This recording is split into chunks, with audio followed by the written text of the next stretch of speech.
Aguasana, el gesto más sencillo para empezar a cuidarse. A mí me la recomendó el pediatra cuando nacieron mis hijos y desde entonces no compro otra.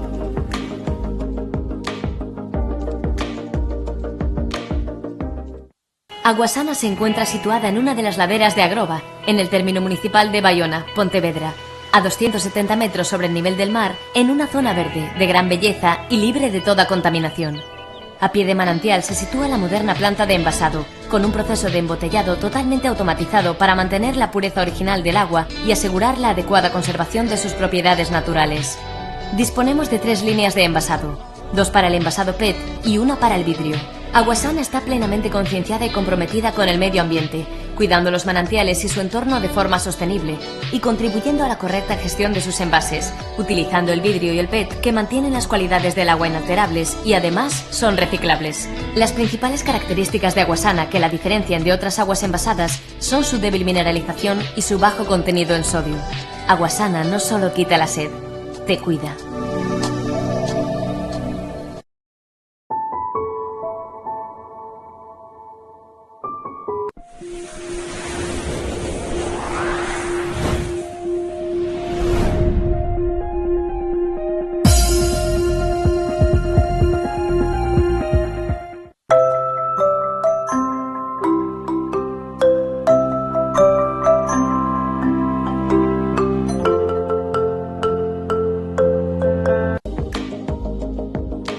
Aguasana, el gesto más sencillo para empezar a cuidarse. A mí me la recomendó el pediatra cuando nacieron mis hijos y desde entonces no compro otra.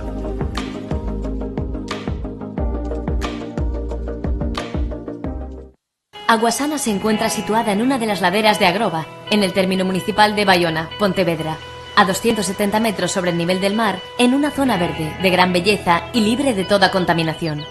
A pie de manantial se sitúa la moderna planta de envasado, con un proceso de embotellado totalmente automatizado para mantener la pureza original del agua y asegurar la adecuada conservación de sus propiedades naturales. Disponemos de 3 líneas de envasado, 2 para el envasado PET y 1 para el vidrio. Aguasana está plenamente concienciada y comprometida con el medio ambiente, cuidando los manantiales y su entorno de forma sostenible y contribuyendo a la correcta gestión de sus envases, utilizando el vidrio y el PET que mantienen las cualidades del agua inalterables y además son reciclables. Las principales características de Aguasana que la diferencian de otras aguas envasadas son su débil mineralización y su bajo contenido en sodio. Aguasana no solo quita la sed, te cuida.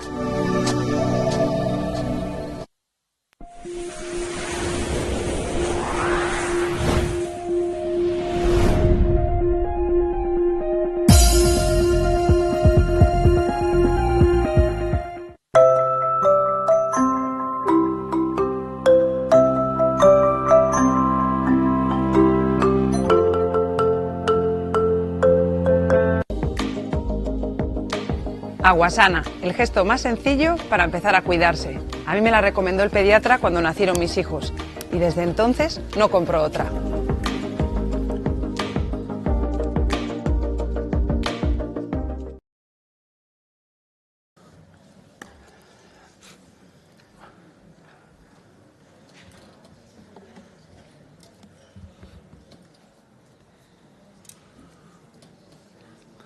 Bos días, reanudamos a sesión co punto 7º da orde do día, preguntas para resposta oral do presidente da Xunta e as comezamos ca pregunta de don José Ramón Gómez Besteiro, portavoz do Grupo Parlamentario Socialista. Moi ben, moitas grazas, señor presidente. Bos días a todos e a todas.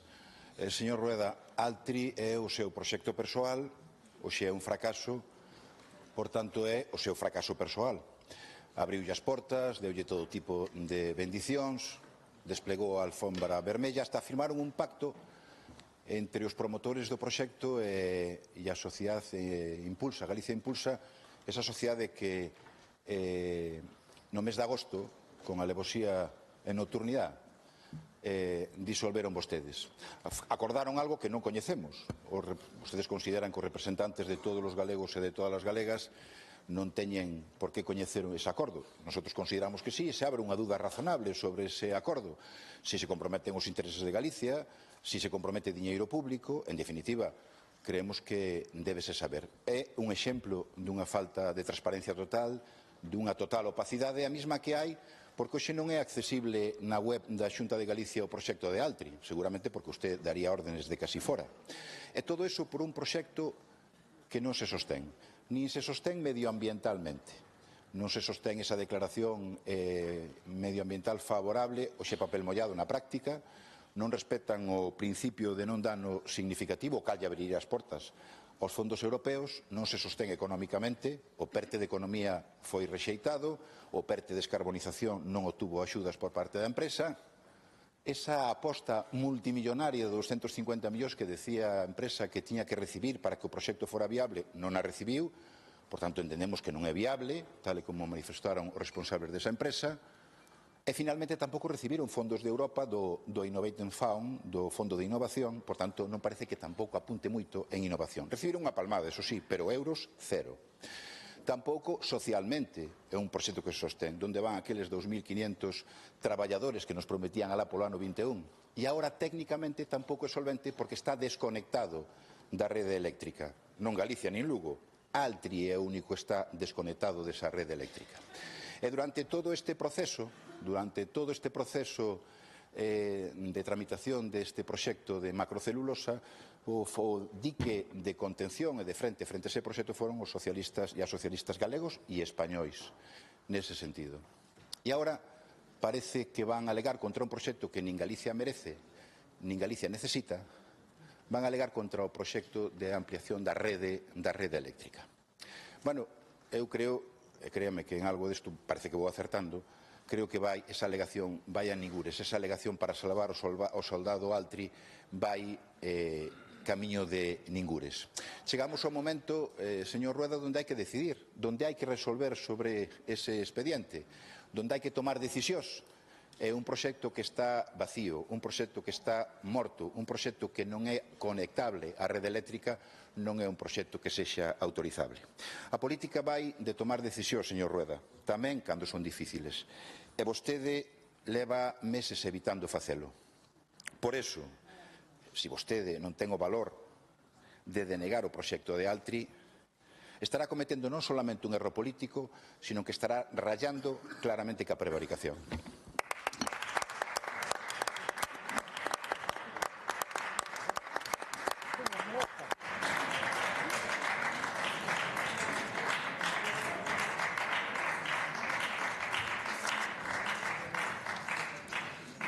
O señor Besteiro me vai a perdonar, pero eu aquí teño redactada a pregunta como as políticas de benestar. O mellor hubo un erro. O mellor hubo un erro na cuestión, non era esa, querían por esa, pero trabucouse e puxeron outra. Digo eu, porque a pregunta é políticas de benestar. Entón, señor presidente, resposta, a ver o que pode respostar. Non, eu doulle a palabra ao presidente que é o que lle corresponde, pero é que o asunto foi como foi, entón vamos a ver o que pasa ahora aquí. Señor presidente, vostede enfoque como vexa a cuestión. Sí. Cando queira. Bos días, señor presidente. Señor Besteiro, tú unha broma. Señor presidente, vou ler a pregunta que me fixo o señor Besteiro, podendo facer calquera pregunta. Registrada, eu a coñezo dende a semana pasada, por lo tanto, este mecanismo permite tanto ao Goberno, neste caso a mí mesmo, preparar a resposta, como é a miña obriga, e a vostede, en teoría, preparar a pregunta. Pero resulta que eu preparei a resposta e vostede, unha semana máis, nin siquiera sabe o que me pregunta, señor Besteiro, nin siquiera sabe o que me pregunta. Por lo tanto, eu non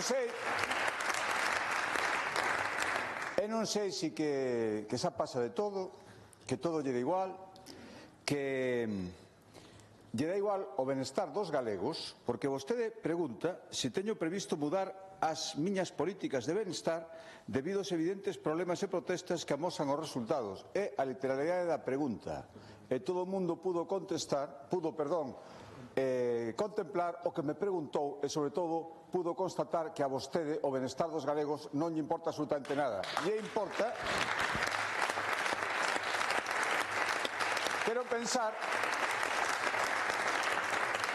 Quero pensar que cando menos lle importaba o que lle redactou a pregunta, pero non conseguiu que vostede a lera, señor Besteiro. Por lo tanto, eu simplemente, señor presidente, podía decir que isto incluso non sei como calificar isto, pero non pasa nada. Si, como pareceu quedar constatado na súa primeira intervención, o señor Besteiro, o benestar dos galegos non lle importa absolutamente nada, non teño ningún problema na réplica en falar de Altri, que parece ser que lle importa bastante máis. Máis nada, moitas gracias.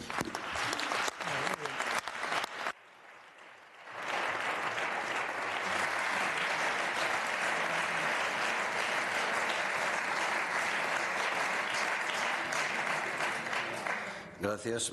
Réplica, señor Besteiro. Bueno, moi ben, pois vono a centrar entonces na pregunta. Máis que nada porque é igual o que se lle pregunte, unha pregunta específica, unha genérica que vostede non contesta.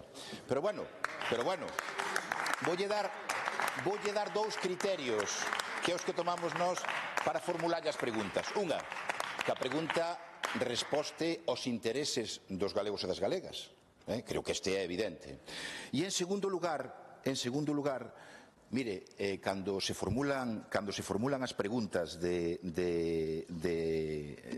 control ao presidente, as preguntas tamén teñen que ir dirixidas a un presidente que non necesita armarse de documentación. Sobre este tema, vostede o ten que ter absolutamente na cabeza, non? É dicir, por iso lle pregunto, na sesión plenaria anterior lle preguntei polos principios. Eso non fai falta consultar aos asesores. E agora lle pregunto por Altri. E realmente creo que eso non necesita que teña unha morea de asesores e documentación. Por tanto, eses son os dous criterios que responden a miña pregunta falando do benestar industrial sostible deste país.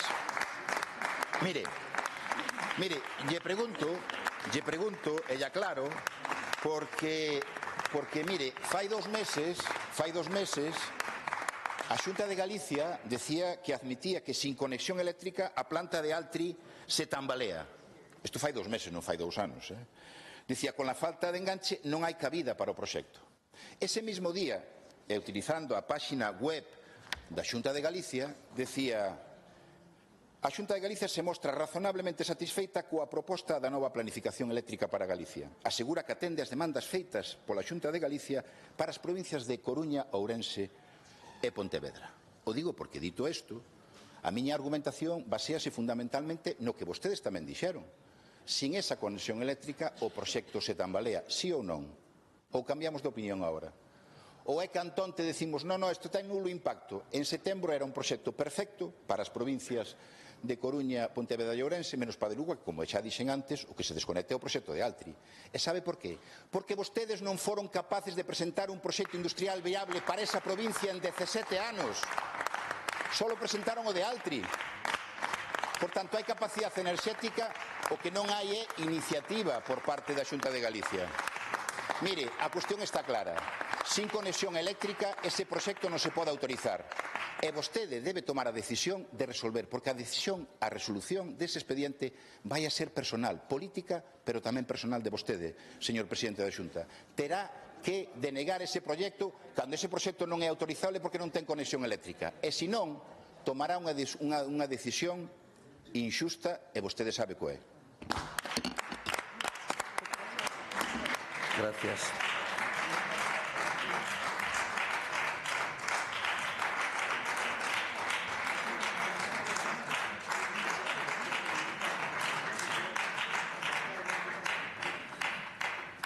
Volvemos a estar na mesma. Pero claro, é que isto... Vamos a ver, é que eu pregolle a todos vostedes que cando teñan que facer as preguntas o presidente dun Parlamento tampouco se lle pode estar tensionando constantemente. Hai un artículo que é o artigo 104 que dice que o presidente poderá chamar a cuestión, o sea, se alguén se vai fora do tema. É que aquí non se foi nadie fora do tema, é que non se entrou. E entonces, claro, eu que lle pido por favor é que, bueno, xa sei que as preguntas ao presidente son un pouco máis genéricas, pero polo menos, por favor. por favor, non empecemos. Entón, non empecemos, por favor, deixa a cousa aí que isto vai tranquilo. Entonces, eu o que pido, por favor, é que no sucesivo, se hai unha pregunta formulada, traten de ceñirse á pregunta. Gracias. Señor Presidente, pois, o seu turno. Señor Presidente, non lle de tantas voltas, non ten tanto misterio. É que non se leu a pregunta, fiz o mesmo que outra vez. E, polo tanto, o señor Besteiro...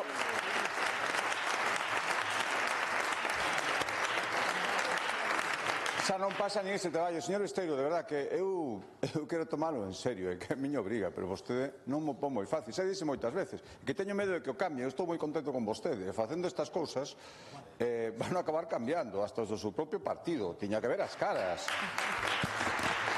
Tiña que ver... E de verdade que, créame, non quero que o cambie. Por moitísimas razóns. Estou moi satisfeito con vostede facendo máis preguntas. Claro, cada vez é certo que me pon... Bueno, a partir de vou tomar nota. Cando lea a pregunta que vostedes resisten para a sesión de control, vou me imaginar que pon unha postdata que diga: postdata, o que preguntamos non ten por que coincidir en absoluto co que vou a falar despois na sesión de control. Porque como presidente é Dios, ten que saber de todo, esa súa teoría, porque claro, é que vostede é o representante de Sánchez en Galicia, e polo tanto cree que os presidentes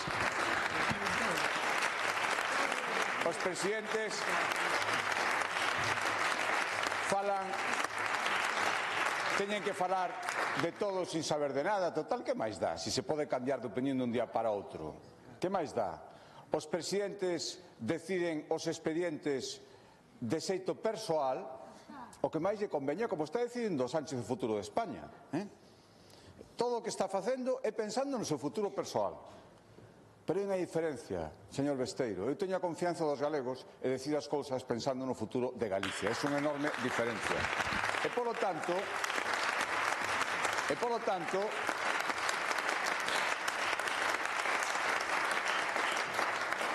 non espere de min outra cousa que o que fixen a toda agora, que é facer o que din os técnicos. En Galicia, nos expedientes, os que deciden dende o punto de vista técnico son os técnicos. Señor Besteiro, comprendo que para vostede isto é imposible de entender.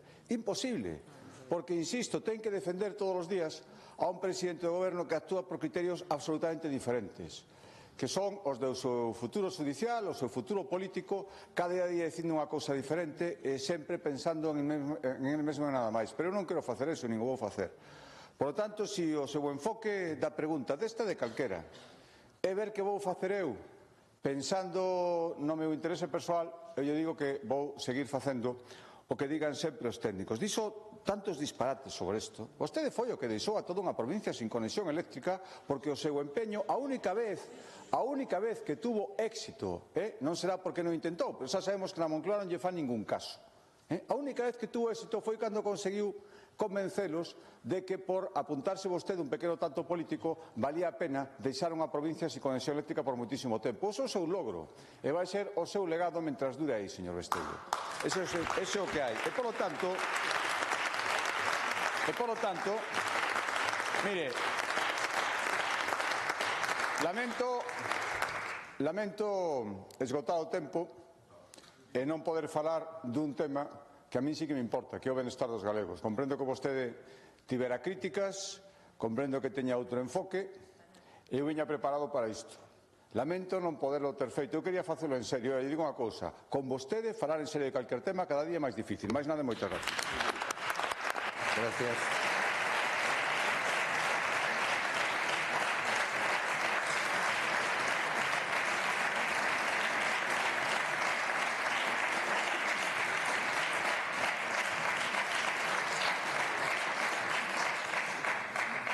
Pregunta de doña Ana Pontón, portavoz do Grupo Parlamentario do Bloque Nacionalista Galego.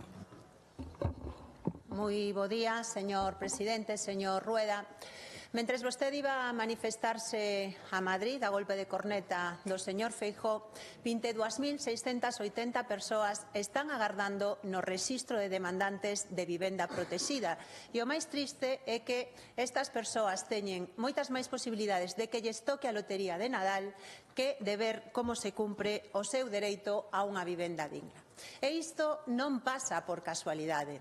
Isto é o resultado de que, cando o Partido Popular tivo que elexir entre o dereito á vivenda ou a especulación, elexiu a especulación. Cando vostede tivo que elexir entre regular o prezo dos alugueres ou especulación, elexiu especulación. E cando tivo que elexir entre construir vivenda pública ou especulación, vostede elexiu especulación. E por iso estamos como estamos. E só cando lle empezaron a ver as orellas ao lobo, porque o problema da vivenda se fixo cada vez máis evidente, vostedes o que fixeron non foi actuar, sino sacar o manual de Pepero. E o primeiro punto dese manual é a manipulación. Eso é o que fan vostedes, manipulación e propaganda. E aí o temos a vostede en 2024 nun acto electoral anunciando que Galiza tería no ano 2028 4.000 novas vivendas de promoción pública. Esta é a propaganda. Pero vayamos, señor Rueda, a ver cal é a realidade. Sabe cantas vivendas públicas se fixeron desde o seu anuncio? 47. Datos do Ministerio de Vivenda. Sí, sí. Home, temos que animalo, señor Rueda, que traballe un pouco máis, porque só lle quedan 3.953 por entregar. E o grave, señor Rueda, é que vostede sabe perfectamente que en 2028 non vai haber construídas 4.000 novas vivendas públicas en Galiza. Non é máis que outro dos seus bulos, porque xa vemos, vostedes fixeron da mentira a súa forma de goberno. E o que lle pedimos é que deixe de enganar, que deixe de xogar coas ilusións da xente, señor Rueda, porque estamos falando dun tema moi serio. E fronte ás súas mentiras, desde o BNG o que temos son propostas concretas que poden axudar a solucionar o problema da vivenda. A primeira, plan de compra de vivenda para destinala ao aluguer. Estamos propoñendo que en 5 anos merquen 4.000 vivendas para destinalas a aluguer. E isto é posible porque en Galiza temos, son as grandes cidades, 90.000 vivendas protegidas e vai haber fondos para poder mercalas. Segunda proposta, protección permanente de toda a vivenda protegida. Porque hoxe, señor Rueda, co seu goberno, un promotor pode recibir até 40.000 euros por unha vivenda e en 15 anos poñela no mercado a prezos imposibles. E isto non é presentable. E terceira proposta, comprar toda a vivenda protegida que se poña en venta. Sabe canta vivenda protegida se vendeu nos últimos anos, señor Rueda?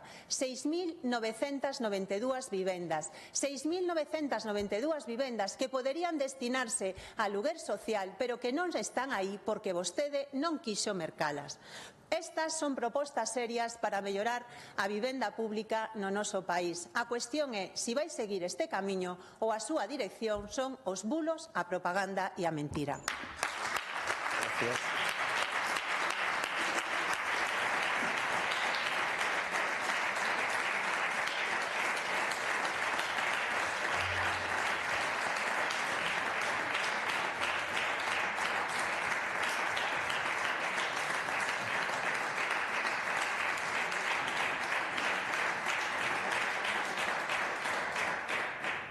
Resposta do presidente da Xunta.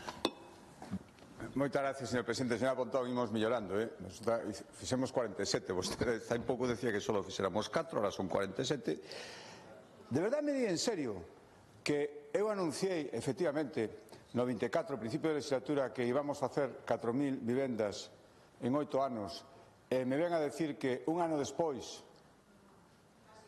claro, onde están esas vivendas? Que non as ve? Señora Pontón, en construción, xa lle gustaría. Claro, mire, ese é outra das mostras e as consecuencias de levar 25 anos aí na oposición sentada sin unha proposta, é que se cree que todo é máxico. Por lo tanto, se ti anuncias unha promoción de vivendas, ten que estar feita nun ano.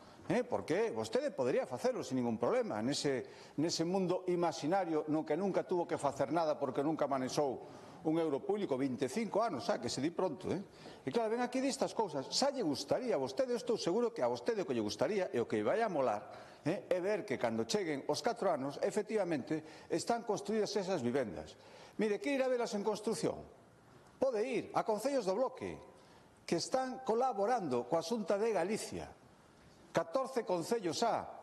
Menos mal que hai, probablemente porque eles gobernan, non están na oposición e se dan conta de que non vale de nada facer o que vostede fai sempre. Esa demagoxia, esas propostas, só resulta que hai que comprar pisos. E se non los venden hai que expropiar. Moi venezolano, moi de que vostede... É a solución máxica. Que pasa? E se non os venden, pois expropian. Que para eso mandan vostedes. Señora Pontón, un pouco de realidade. Mire, eu me alegro moitísimo de que haxa, insisto, alcaldes, entre outros partidos políticos tamén do bloque, que decidiron que colaborar coa Xunta é o camiño. E aí están as vivendas en construción.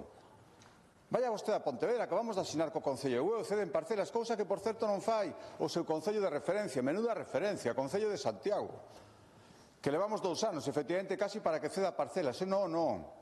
Os promotores privados, sin ningún problema. A Xunta de Galicia para facer vivenda social, de ninguna maneira, con condicións. Iso que está pasando en Santiago, menos mal que hai outros concellos do bloque que entenden que eso non é así. Señora Pontón, fala de propostas, eu falo de realidades, que é o que estamos facendo para que haxa vivenda.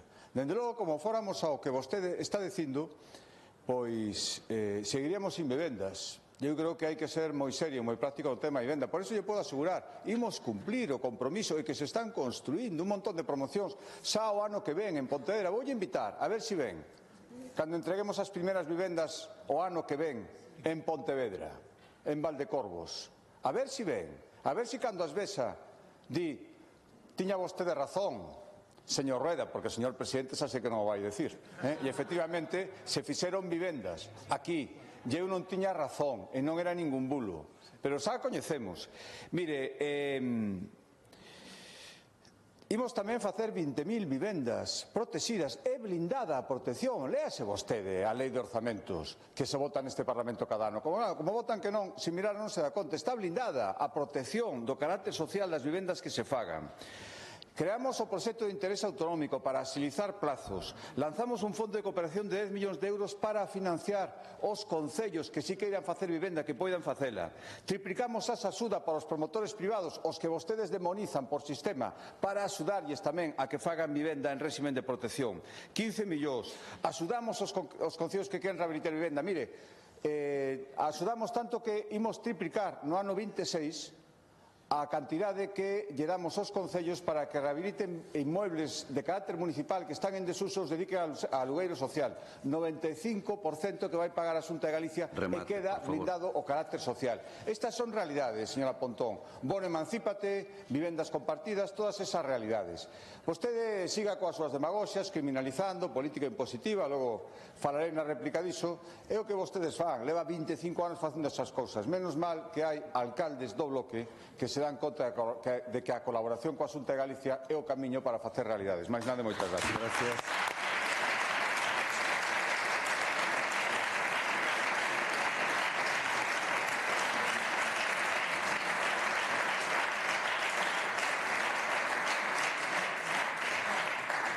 Réplica, señora Pontón.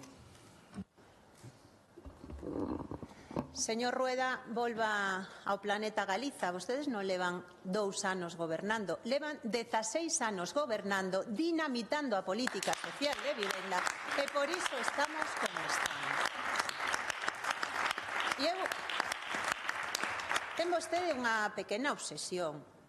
A verdad, todas as sesións de control ven aquí a repetirme que lle molesta que eu sexa deputada nesta Cámara. E dimo vostede que leva 30 anos subido no coche oficial. De verdade, señor Rueda. Cree que tan mal está a súa política de vivenda para ter que vir aquí sempre con esa mesma cantinela a non falar dos problemas reais e a intentar ocultar o seu fracaso en política de vivenda. Porque, mire, vayamos aos datos. De verdade vostede pode decirme agora na réplica que están construindo 4.000 vivendas públicas en Galiza?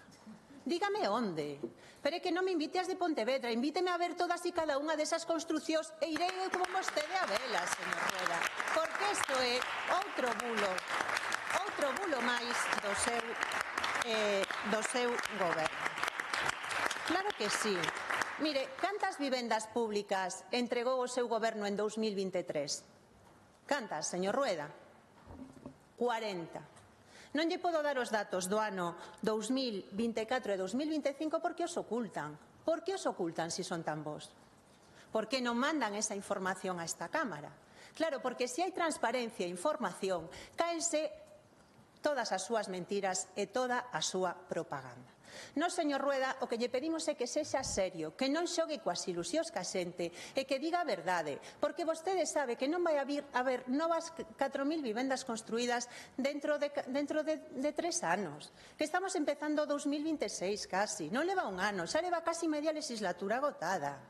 Polo tanto, señor Rueda, de verdade, póñase a traballar. E tamén quería facerlle unha recomendación. Debería de vostede implicarse máis, claro, efectivamente, coa construción de vivenda protexida, menos facerlle oposición á alcaldesa de Santiago e máis traballar pola vivenda protexida en Santiago. Porque, sabe unha cousa?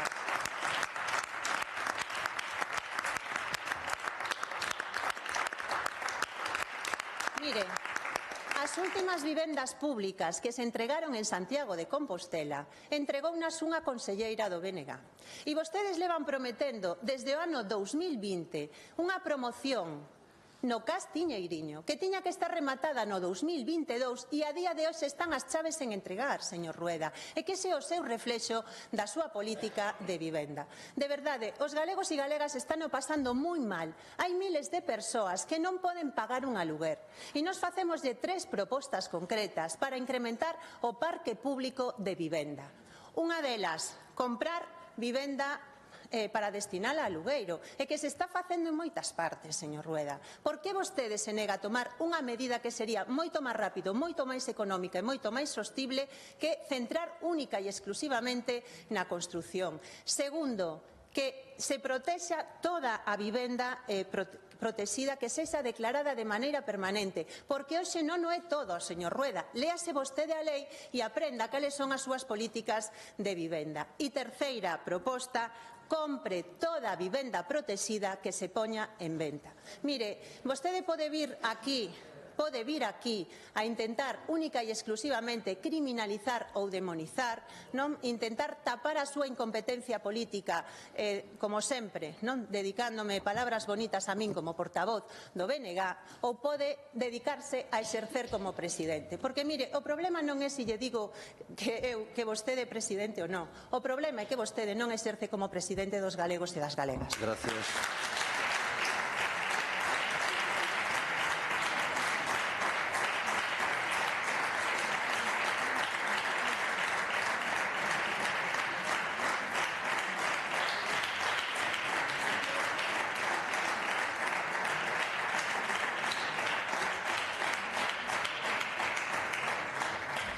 Peche da pregunta, señor presidente.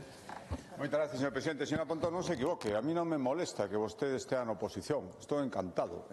Ademais, traballo para que estea 4 anos máis cando as eleccións, e me gustaría moitísimo que fora vostede. Outra cousa é se lle vai gustar os que mandan no bloque, pero eu estaría encantado de que vostede estivera 4 anos máis. Por lo tanto, sí, de verdade, non me molesta. O que pasa é que poño de manifesto unha cousa, que vostede non sabe como funciona a administración. Nunca tuvo responsabilidades, pero me debería saberlo. De verdade que ahora dice, no, xa non pon en dúbida os 4 anos. Menos mal, porque se pon en dúbida que estamos construindo, pon en dúbida os concellos gobernados polo bloque onde se está construindo. Me di que é mentira que estamos facendo vivenda, porque agora mesmo non, onde están eses pisos? E volvo a decir, señora Pontón, construíndose, non poñes as caras, é certo construíndose. Hai unha cousa que se chama facer unha obra, executala, non se falla así. Vostede cree que a política é máxica, porque claro, desde a oposición, tantos anos, esas cousas se poden chegar a pensar, pero non son máxicas, non son máxicas. Mire,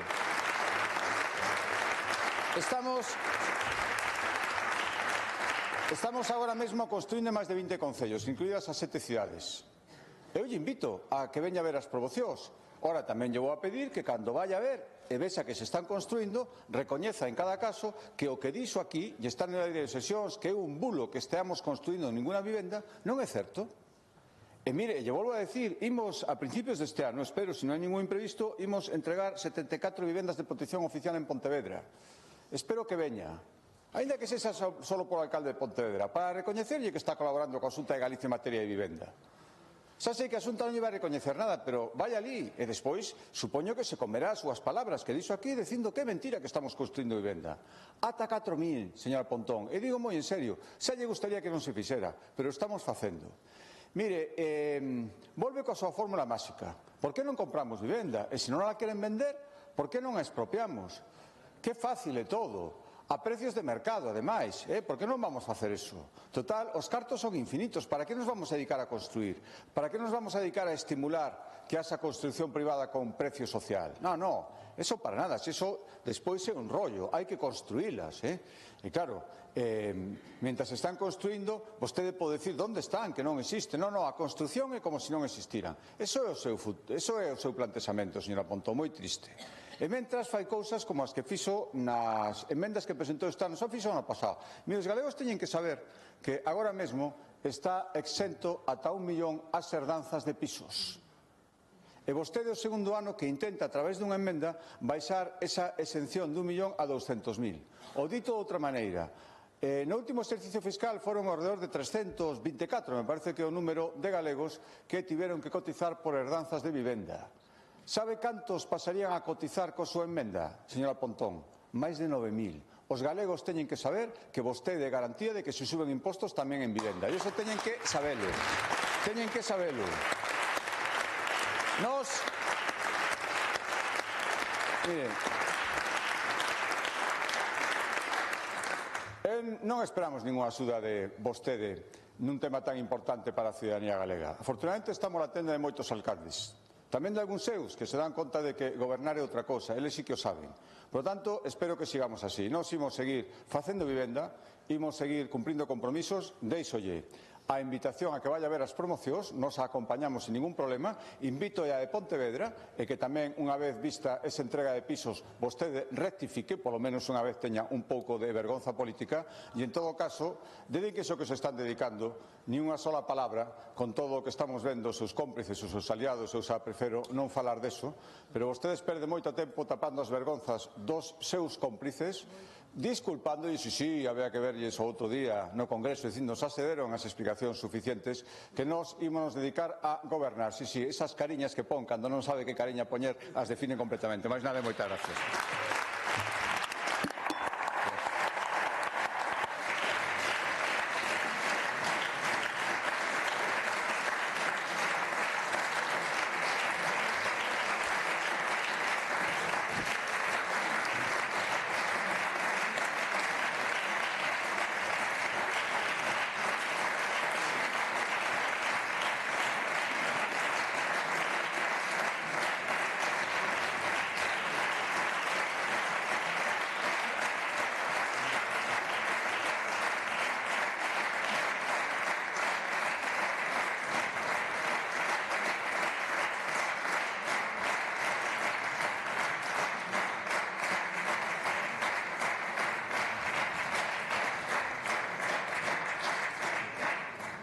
Continuamos coa orden do día. Punto quinto, proposicións non de lei, neste caso do Grupo Parlamentario Popular, por iniciativa de doña Carmen Pomar, sobre a demanda dirixida ao Goberno galego co obxecto de que avance no desenvolvemento de ferramentas que garantan a neutralidade ideolóxica nas actividades dos centros de ensino. Hai unha emenda do Grupo Parlamentario do Bloque Nacionalista Galego para formular a proposición non de lei. Ten a palabra a señora Pomar.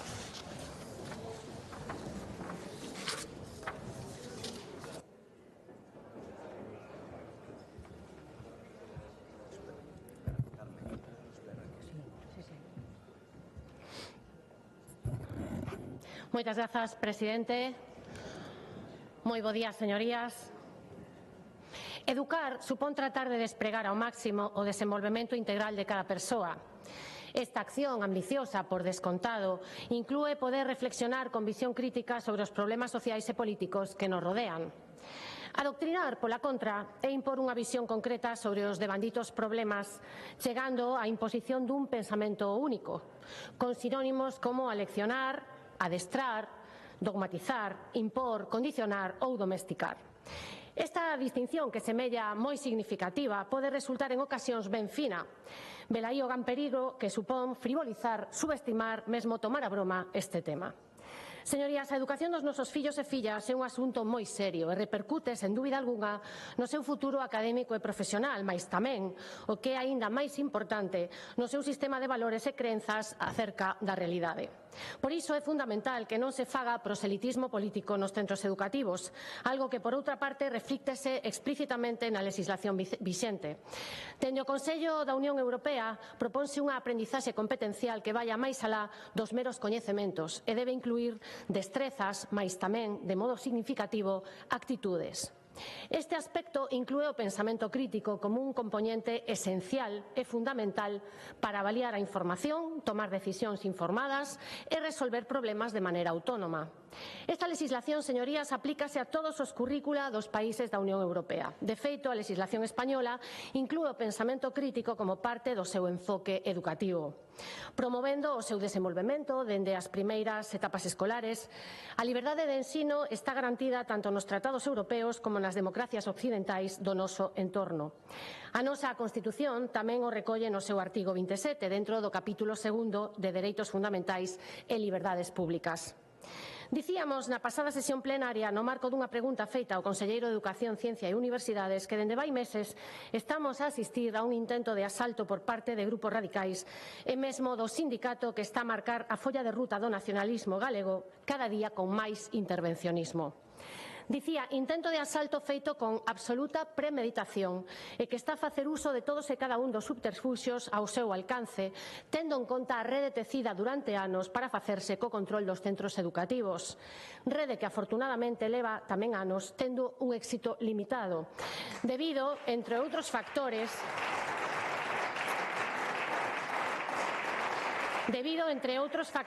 á boa saúde do noso sistema educativo e á madurez e competencia do noso profesorado. Mais ante os últimos acontecementos xurdidos dese despregamento de materiais supostamente didácticos, moitos deles errados, sen base científica, sen axustarse aos principios que marca a legislación vixente, tarefas irresolubres, formulacións incorrectas, falta de coherencia nos exercicios, dicía, ante esta incursión nos contidos curriculares é importante lembrar que o pensamento crítico é unha das habilidades máis valiosas que podemos desenvolver, xa que aprendemos a analizar, reflexionar e tomar decisións de xeito consciente e argumentado. Señorías, nunha sociedade saturada de información, de novas falsas e de opinións polarizadas, ensinar aos adolescentes a pensar de forma crítica é unha ferramenta esencial para a súa autonomía, a súa autoestima e o seu éxito tanto académico como profesional.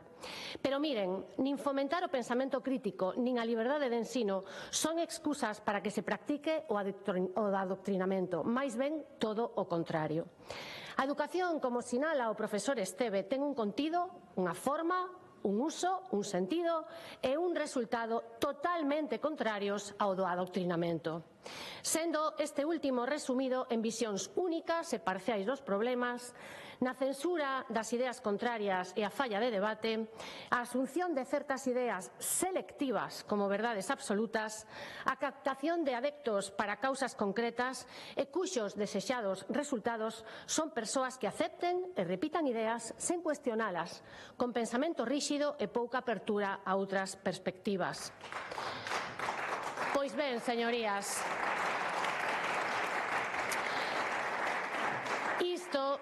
Isto, señorías, é o que pretenden dende ese sindicato que manda máis ca nunca no independentismo galego.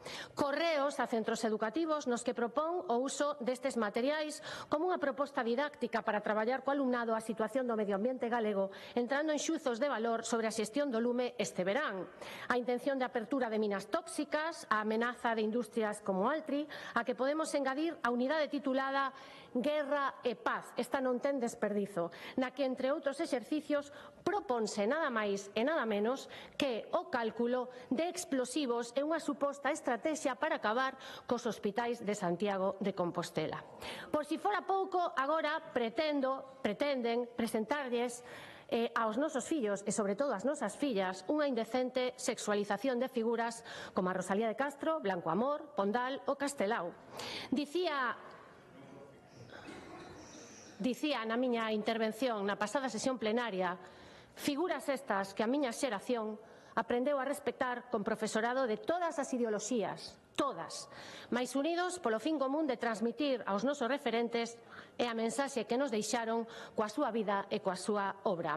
E como tamén lles dicía, dirán con enchenta de soberbia, xa o están a facer, de soberbia moral, acabamos de contemplalo, que isto vai de apertura mental, de estar na onda, pero non, señorías, nos o que estamos preocupadas e preocupados pola deriva que está a tomar esa pretendida manipulación dos contidos que estudan os nosos fillos e fillas, e o que é máis grave, as actitudes que se van moldeando con premeditación, alevosía e con fins de proselitismo político, típico de doctrinas políticas da primeira metade do século XX, como o nacionalsocialismo ou o comunismo. Exemplo que podemos ver en países como a Corea do Norte, no que o control da educación ten sido unha prioridade do réxime comunista dende a súa fundación no 1948. Por sorte, nós estamos nun Estado democrático que ampara a neutralidade ideolóxica, a pluralidade e o respecto ás liberdades individuais. Porén, coidamos moi necesario dende a institución parlamentaria seguir denunciando o intento de violar esta estabilidade e a liberdade das familias e instar ao Goberno galego a seguir avanzando nesta dirección. Denunciamos a deriva de relativismo moral baseado nesa sorte de posverdade da que falaban tanto as súas señorías do Grupo Nacionalista fai algún tempo, lémbrano. Esa posverdade que licúa a información, selecciona parcialmente os materiais e camiña cara á narrativa da verdade, unha narrativa na que se minte sin discriminación e na que se ocultan interesadamente os feitos, algo que se ve moi reforzado pola proliferación de novas falsas por internet, comentarios insultantes que rozan a difamación todos os días nas plataformas de comunicación e tamén polo descrédito das institucións a través de comentarios anónimos, pero moi malintencionados. Falaba Harry Frankfurt sobre a charlatanería superficial, esa que, como saben, ven nas filas da oposición é moi contaxiosa, esa que corrompe a linguaxe e deixa de considerar o portador de valores, esa que potencia a desconfianza e transmite tensión na sociedade, esa tan característica da era Sánchez, do pseudosocialismo e do independentismo entregado á trama máis rastreira, corrupta, machista e sórdida que ocupa Ferraz. Non todo vale, señorías, non todo vale. Reflexionar sobre si respetamos a verdade evitando manipulala ao noso antollo permitiría que empecemos a devolverlle o seu valor real e por iso hoxe buscamos que vostedes se posicionen e argumenten a favor ou en contra desta proposición non de lei. Lembren que é posible inculcar un sentido de responsabilidade moral e cívica sen suprimir o pensamento crítico. De facelo poden axudar aos estudantes a desenvolver unha forte brúxula moral ao tempo que cultivan a capacidade de pensamento crítico independente. Señorías, non é unha acción fácil, ninguén dixo que o fora, pero é a base do xenuíno pensamento democrático. Ao mellor é que vostedes non están pola labor de defender este pensamento, sostido pola tolerancia, o respeto, a diversidade, o pluralismo e o diálogo. Pois, señorías, nós sí. Máis nada e moitas grazas. Gracias.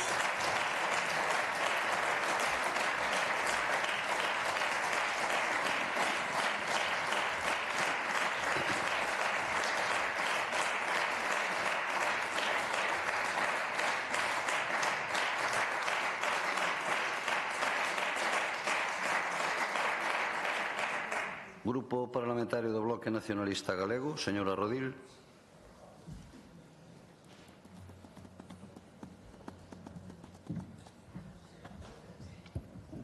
Grazas, presidente. Bon día a todas e a todos. Bueno, hoxe o Partido Popular xa nos deixou claras bastantes cousas. Unha que non lles gustan as nosas caras, tamén a maioría absoluta debe querer gobernar os nosos corpos, e a outra que non lles gustan nin a liberdade de expresión nin a manifestación se non a convoca o Partido Popular. Xa os vimos tamén este domingo como peces en el agua, carretando xente, algún deste grupo parlamentario creo que o arrastraron, non tiña moita gana de ir o domingo pasearse con la florinata de la sociedade española, pero aí estaba, vostedes, cantando ondiñas para arriba, ondiñas para baixo, con gente de bien, non como a vosotros, rojos separatistas, con gente española, aí, con la bandera franquista, y la Cruz de Borgoña, buenos españoles, que se sienta el espíritu heroico de los requetés, que por si alguén non o sabía, pasaron a cuchillo centos de demócratas e republicanos durante a Guerra Civil Española. buenos españoles, non como a vosotros, de provincias, rojos e separatistas que ides por aí manifestarvos por calquera cousa, como mañá outra vez esta xente salindo en Vigo en defensa da sanidade pública. Que queréis? Médicos nos vosos centros de saúde, queredes pediatras para os vosos fillos, que é o seguinte? Que se acaben as listas de espera da sanidade para que se lle acabe o negocio a Rivera Salud. Eso é o que facedes vosoutros. A esquerdallada toda, non? Ir a folga, apoiar as manifestacións e as concentracións das traballadoras do SAF ou das residencias que queren convenios de traballo. Abondo fan, señorías do Partido Popular, verdade que teñen un posto de traballo desagradecidas, que lles pagan, que queren esas mulleres. Un salario mínimo interprofesional, moito mellor o que lles defende o Partido Popular. Deixa de traballar, volve pa casa a cuidar a túa mai por 400 euros. Ese é o modelo do Partido Popular. Que queredes? Un convenio colectivo, dereitos laborais e un salario mínimo. Que caixa de resistencia, ni que sindicato que lles propaga o Partido Popular esas mulleres é que firmen o primeiro que lles poñan por diante a callar, que eso antes non pasaba, a cuidar a casa e sonríe, por amor.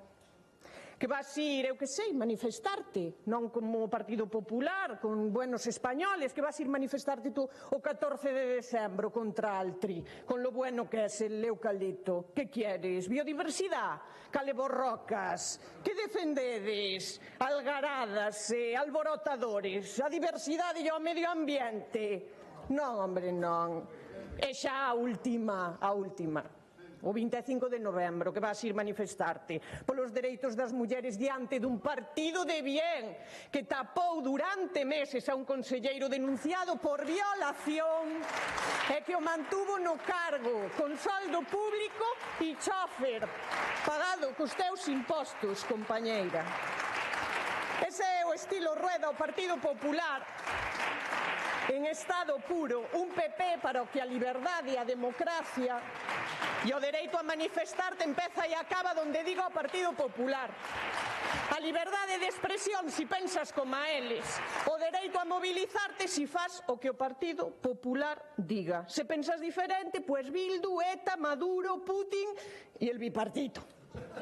Así, nesa orden de graduación. Por suposto, no mundo de Matrix, volvimos a escoitalo agora do Partido Popular, pois control ideolóxico é falarlles da sexualidade na obra de Blanco Amor. Blanco Amor que militaba na súa sexualidade nos dereitos das persoas homosexuais a vivir en liberdade con unha serie fotográfica que eu invito a todo o mundo, Blanco Amor, que tanto lle gustaba a fotografía, onde se sacaba retratos co cu ao aire.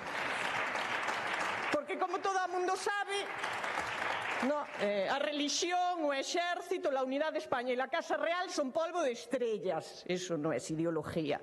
Dalles tanto pavor, señorías, do Partido Popular, que a xente pense por si mesma que poida escoitar puntos de vista diferentes e non acepte o pensamento único que quere impoñer o Partido Popular. Dalles tanto pavor que non hai máis que ler a exposición de motivos desta iniciativa, que quero ler na súa literalidade, porque o gran temor do Partido Popular, a razón pola que nos teñen ensarillados esta mañá aquí é porque hai unha unidade didáctica na que, abro aspas, engaden unha lista de exercicios para que o profesorado e o alumnado poidan reflexionar sobre a verdadeira realidade. Reflexionar en un centro educativo. Claro, agora un entende un pouquiño mellor porque nos faladoiros, nas mesas de debate, de análise na televisión de Galiza, tú non eres capaz de escoitar unha voz discordante ao argumentario do Partido Popular, porque é que vostedes queren anular a posibilidade mesma de acceder a un punto de vista distinto. Non vai a ser que alguén critique ao Rei Sol, que xa lle vemos o grau de autoestima que ten, que hai que chamarlle todos os días presidente para que asuma que o é. A vostedes, señorías do Partido Popular, a liberdade non lles importa o máis mínimo, e no ensino menos. Señoría Pomar, señorías do Partido Popular, si se plantou o grupo parlamentario diante da Universidade da Coruña porque penduraron unha bandeira palestina no medio do xenocidio en Gaza, dicían que era unha acción premeditada que busca a confrontación. Faltoulles un milisegundo para acusar ao reitor da Coruña de ser simpatizante de Hamás. Iso sí, no medio dunha masacre, no medio dun xenocidio, o Partido Popular, pois non lle molesta o máis mínimo o goberno xenocida de Israel, tanto que o recibiron a bombo e prato cos brazos abertos na Xunta de Galiza e no Parlamento mentres bombardeaba e masacraba o pobo palestino. Ese é o concepto de liberdade que ten o Partido Popular, que Israel mate a prazer e o pobo palestino a ver se pode morrer en silencio, alborotadores e agitadores que se remexen contra a súa ocupación. Miren, eu, citando o conselleiro de Educación, xa que vostede tamén traía ese debate, señora Pomar, esta chambonada é unha peza máis da estrategia trumpista do Partido Popular que o que lamento é que se deixen arrastrar por ela. Unha estrategia coa que queren traer a Galiza a crispación na que teñen instalada a política madrileña.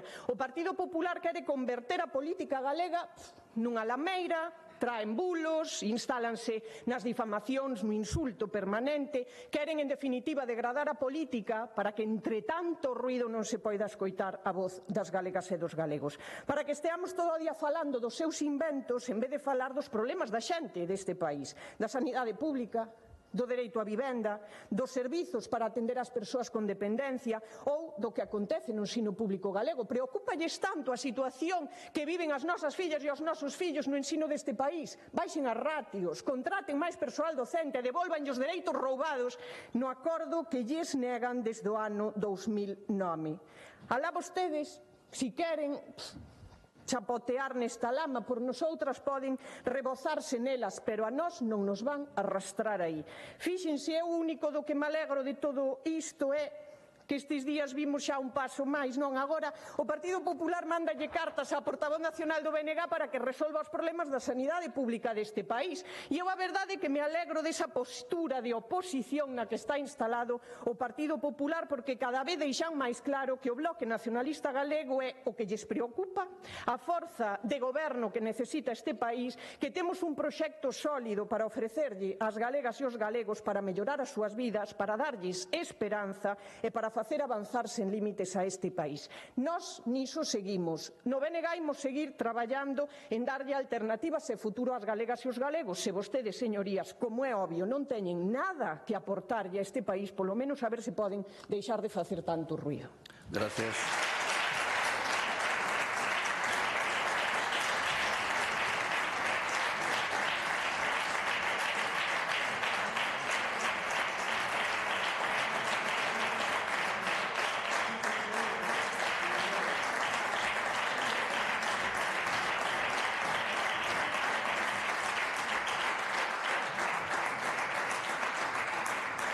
Grupo Parlamentario Socialista, señor Bouza.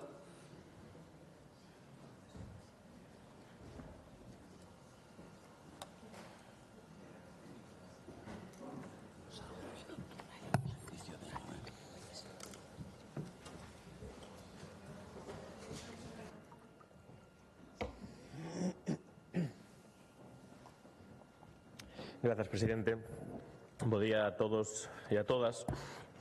A verdade é que hoxe, dende o Grupo Parlamentario Socialista, estamos bastante sorprendidas e sorprendidos de que esteamos debatindo hoxe aquí, isto, neste Parlamento. A verdade é que o que trae o Partido Popular hoxe a debate dentro desta proposición non de lei nos está intentando pedir aos grupos parlamentarios que fagamos un debate falso. Un debate que non é realmente o que quere manter o Partido Popular. Porque se lemos a exposición de motivos e despois a parte resolutiva, nada ten que ver unha cousa coa outra. Se o Partido Popular quere rexeitar a actitude, a actividade dun determinado sindicato, que o diga claramente, que o poña na PNL. Ou inclusive a forma de pensar dun determinado sindicato. Pero o pensamento crítico, entendendo como algo filosófico, podemos estar de acordo co pensamento crítico. A pregunta é, o pensamento crítico que está defendendo o Partido Popular é o mesmo do que realmente di o contido filosófico do pensamento crítico? Porque vir aquí a falar de pensamento crítico non é simplemente decir temos que apostar porque na educación haxa un pensamento crítico, que é un pensamento crítico único, como pensa o Partido Popular, ou un pensamento crítico para que o alumnado poda desenvolver a súa personalidade no marco dos dereitos e das liberdades, que é realmente o que a día de hoxe xa existe. Ou senón, debería indicarnos o Partido Popular porque a Xunta de Galicia do Partido Popular permite que non se cumpla a Constitución respecto de algo tan básico como é a pluralidade, a liberdade e a formación do alumnado. Iso é o que nos está recoñecendo aquí o Partido Popular hoxe. O Partido Popular está recoñecendo que os centros educativos en Galicia non garanten a liberdade de opinión, o pensamento crítico. A día de hoxe non se recoñece. O Partido Popular insta ao Partido Popular á pluralidade. Iso é o que nos están dicindo, señorías do PP. É que eu estou amplamente sorprendido con esta iniciativa. Porque que é iso de neutralidade ideolóxica? Neutralidade ideolóxica en que sentido? Nos poden desagregar no Partido Popular a que ideoloxía se refiren? Están en contra de que nos centros educativos se aposta polo feminismo? A de que? Quere vostede debatir? Señoría do PP, o digo porque eu xa entendo que non lle deixen debatir nunca. E vostede ten que interrumpir permanentemente para creer que realmente pode formar parte do debate. Pero está claro que por increpar o que demostra é que fai falla moita educación, señoría do Partido Popular. Fai falta moita educación e moita neutralidade, pero das absolutas increpancias que se fan neste Parlamento. Diso sí que tiñamos que falar, da mala educación que tiveron algúns membros do Partido Popular neste pleno para non respetar aos oradores. Iso sí é mala educación. Ao mellor é a mala educación que temos que corrixir, señorías do PP. Faltan medios e recursos. Non faga mímica, señoría do PP, pero tranquilícese, non hai ningún problema, falemos, pero non queren falar do tema. Vamos a falar do tema. É que vostedes veñen aquí, se alporicen incluso cando traen vostedes as cuestións. Tranquilícense, que non hai ningún problema, falemos claro das cuestións. Que é o que queren? Nos poden explicar que é o que queren con esta iniciativa? Porque eu, despois de escoitar a exposición de motivos da señora Pomala, que al respeto moitísimo, a verdade, non entendo cal é a finalidade desta cuestión. Por lo tanto, eu estaría encantado de poder estar debatindo hoxe aquí sobre as cuestións importantes da educación. Por exemplo, o acoso escolar.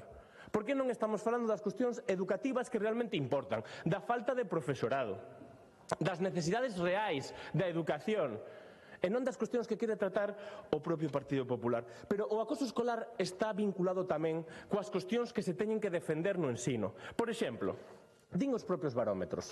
Isto supoño que as señorías do PP que están aquí moi preocupadas de increpar non lles preocupa, pero seguramente que a cidadanía galega e o alumnado que sufre acoso sí lle preocupa. Din os últimos barómetros, o 40% dos homes entre 16 e 29 anos afirma que o feminismo actual é excesivo. Tamén o pensa, señoría do PP? Máis do 35% cree que as denuncias falsas de violencia de xénero son un problema serio. Estas cuestións, claro que se teñen que abordar no ámbito educativo para educar en igualdade, para educar en principios e valores constitucionais que non son outros que os que deberíamos compartir todas e todos. E a pregunta é, o Partido Popular está de acordo con iso? Se está de acordo con iso, o que ten que facer é retirar de inmediato esta iniciativa. Porque defender a liberdade, defender os principios básicos no ensino, non poden ser nunca pretender que se teña unha neutralidade ideolóxica porque non se coincida coa ideoloxía do propio Partido Popular. E senón, o que se está a facer é atacar ao propio profesorado. Se está indicando que o profesorado está inducindo ao alumnado a ter unha determinada ideoloxía. Sí, di a señora Prado. Bueno, xa nos confirma que o que están atacando dentro do Partido Popular é o profesorado. Pois eu rexeito esas afirmacións de que o profesorado en Galicia realmente faga unha apoloxía directa de unha ideoloxía. É lamentable ter que escoitar iso neste Parlamento. Claro que o propio profesorado de Galicia fai moi ben o seu traballo. Despois se veñen aquí a dar golpes de peito de defensa do profesorado. Pero como poden afirmar que realmente o profesorado condiciona de maneira tendenciosa a ideoloxía do propio alumnado? Educa en igualdade. Ao mellor é o que lle molesta ao Partido Popular, que eduque en igualdade. Pois nós imos a seguir apostando por esa educación en igualdade. E tamén por cuestións importantes como a educación sexual. É unha mágoa que as resolucións que se aprobaron neste propio Parlamento non se implementen. Supostamente neste curso escolar se vai incorporar unha propia asignatura, un propio contido de educación sexual en Galicia, que a día de hoxe non se fixo, Cal é o motivo? Non lo poden indicar? Que forma parte dese contido da neutralidade ideolóxica? Que é o que queren neutralizar? Queren neutralizar que o alumnado en Galicia poda pensar por sí mesmo, que poda ter unha ideoloxía? Queren neutralizar que podan ter un pensamento distinto ao seu? Queren neutralizar que podan ser libres e iguais para poder pensar o que queiran? Iso é o que temos que conseguir. Que a propia educación sexa plural, que a educación nos permita concluir que realmente o alumnado en Galicia, cando remata os seus estudos, pode pensar por sí mesmo e que non fai falla que o Partido Popular o tutele. Nin tampouco a CRTVG nin ningún tipo de inducción por parte dun partido único. Polo tanto, nós sí que non queremos que se faga un aditronamento, ese adoutrinamento que evidentemente forma parte do que propón o Partido Popular. Nos instamos, como xa dicía, a que se faga unha educación en liberdade, non unha educación en censura. E, polo tanto, non podemos compartir esta iniciativa no seu contido global, máis que nada, porque a día de hoxe ainda non se nos explicou que é o que se quere, a quen se está responsabilizando. Agora, por fin, a señora Prado xa nos concluiu claramente que a quen se está responsabilizando é ao profesorado de Galicia. Señora Prado, non está alegado, que se vostede berra aquí nesta tribuna e me contesta, pois evidentemente forma parte do debate. Non aluda porque vaille pedir a palabra e vota. Non, é que alude ela, me está aludindo ela. Bueno, usted acaba de aludirla. Señor Presidente, se vostede non lle corta e non impide que ela fale, claro que lle vou a contestar, e que entón o que ten que impedir é que realmente a diputada do Partido Popular me increpe mentre eu falo. Ten que ser o presidente neutral para que eu poda exercer o meu dereito dende a tribuna sen que se me interrumpa e non só aplicar os artigos do regulamento que considera oportuno, senón todos os artigos do regulamento. Gracias. Gracias.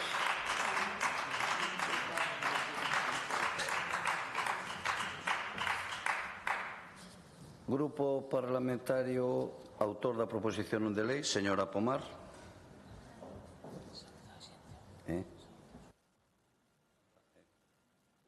Vou a saludar, vou a saludar os alumnos do colexio, tiña por aquí, son os de Sotomayor,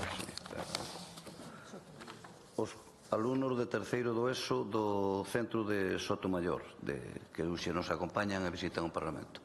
Benvidos. Moitas grazas, presidente. Pois benvidos aos alumnos e alumnas de Soutomaior. Está claro, señorías, que os dous grupos da oposición fixeron unha verdadeira fuxida cara adiante porque non teñen argumentos sólidos. Está clarísimo. Miren, señor Bouza, xa sabe que eu tamén o respeto a vostede, pero o que sorprende é que vostede fale de pensamento crítico cando no sanchismo de pensamento teñen pouco e de crítico teñen aínda menos. Parecía que vostede iba a renegar, penseino, de algún destes materiais, a que vostedes renegaron públicamente no seu último Congreso Nacional de ideoloxías como a ideoloxía queer. Está claro que a bicefalia co nacionalismo é cada día máis intensa. Señoría Rodil, miren, champonada foi o seu monólogo de TeleBNG. Cando vin que levaba vostede esta PNC polo grupo parlamentario do BNG, pensei que o debate iba a ter nivel, con discrepancia ideolóxica, pero de nivel. Mais que lamentable a súa intervención. Bueno, debería decir a súa performance. Unha performance, por certo, de moi pouco gusto e moi barrio baseira. Moi barrio baseira, señoría. En fin, a verdade, señorías, é que despois de escoitar a oposición e sobre todo a señora Rodil unha bota man de Freud e o resultado da psicoanálise queda ben clara. Vostedes en realidade veñen a falar da necesidade de que ese adoctrinamento se expanda tamén aos medios públicos de comunicación, é dicir, vostedes veñen aquí a apoiar non só o asalto a currículo académicos, mas sen duda que este asalto teña por obxecto tamén a televisión, a radio e as plataformas digitais. Así xa estaría o pack completo, facerse cos medios, algo no que xa teñen moita experiencia, e facerse cos centros educativos. E volvo a dicirlles, unha vez máis, utilizando a súa propia xerga, a verdadeira bomba é esta bomba pedagóxica que trata de cargar de contraideoloxía calquera contido susceptible de manipulación. E vaya chapuza de emendas, señorías do BNG, vaya chapuza. A queren redactar peor e non sae. Buscan un dos seus hits ou dos medios públicos para fuxir dun argumento válido que sustente as aberracións educativas que o sindicato que manda no BNG pretende colar nos centros educativos galegos. E por qué? Pois porque non teñen argumentos, señorías, non o teñen. Única e exclusivamente iso, é ben sinxelo, buscan nos arquivos do portátil, CRTVG. E xa lle saen os que teñen dende vai moitos anos. Agora adaptan as novas siglas e ala, copian e pegan. É o comodín do público, verdade, señorías? Pero miren, non desviemos o tema. Estamos aquí para falar de liberdade. Liberdade de expresión e liberdade de pensamento. Unha liberdade a que, por certo, cada vez vostedes lle teñen máis alerxia. Os extremismos non queren neutralidade. Xa lle lo dixen na pasada sesión plenaria, señorías. Vostedes queren unha estrelada tatuada non só no ombreiro de Castelao, mais en todos e cada un dos autores, científicos, creadores, historiadores, filósofos, en todos, cuxos coñecementos, cuxas teorías, cuxos experimentos, cuxas obras ou traballos configuran o corpus tanto teórico como práctico do currículum académico e da metodoloxía que o acompaña. Non estamos aquí para pôr en tela de xuízo a neutralidade do profesorado e creo que o dixen ben claro na miña primeira intervención. Estamos para garantirlles a súa liberdade de cátedra. Estamos aquí para transmitir unha mensaxe de tranquilidade e amparo ante a osadía de incurrir nas súas clases. Estamos aquí, en definitiva, para asegurar que a Administración Educativa neutralice calquera intento de propaganda lacerante e descarada que destina dende o sector máis radical do nacionalismo a captar sen escrúpulos as idades máis vulnerables que andan á percura da súa identidade e da súa reafirmación. Eu escoitelles con moitísima atención, porque xa se sabe que de non entrar no redil as adolescentes do presente poden acabar no futuro como as miñas compañeiras do Partido Popular de Santiago, sendo profesionais ameazadas, insultadas e amordazadas ao xeito desa caricatura de Rosalía de Castro. Pero non, señorías, queremos nenos e nenas libres, nin calados nin sumisos. Gracias.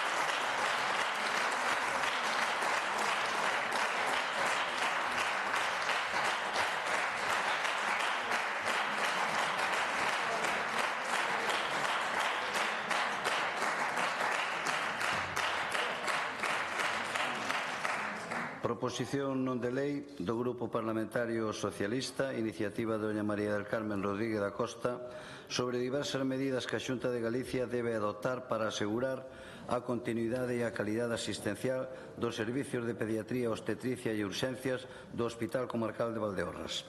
Presentouse unha emenda do Grupo Parlamentario do Bloque Nacionalista Galego para formular a proposición non de lei. Ten a palabra a señora Rodríguez da Costa.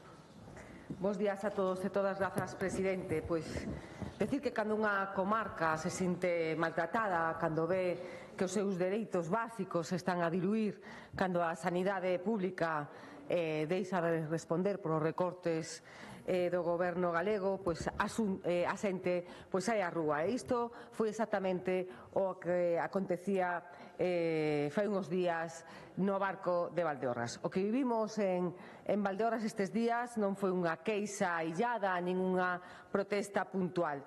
Foi algo moito máis claro e moito máis serio, unha cidadanía farta, cansada e decidida a facerse escoitar.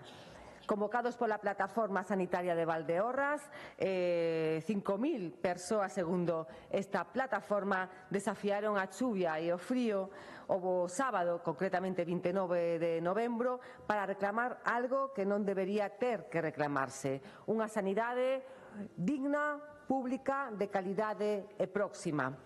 E para decirlle á Xunta de Galicia algo tan simple como contundente: Valdeorras non aguanta máis, Valdeorras non acepta ser tratada como unha comarca de segunda, e Valdeorras reclamaba dignidade sanitaria. E non foi unha concentración pequena, foi unha marcha masiva que remataba, que se iniciaba no Hospital Comarcal de Valdeorras e remataba en Viloira, entre berros que decían todo, non? decíamos, queremos ser atendidos, non esquecidos, máis especialistas para Valdeorras, a sanidade non se vende, se defende, e queremos neumólogo xa.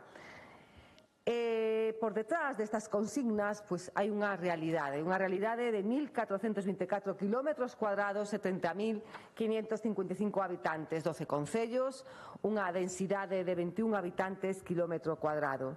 Pero en territorios como a Veiga, con só 3,12 habitantes por kilómetro cuadrado, un dos municipios máis dispersos e fríos tamén de Galicia. Nun territorio así, recortar servicios sanitarios é unha irresponsabilidade política.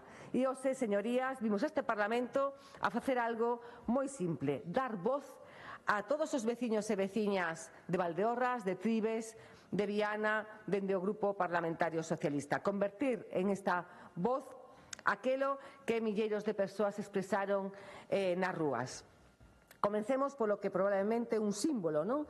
Claro, do que está acontecendo nestas comarcas. O un venres, a única incubadora de traslado neonatal do Hospital de Valdeorras falla.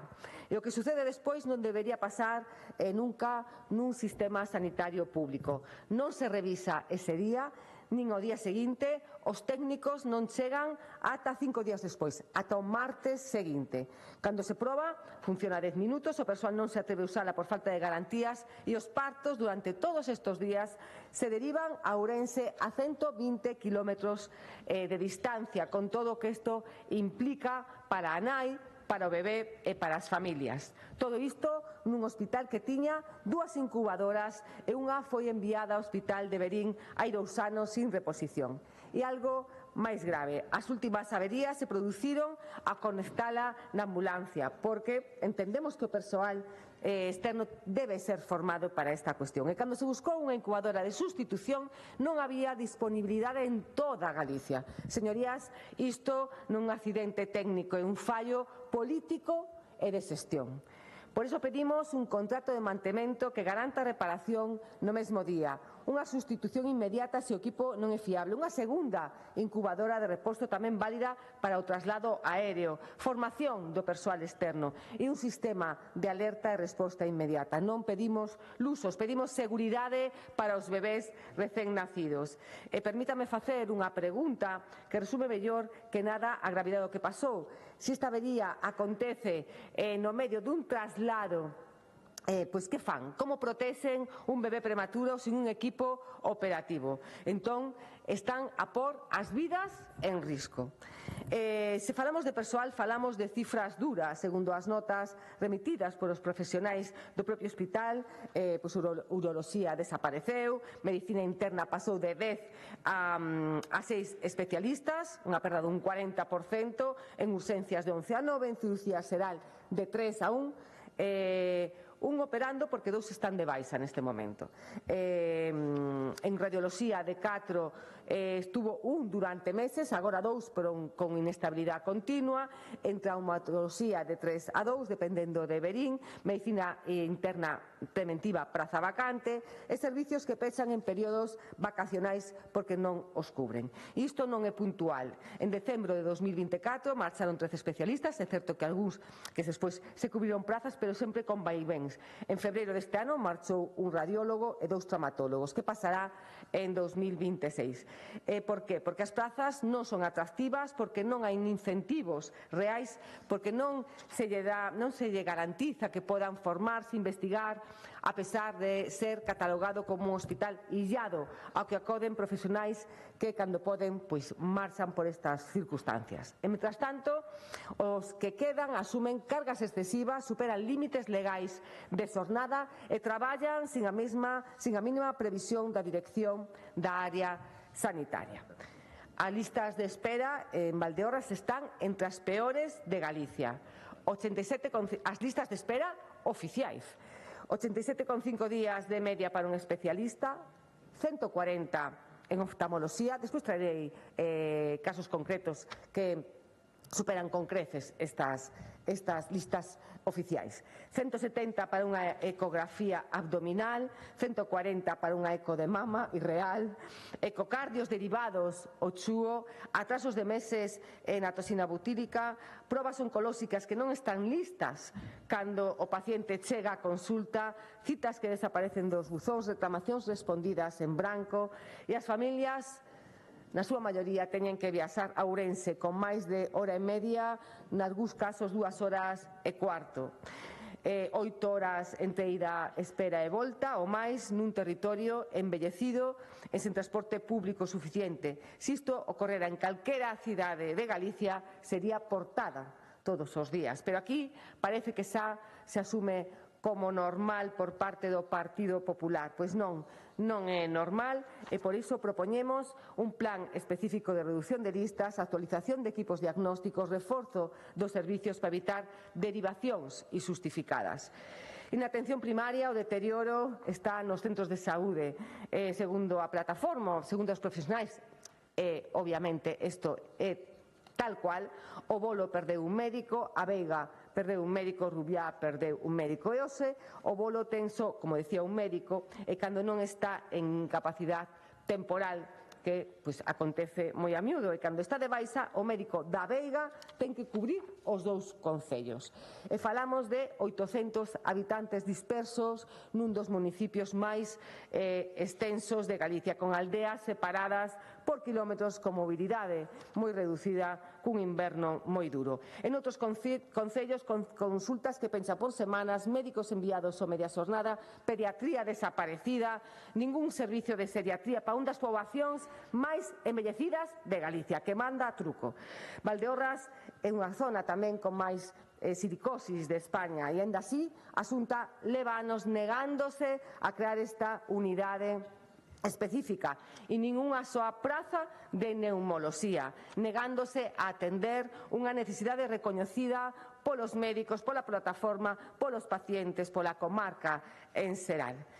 Por iso tamén propomos a creación deste servicio de neumoloxía e esta unidade funcional respiratoria. En relación, remato o ADO, a hospitalización a domicilio, igual, infradotada e o transporte sanitario, isto é importantísimo de que escoiten, señorías do Partido Popular, non hai ambulancia de soporte vital avanzado e non hai base 061. Isto non pode seguir acontecendo e por iso pedimos unha planificación tamén a medio e longo plazo para cumprir todas estas carencias. Nada máis. Moitas gracias.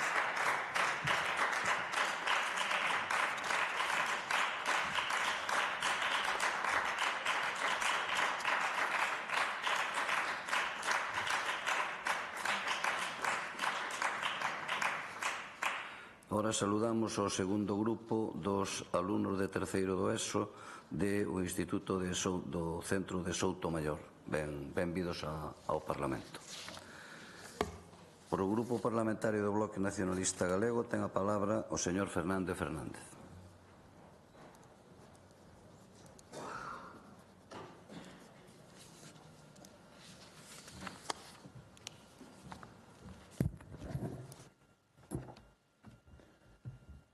Presidente, señorías, coñecen Valdeorras?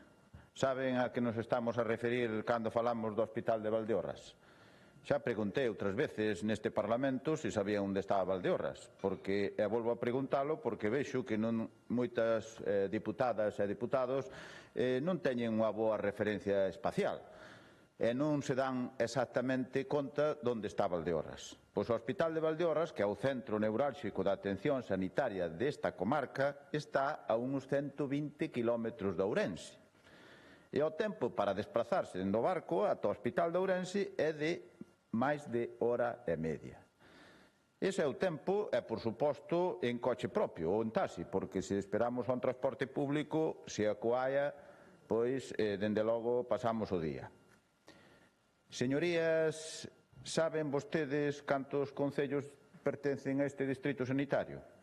Pois este distrito presta atención sanitaria ás veciñas e veciños de Rubiá, Carballeda, Vilamartín, A Rúa, Petín, Larouco, O Bolo, A Veiga, Manzaneda, Pobra de Tibes, Viana do Bolo e, por suposto, o Barco de Valdeorras, que é onde está situado o hospital. Nestes concellos residimos unhas 30.000 persoas, a metade no barco e o resto esparexidos por os concellos mencionados.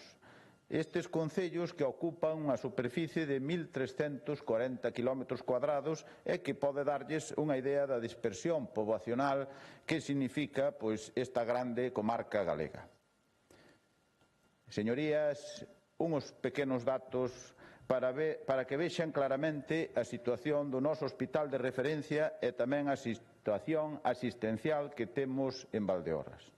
Datos oficiais do Sergas de xuño de 2025, datos oficiais. Primeiro, listas de espera de consultas. O distrito de Valdeorras bate todos os récords e ten unha espera de 87,5 días para unha consulta de un especialista. Case 3 meses para que calquera dos que vivimos nesa comarca teñamos acceso a un especialista ante un problema de saúde. Case 3 meses, datos oficiais. En moitos casos xa nin siquiera é especialista e deríbannos directamente a Ourense. Lista de espera de probas diagnósticas. Estamos en 98,6 días de espera, outro récord negativo do Hospital de Valdeorras. E sempre tendo en conta as probas que se practican en Valdeorras, o mesmo que dixen anteriormente, porque son moitas menos das que se practican noutros hospitales. Terceiro, lista da garda. 3.113 persoas esperando por unha consulta, 1.408 persoas esperando por unha proba diagnóstica. Señorías, se falamos da silicose, segundo os datos do Instituto Nacional de Silicose, temos que Galiza ten o 40% dos casos do Estado. Dos cales, dese 40%, o 65% proveñen da lousa, do sector da lousa.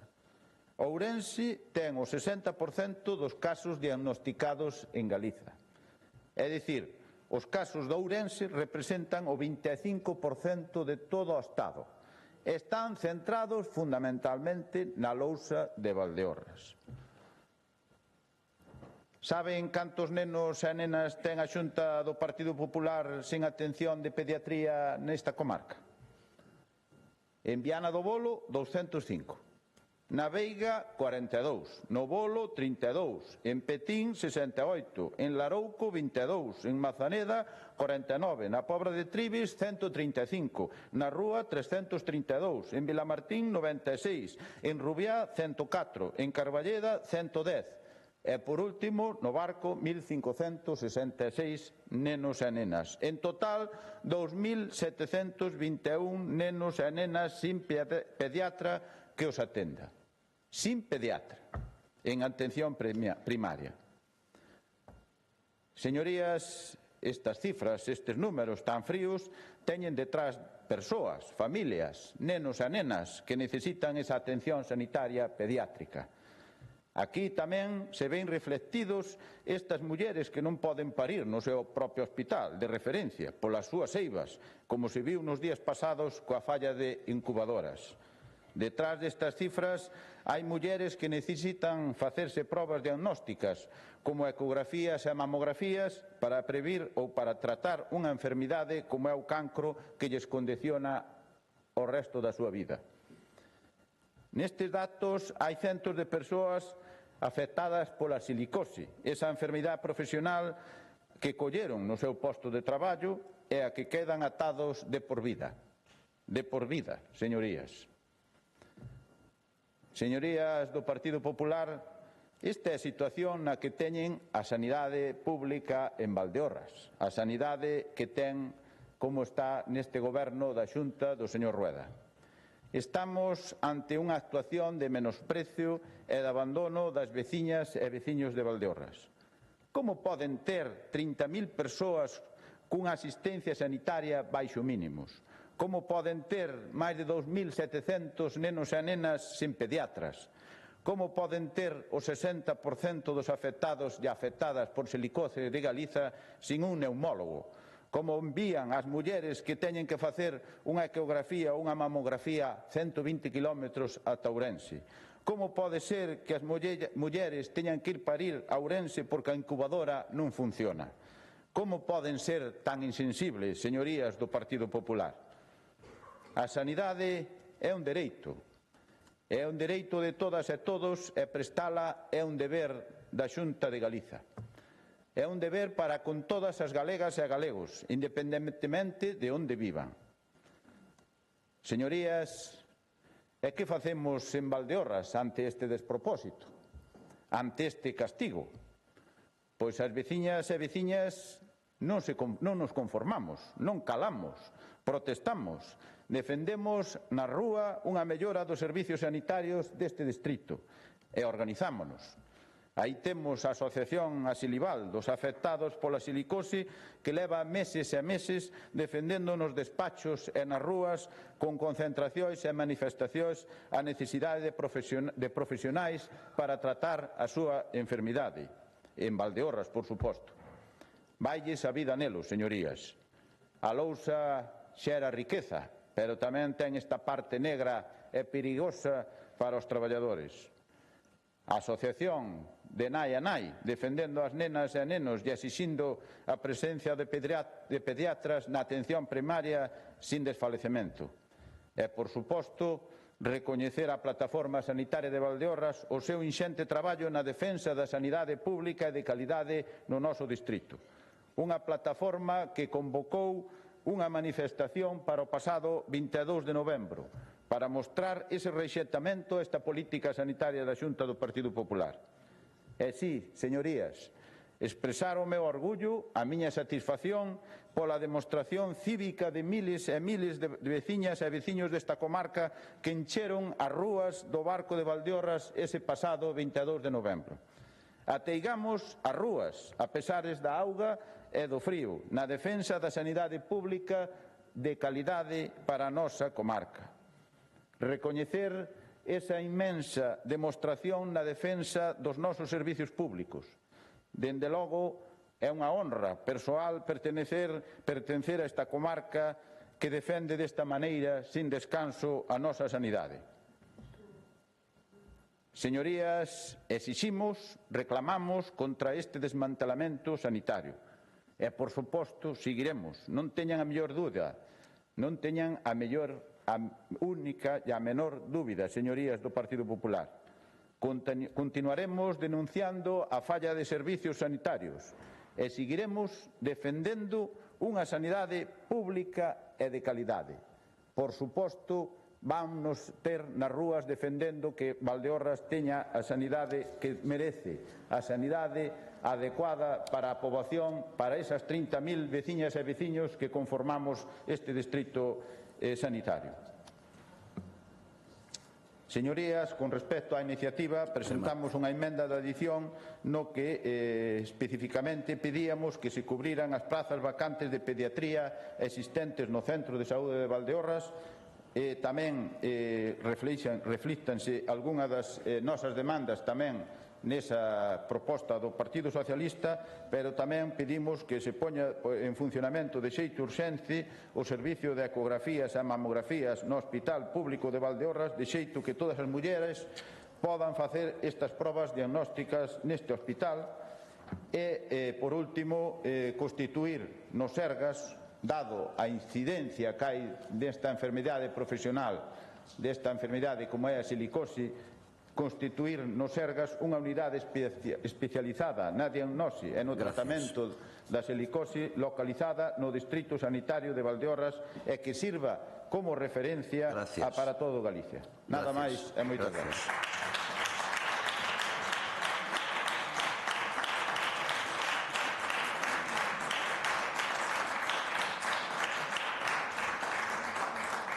Grupo Parlamentario Mixto, señor Ojea.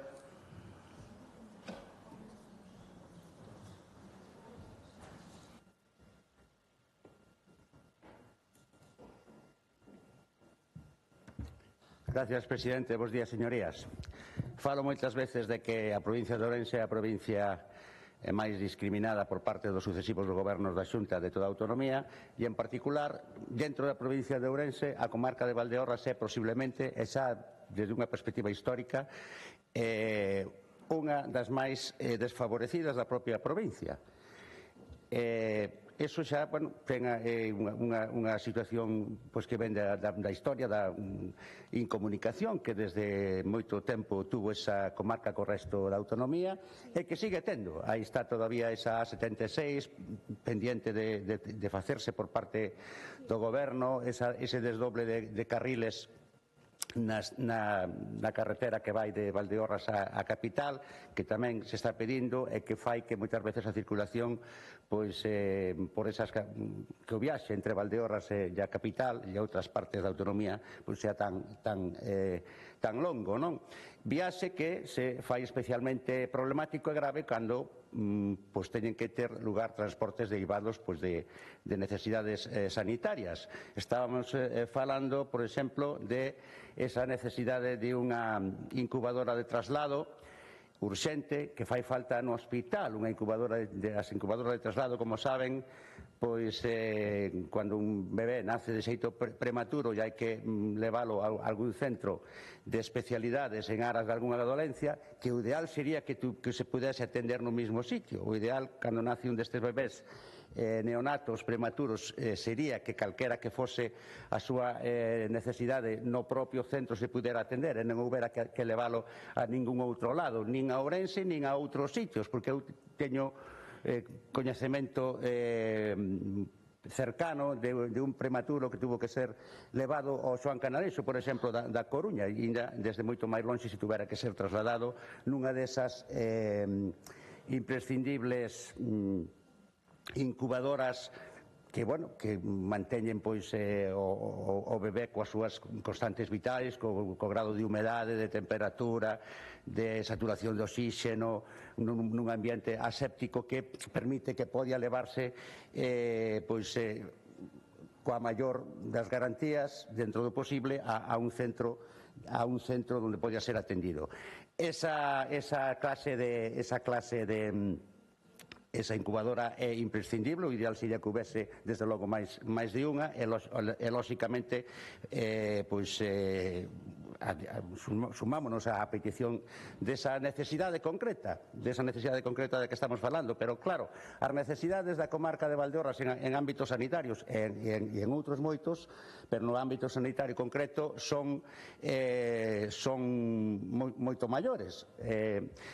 Na provincia de Ourense están as máis longas listas da garda de Galicia. Os datos concretos poden vostedes buscar en calquer página de estadísticas, non? Pero dentro da provincia de Ourense, a comarca de Valdeorras é a que máis longas ten tamén as listas de espera, o sea que estamos ainda todavía en datos peores, en cousas como oftalmoloxía, uroloxía, e as necesidades de pediatría están se pondo de manifesto todos os días. A min estaba reflexionando fai un pouco que a comarca de Valdeorras é unha das comarcas que foi orixe de moitas sagas de médicos. É curioso, non? Porque moitísimas recoñecidas sagas de médicos son oriundas da zona de Valdeorras, incluso varios dos alcaldes que houve nos últimos tempos eran os médicos da zona. Falábase da Veiga, un gran médico que foi o alcalde, o señor Vicente García Carrasco, que tuve a honra de tratar, pai dunha saga de médicos coñecida, o propio alcalde do Bolo, o señor Corzo, tamén médico, outros moitos. E, curiosamente, menos mal ao mellor, se non fora tamén por eso, falaba alguén da tendencia dos médicos a marcharse desa zona, desa comarca, por as deficiencias que atopan na súa forma de traballar. O mellor houbera sido incluso peor se non houbera ese sustrato de médicos na comarca, non?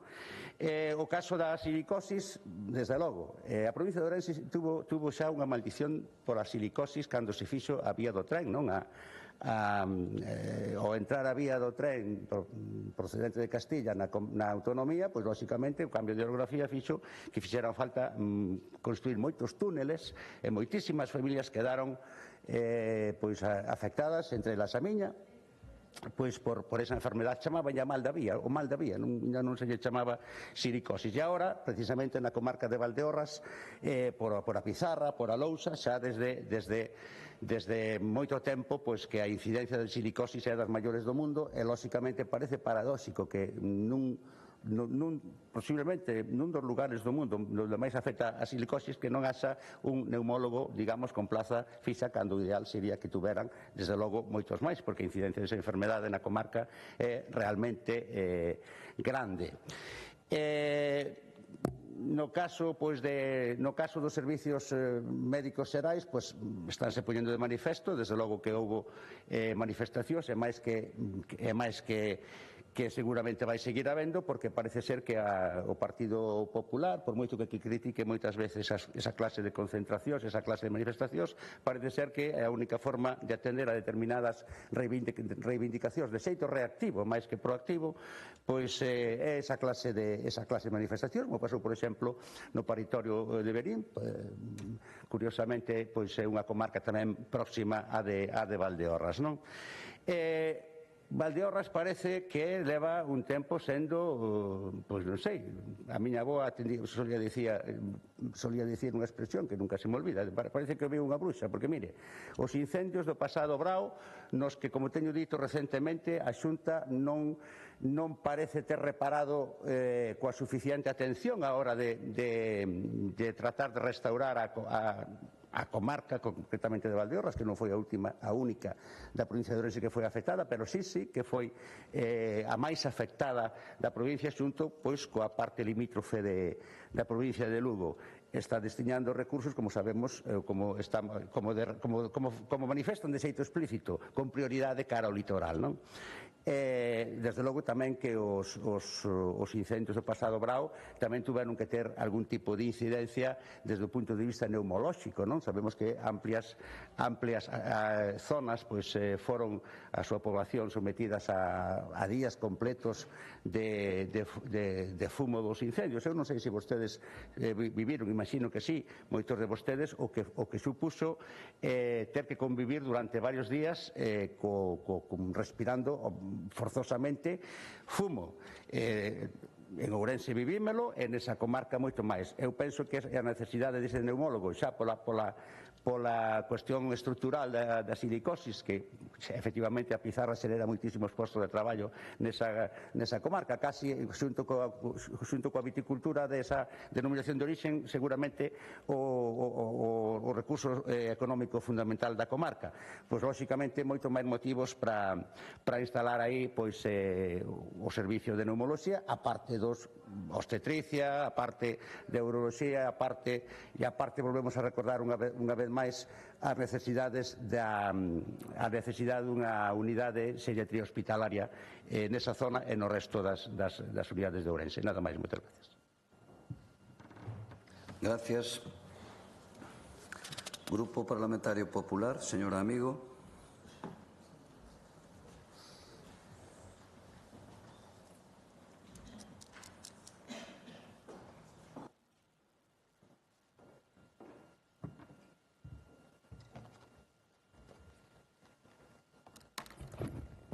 Bos días a todos. Moitas gracias, presidente. Señorías, vamos a debatir unha proposición non de lei do Partido Socialista sobre as diferentes medidas que a Xunta de Galicia debe de adoptar para asegurar a continuidade e calidade asistencial dos servicios de pediatría, obstetricia e urxencias do Hospital Comarcal de Valdeorras. E unha vez máis volvemos aquí o de sempre. O Partido Socialista convertendo unha incidencia puntual, resolta en horas, nunha suposta crise sanitaria para tentar arañar titulares, señorías. Xa nos teñen afeitos a esta política do suceso illado, pero hoxe superan vostedes todas as marcas. A señora Dacostas presenta esta proposición construída sobre a avería dun sensor dunha incubadora. Dun sensor, señorías. Non da incubadora enteira, nin dun servicio pechado, dun risco asistencial, dun sensor. E que é o que pasou? Que ese sensor arreixouse en menos de 2 horas polo personal de electromedicina do propio hospital. En 2 horas, señorías. Non o negue, non é mentira. Pois ben, este episodio mínimo, solucionado no propio día, o Partido Socialista de Galicia pretende artellar un relato apocalíptico para convencer a ciudadanía de que o Hospital Público do Barco de Valdeorras está sen partos, sen incubadora e sen seguridade.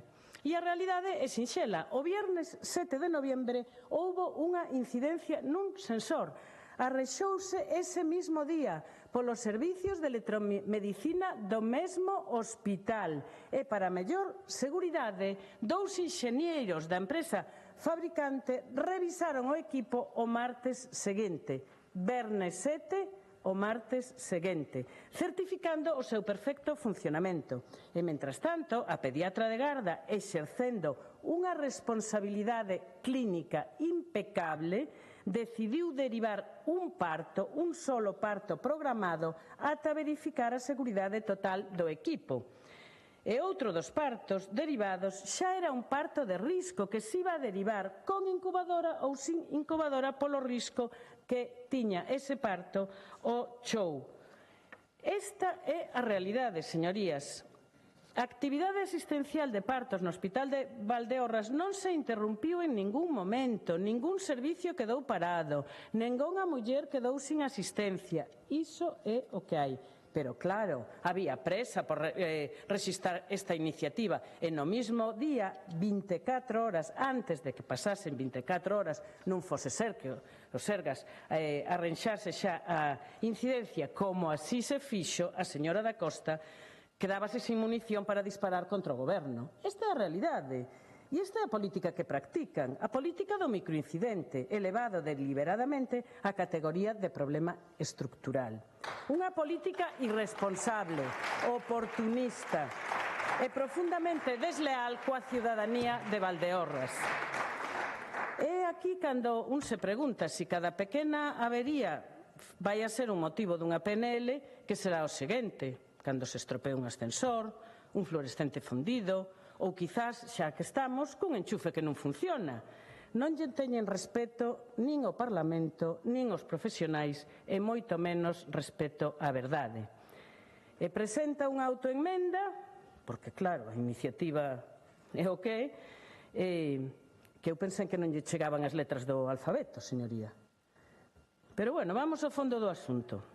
O Partido Socialista de Galicia fala de reforzos, de medios, de persoal, como se en Galicia non estuvera facendo precisamente o contrario do que fan os gobernos socialistas ali donde gobernan noutras comunidades. E escuiten o señor Fernández a Xunta do PP. A Xunta é de todos, señorías. E o goberno da Xunta, que é do Partido Popular, está aquí porque falaron os galegos. Falaron, e cada 4 anos falan os galegos, e por iso a Xunta é do Partido Popular.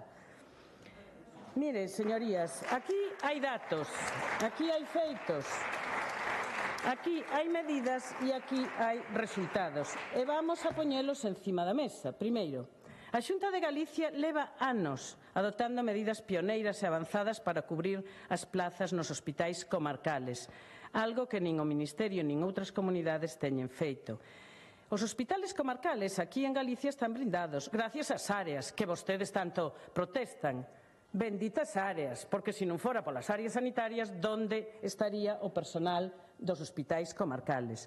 E mentras hai 2 anos que a Comisión de Recursos Humanos do Sistema Nacional de Salud elaborou un borrador, señorías, para definir criterios de difícil cobertura que segue sin aprobarse, Galicia dotouse dunha lei pioneira, a Lei 2/2022, que establece con claridade que son postos de difícil cobertura e habilita incentivos específicos para cubrilos. Por eso temos profesionais nos hospitais comarcales. E sí, os mesmos que veñen agora aquí a clamar polos comarcales e a pedir urxencia na cobertura de plazas. Isto é, señorías, hipocresía elevada a hipocresía política. Son os mesmos que votaron en contra. Señor Fernández, señora da Costa, volvo a repetirlles, como estarían eses hospitais comarcales se non fora polas medidas que adoptaron os gobernos do Partido Popular. Porque gracias a esa lei, a esa que vostedes rexeitaron, Galicia puido convocar prazas por concurso, mellorar a valoración das experiencias nos comarcales, ofrecer ventaxas na carreira profesional, priorizar cursos formativos e facilitar proxectos de investigación a todos os profesionais que optan por eses destinos nos comarcales. Todo eso, señorías, está en marcha. Todo eso, señorías, existe gracias ao esforzo da Xunta de Galicia. E todo eso existe malia a oposición destructiva do Partido Socialista Galego e do Bloque Nacionalista Galego. E gracias a esas medidas, gracias a ese compromiso real coa sanidade pública, gracias a esa aposta polos comarcales, o Hospital Público de Valdeorras incorporou nos últimos 2 anos 26 médicos con vínculo de fixeza. 26, por si non nos coitaron ben. Non é propaganda, son contratos, son profesionais, son servicios funcionando. O Hospital Comarcal de Valdeorras garante a continuidade e a calidade de todos os seus servicios, en particular dos servicios de pediatría, obstetricia e urxencias, xa que contan con 2 facultativos especialistas en pediatría, 4 en xinecoloxía e obstetricia e 6 médicos de urxencias hospitalarias con plazas aí funcionando. Isto é reforzar a sanidade, isto é garantir servicios, isto é unha política útil e non política de prensa. E que fai o Partido Socialista? Que fai? Pretende convencer a xente de que o hospital está abandonado porque un sensor fallou. 2 horas. Fan política de medo, non política sanitaria. Fan ruído, non propostas. Fan teatro, non xestión.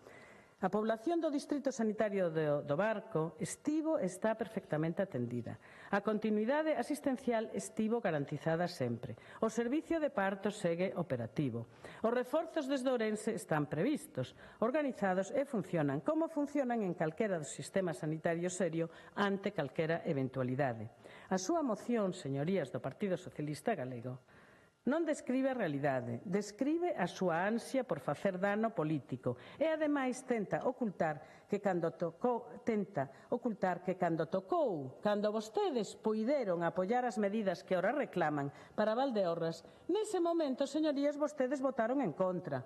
Votaron en contra de máis concursos, votaron en contra de máis incentivos, votaron en contra das ferramentas que permitiron contratar os profesionais que hoxe garanten os servicios polo que vostedes veñen a chorar aquí. Esa é a súa coherencia. Por eso, señorías, esta proposición non se pode apoiar, porque é falsa a súa premisa. É unha premisa oportunista no seu contido, irresponsable no seu ton, é absolutamente inútil para a ciudadanía de Valdeorras. A sanidade pública galega non necesita máis alarmismo fabricado, necesita o que a Xunta está facendo. Xestión seria, medidas pioneiras, contratación estable e hospitais comarcais reforzados. O que non necesita, desde logo, é que se converta unha simple avería puntual nunha cruzada política. O Parlamento de Galicia, señorías, non está para iso. Máis nada e moitas gracias. E non teñan a mellor dúbida de que o Partido Popular e o Goberno de Rueda seguirán traballando por unha sanidade pública de excelencia. Gracias.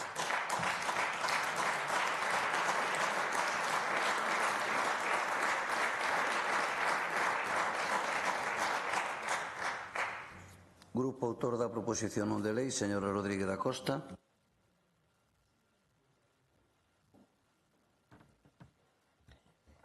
Pois gracias, presidente. Señora amigo diputada do Partido Popular, a que non se atreven os diputados da provincia de Ourense a manifestar o que dixo vostede nesta tribuna, porque é completamente mentira, completamente mentira. 5.000 persoas saíron á calle, á rúa, a manifestarse, a peticionar servicios esenciais sanitarios e vostede di que nos exageramos e que non teñen problema algún na sanidade en Valdeorras. E claro, vostede sabe para crear esa cortina de fume, porque non vería un diputado de Ourense aquí dicindo que vostede dice, porque minte, a incubadora... Silencio. A incubadora se estropea un venres e o martes seguinte é cando se arranxa, señora amigo. Pero mire, Ademais, di que a miña emenda é moi larga, é tan larga como as necesidades que teñen os veciños e veciñas das comarcas de Valdeorras, de Viana e de Trives.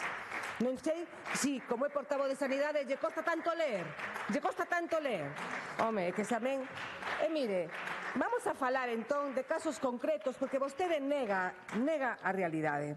Nega a realidade. Mire, un caso. Unha paciente do Barco, unha ecografía mamaria solicitada polo especialista o 3 de decembro de 2024 e hoxe sigue sin cita. A teño aquí. 3 de decembro de 2024, mamografía, sigue sin cita.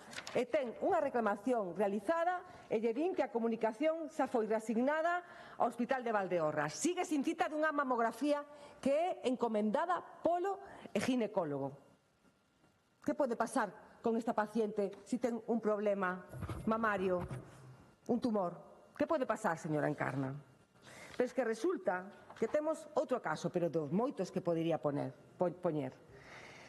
Esta paciente lle solicita ao seu médico unha remisión á unidade do dolor o 21 de agosto de 2024, pero que resulta que ten cita para o 12 de diciembre de 2025. 15 meses de espera para aliviar unha dor crónica. Esta é a situación idílica dos habitantes, dos veciños e veciñas de Valdeorras. Esa que vostede reflexe. Eu creo que lle debería dar vergonza facer o discurso que fixo hoxe nesta tribuna, porque temos profesionais hiperformados en Valdeorras, extraordinarios, pero que resulta que non teñen medios materiais humanos, como os ecógrafos que están averiados e teñen que pedir os ecógrafos a urxencias, por exemplo, ou derivar as pacientes a Ourense.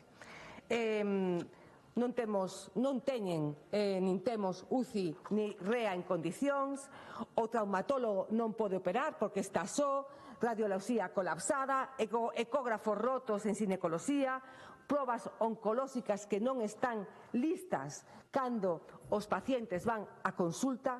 Señor amigo, esa é a realidade que vostede mostraba nesta contestación a esta iniciativa do Grupo Parlamentario Socialista. Pois pase vostede por aí, seguro que coñece o Hospital de Burela e as condicións, pois esta máis ou menos van por aí, igual de mal, igual de mal. Entón, en relación á emenda presentada por o Bloque Nacionalista Galego, quero, a ver, se vai engadir, presidente, a ver se teño aquí, se vai engadir o punto 6, que formará parte do punto 2i da nosa iniciativa, e despois estaba, perdón, o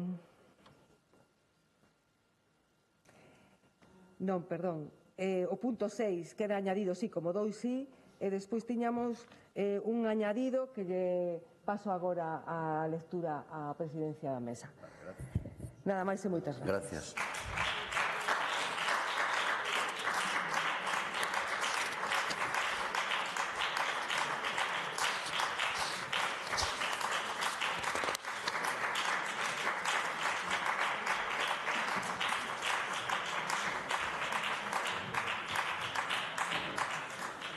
Proposición non de lei do Grupo Parlamentario Socialista, iniciativa de don Aitor Bouza, sobre a demanda ao Goberno galego de realización dunha avaliación urxente, verbo da dotación dos centros educativos públicos galegos de persoal cuidador e de profesorado de pedagogía terapéutica e audición e linguaxe. Presentouse unha emenda do Grupo Parlamentario do Bloque Nacionalista Galego. Para formular a proposición ten a palabra o señor Aitor Bouza.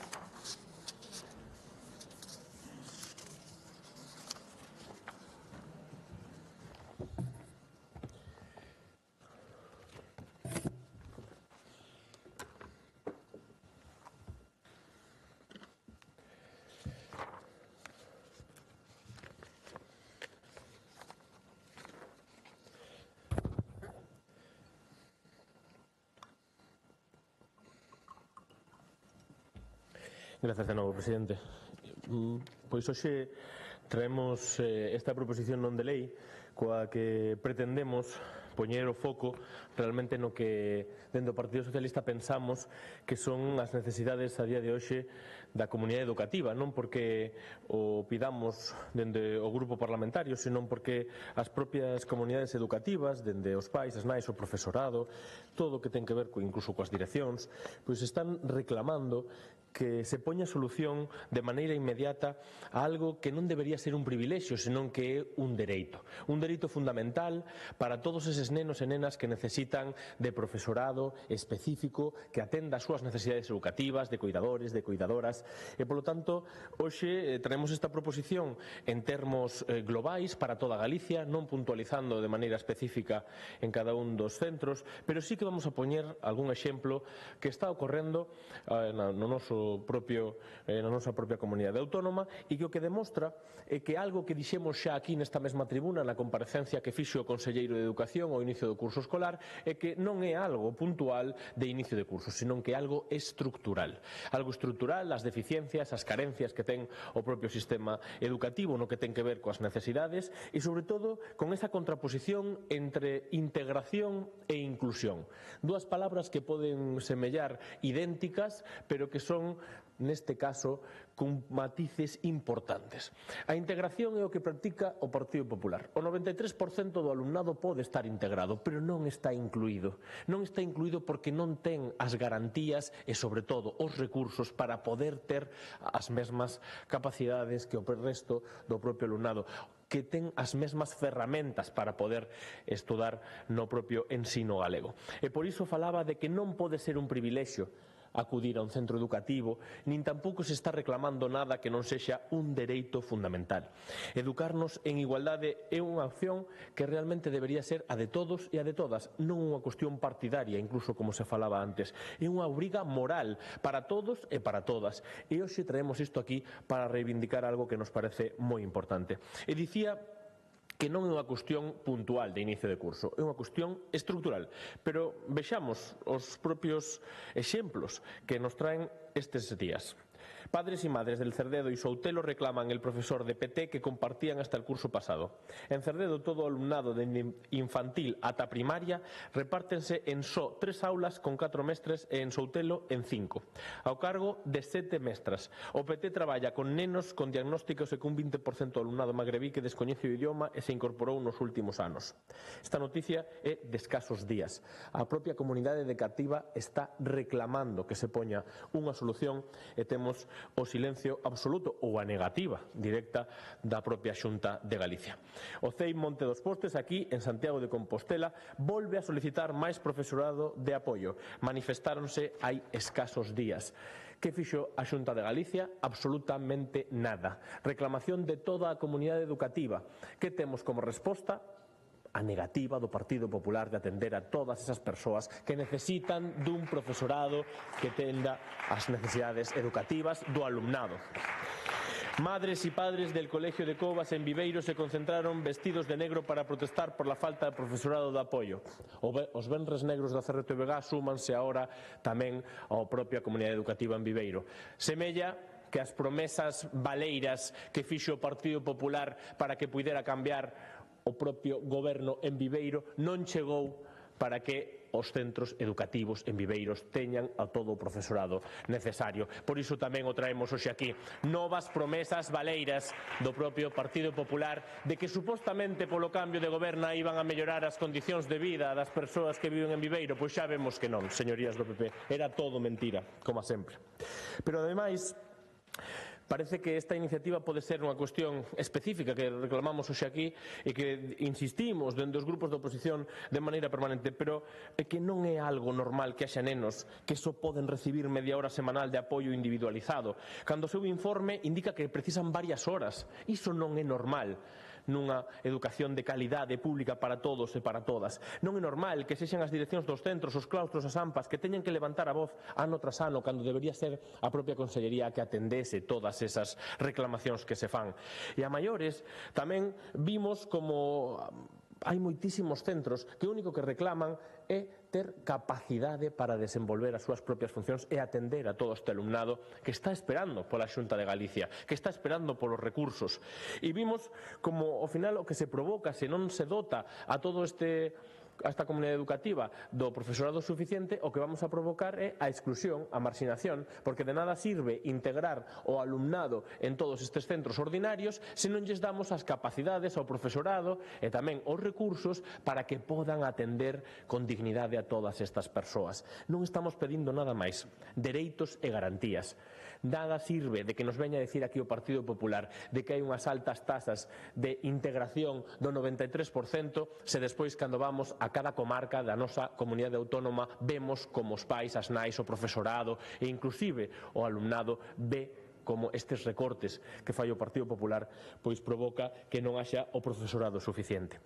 E a maiores, vemos tamén como os centros educativos en Ponteareas, o CEIP Xosé Fernández López de Porriño, ou todos estes centros que acabamos de comentar, ou o López Ferreiro en Santiago de Compostela, como tampouco teñen as necesidades educativas cubertas. Estes son só un exemplo do que realmente pasa na nosa comunidade autónoma. Eu xo dixen en varias ocasións.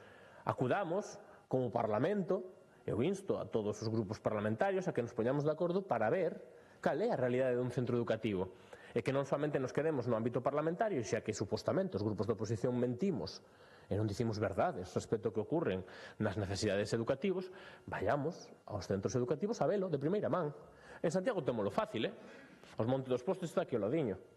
Vayamos a ver en que condicións se atopan e por que realmente as necesidades son algo que estructuralmente fai falla para garantir unha educación inclusiva e de calidade.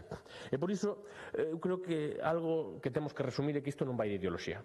Isto vai de dereitos e de humanidade. E se realmente vemos aquí a darnos palmadiñas de peito de que somos os defensores das familias, de que somos os defensores da integración e da inclusión, temos que velo tamén nos orzamentos e nos recursos. E non empregar os plans que veñen de outras administracións como do Estado para cubrir os déficits estruturais, como o Plan Mega, por exemplo. Non se poden empregar estes plans que o que teñen que servir é para dotar de máis recursos os centros educativos e non para paliar os déficits estruturais que ten o propio sistema educativo.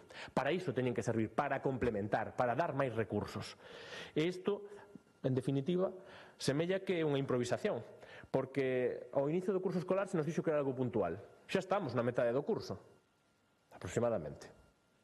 E agora, todos estes déficits que a día de hoxe se están registrando, se están denunciando por parte da comunidade educativa, que se pensa a Xunta de Galicia?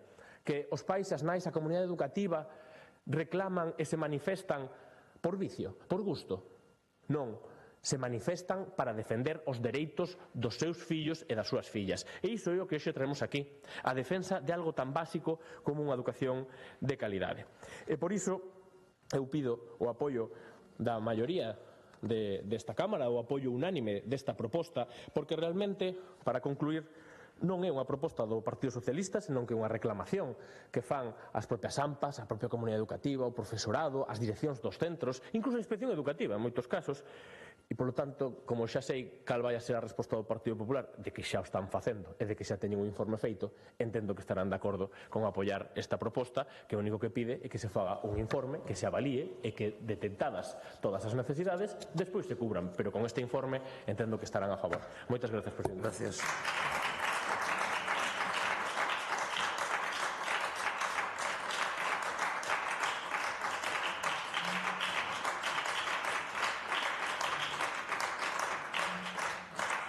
Grupo Parlamentario do Bloque Nacionalista Galego, señora Fernández da Vila.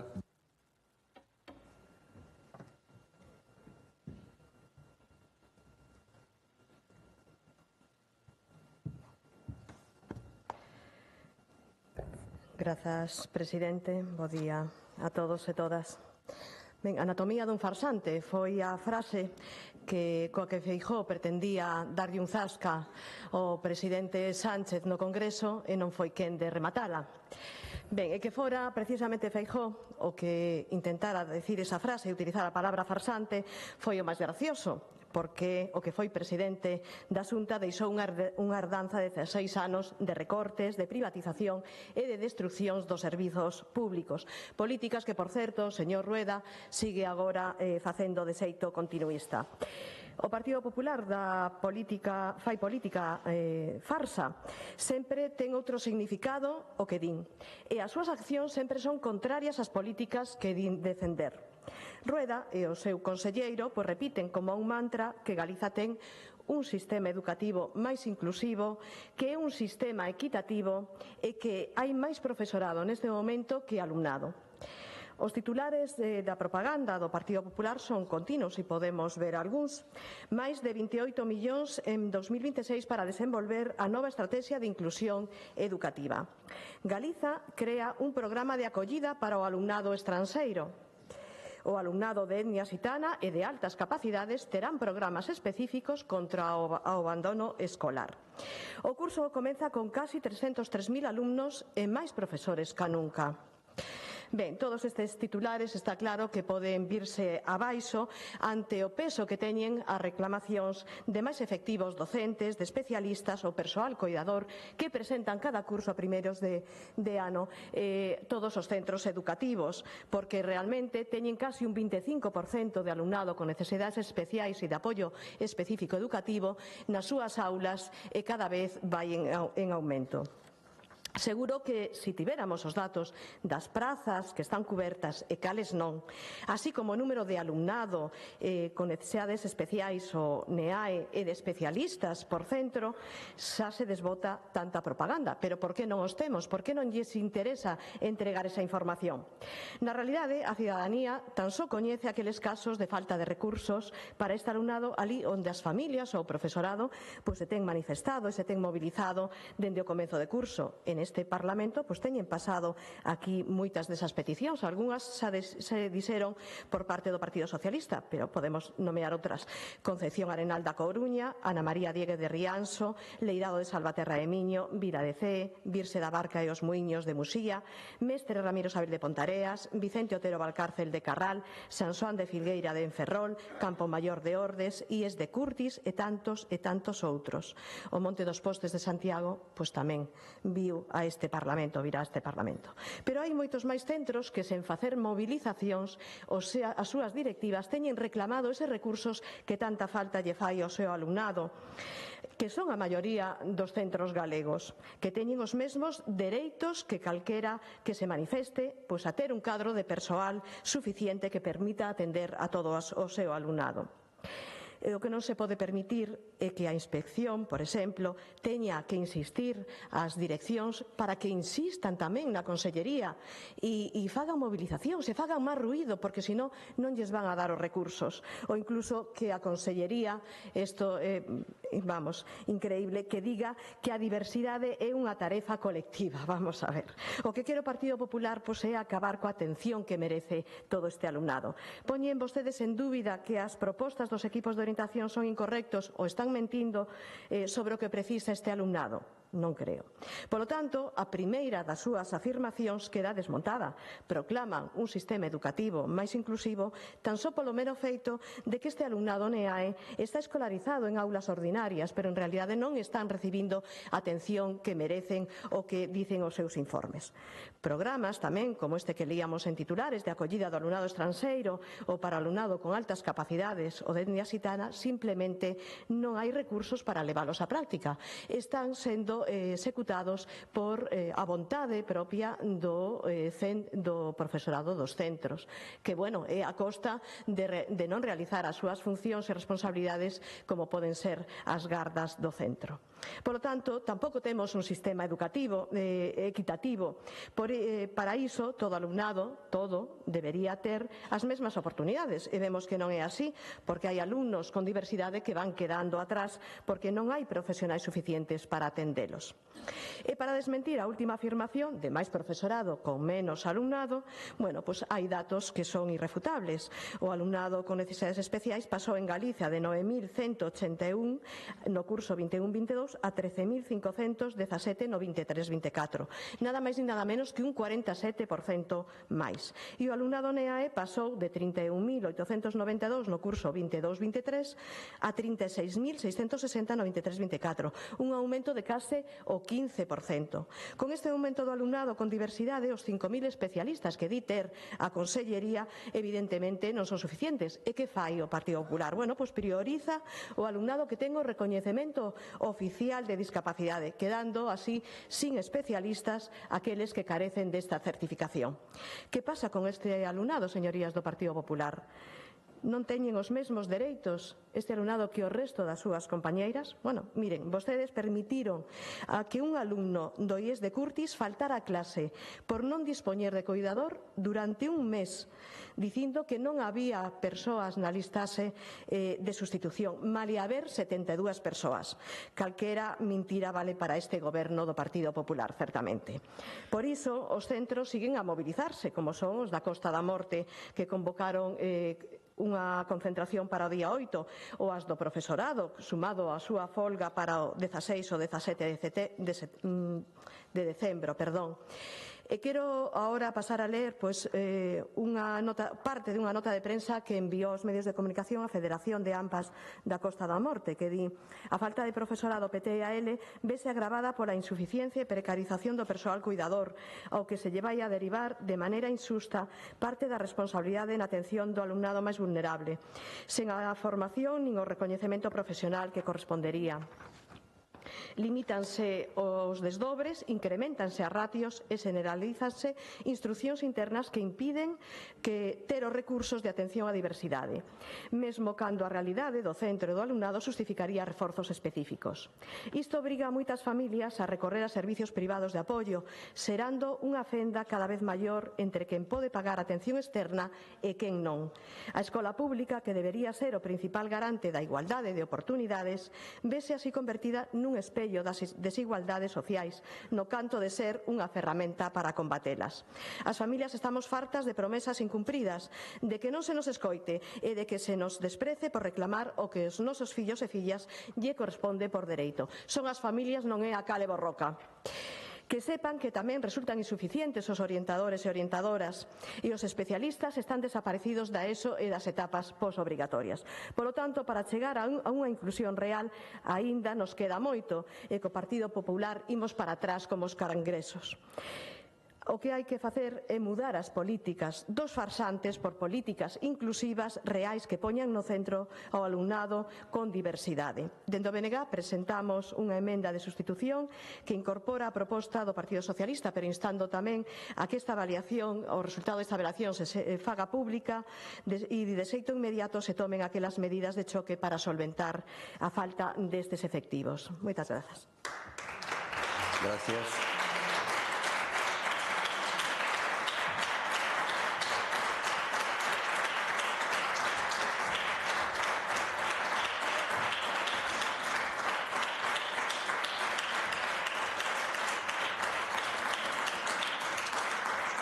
Grupo Parlamentario Mixto, Grupo Parlamentario Popular, señora Vázquez Suárez.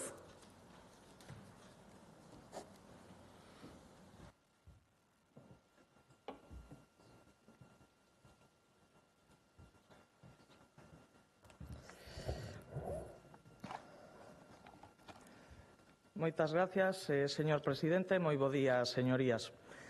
Eu non sabía que a Constitución española mudara no seu artigo 21 para establecer que o dereito á manifestación é un dereito exclusivo do Bloque Nacionalista Galego, porque non lles gusta nada que o Partido Popular se manifeste, pero, como comprenderán, temos o mesmo dereito que vostedes a facelo.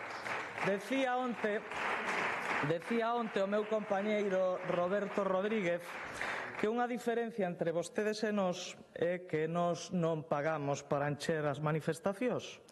Nós nos manifestamos con coñecemento de causa, claro, porque temos un goberno central cheo de problemas, un goberno central indecente, un goberno central corrupto.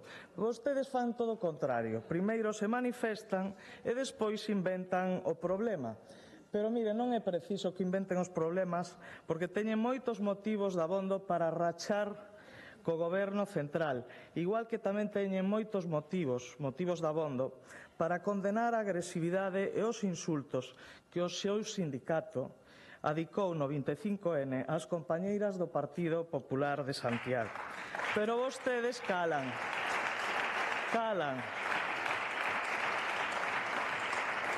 Vostedes calan e, ademais de estar caladas, tamén están sumisas á UPG.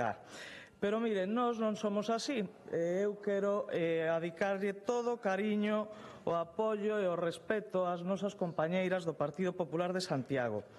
Porque nós non somos feministas dependendo da muller atacada. Somos sempre feministas. Esa é outra gran diferencia.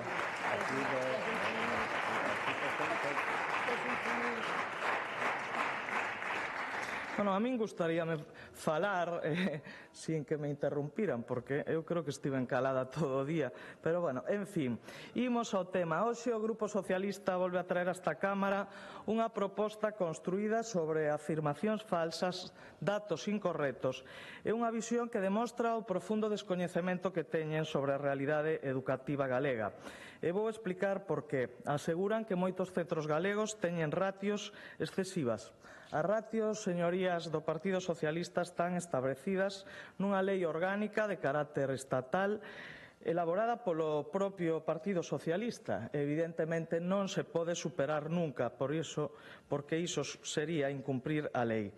Segundo, porque Galicia está reducindo voluntariamente as ratios dende o curso pasado, gracias ao acordo de mellora, ese que vostedes lle chaman acordo da vergoña, asinado con todos os sindicatos. Bueno, perdón, con todos os sindicatos non, con todos agás a CIGA, que unha vez máis actúa o ditado do Bloque Nacionalista Galego.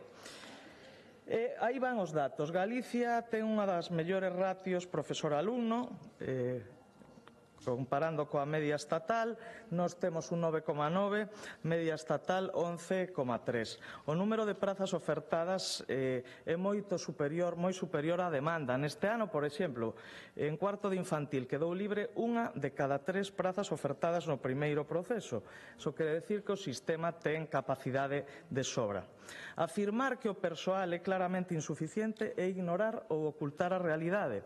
Máis de 5.000 profesionais traballan hoxe na atención á diversidade en Galicia, o dobre que en 2009. O número de PTs e ALs duplicouse en 15 anos e pasou de 1.500 a 3.000. O persoal cuidador tamén se duplicou e temos o maior número de docentes da historia.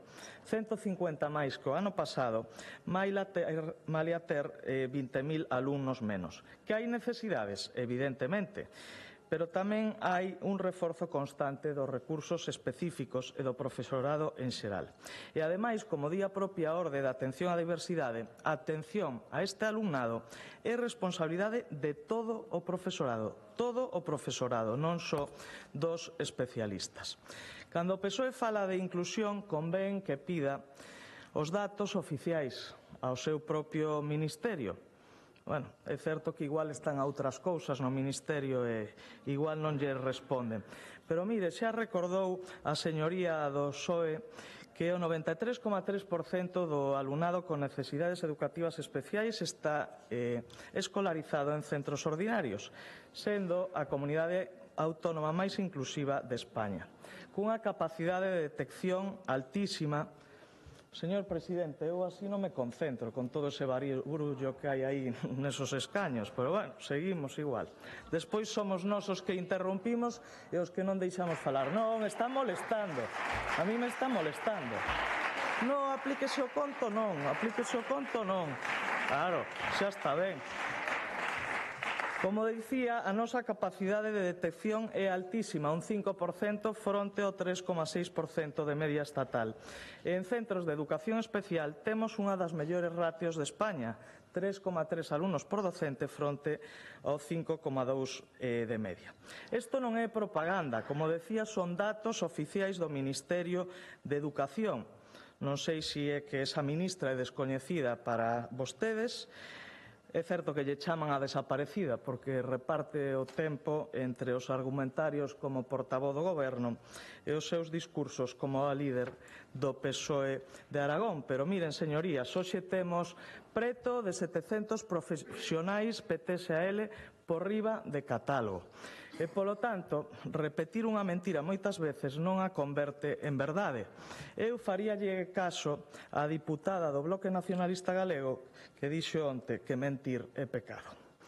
Dicir tamén que hai recortes en atención á diversidade é unha falta de respeto profunda aos miles de profesionais que están comprometidos coa inclusión, que son os que sosteñen cada día o sistema educativo, e tamén significa descoñecer que este ano hai unha comisión técnica de asignación que achega transparencia, rigor e criterios técnicos ao reparto dos recursos.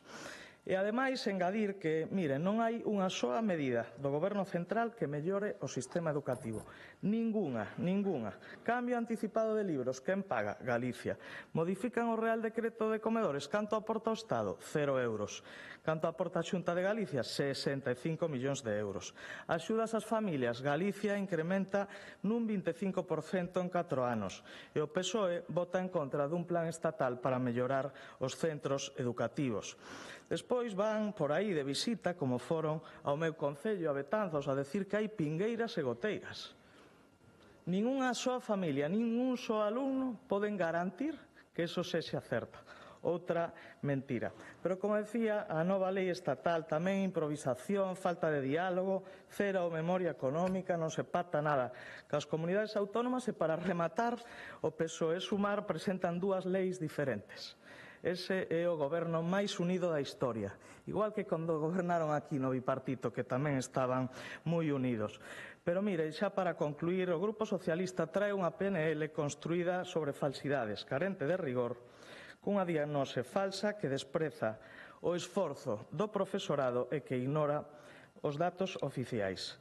Unha cousa é facer políticas educativas e outra ben diferente, e dende o meu punto de vista lamentable, é tratar de facer política coa educación. Máis nada, moitas grazas. Gracias.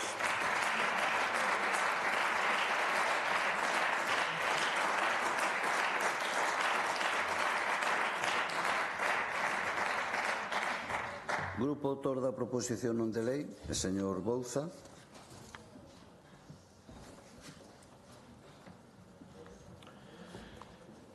Lamentable, señora Vázquez, é ter que escoitar que realmente o que pedimos hoxe é unha falsidade. Porque vostedes, xa que se lles enche tanto a boca a hora de exercitar o dereito de manifestación ata a hora que o veían como o demo, alégrome de que recoñezan o dereito a manifestación como algo positivo, xa que a practican, pois alégrome de que por fin veñan aquí a reivindicar un dereito constitucional que o resto xa practicamos, por certo, a comunidade educativa tamén, que é a que reclama o que hoxe nos estamos traendo aquí. Respeta vostede as manifestacións e concentracións de toda a comunidade educativa, que o que está pedindo é o aumento do profesorado? Está vostede dicindo que a comunidade educativa mente? Minte a comunidade educativa cando pide máis profesorado de necesidades educativas? É a pregunta que lle fago. Dixo vostede que aquí había unha iniciativa con datos falsos. Cales son eses datos falsos, señora Vázquez? Non os pode dicir? É que está moi ben vir aquí a decir que hai datos falsos, pero cales son os datos falsos? Vostede, aparte, viu aquí a faltarlle ao respeto a unha ministra.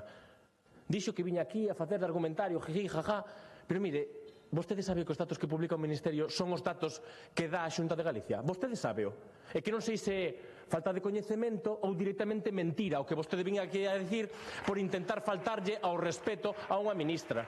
Porque quere que lle diga vostede eu que fai de voceira do Partido Popular en Betanzos para defender que realmente un centro educativo ao que o Grupo Socialista se lle impediu o acceso para poder verificar se había esas pingueiras, os datos do amianto e todo o que reclama a comunidade educativa, se nos impediu velo. Vostede o viu? Porque se vostede o viu, eu quero saber por que o Grupo Popular sí pode acceder a un centro educativo para poder revisar se hai pingueiras ou non hai pingueiras, como vostede está aquí cuestionando, e por que o Grupo Socialista non. Ou que houbo trato de favor para o Grupo Parlamentario Popular ou para unha deputada do Partido Popular por ser do Partido Popular. Eu quero sabelo. Porque realmente eso sí é ir en contra dos dereitos dos deputados e das deputadas. Porque se vostede nega que hai esas pingueiras, ese amianto, eses déficits estruturais no Instituto Francisco de Aguiar en Betanzos, é porque vostede o viu ou porque ven aquí a falar de oídas. E se o viu, eu quero sabelo. Porque entón o que se está é tendo unha falta de respeto absolutamente cos representantes do pobo galego. Ademais, mire, é que fala outra vez de porcentaxes. Deixemos xa outra vez de falar de porcentaxes. Os nenos e as nenas con necesidades educativas non son porcentaxes. Son nenos e nenas que necesitan apoio educativo, necesitan recursos, necesitan profesorado. É o que está reclamando nas manifestacións a comunidade educativa. Respeten as manifestacións e concentracións da propia comunidade educativa, non só as que fai con pancarta e chirigota o Partido Popular seguíndolle e facéndolle as beiras ao señor Feijóo. Respeten aos profesorado que se manifesta, respeten aos pais e as nais que reclaman algo tan básico como que os seus fillos e as fillas podan estudar en dignidade e en inclusión real e efectiva, algo que é o que estamos traendo aquí. Que lle molesta ao Partido Popular desta iniciativa? Que di? Esta é a falsidade que di o Partido Popular. O Parlamento Galego insta a Xunta de Galicia a realizar unha avaliación urxente da dotación actual de profesorado de pedagogía terapéutica, adición e linguaxe e cuidadores nos centros educativos públicos galegos, identificando as carencias existentes e establecendo un plan de reforzo inmediato. Pero, señora Vázquez, cal é a falsidade? Facer un plan, avaliar, saber cal é a necesidade real de todos os centros educativos de Galicia. Isto lle parece mal? Parecelles mal o Partido Popular facer unha avaliación e un análise? Van a votar en contra disto? Pois mire, eu pídolle que voten pensando en todos os nenos e nenas que necesitan un profesor ou profesora de apoio, que voten pensando en todos os que necesitan ese apoio para mañá ser autónomos e autónomas, e pídolles que voten pensando en todos os profesionais que poñen a alma, que poñen o tempo e a vocación onde a Xunta só pon excusas. E para rematar, para nós esta proposición non de lei é unha cuestión de xustiza con todos os nenos e nenas que necesitan ese apoio. É unha cuestión de dereitos e, sobre todo, unha cuestión de humanidade. E a todo iso é o que chamo as señorías do Partido Popular a que voten en conciencia. Por último, señor presidente, para posicionarme respecto á emenda do Grupo Parlamentario do BNG, agradecerlle a achega que realiza para mellorar a iniciativa. É certo que dentro do Grupo Socialista considerábamos que era algo obvio que enviaran os resultados, pero é certo que coñecendo o historial do Partido Popular falta fai que poñamos que se envíen eses resultados e que se fagan públicos. Por lo tanto, aceptamos como engádega o punto 2 e 3 na nosa iniciativa. Moitas grazas. Gracias.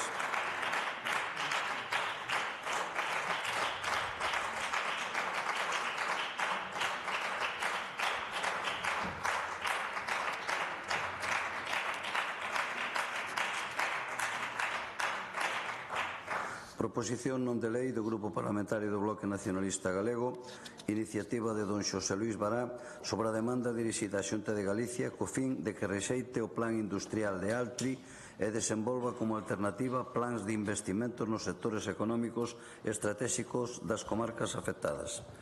Non se presentaron emendas. Para formular a proposición ten a palabra o señor Bará.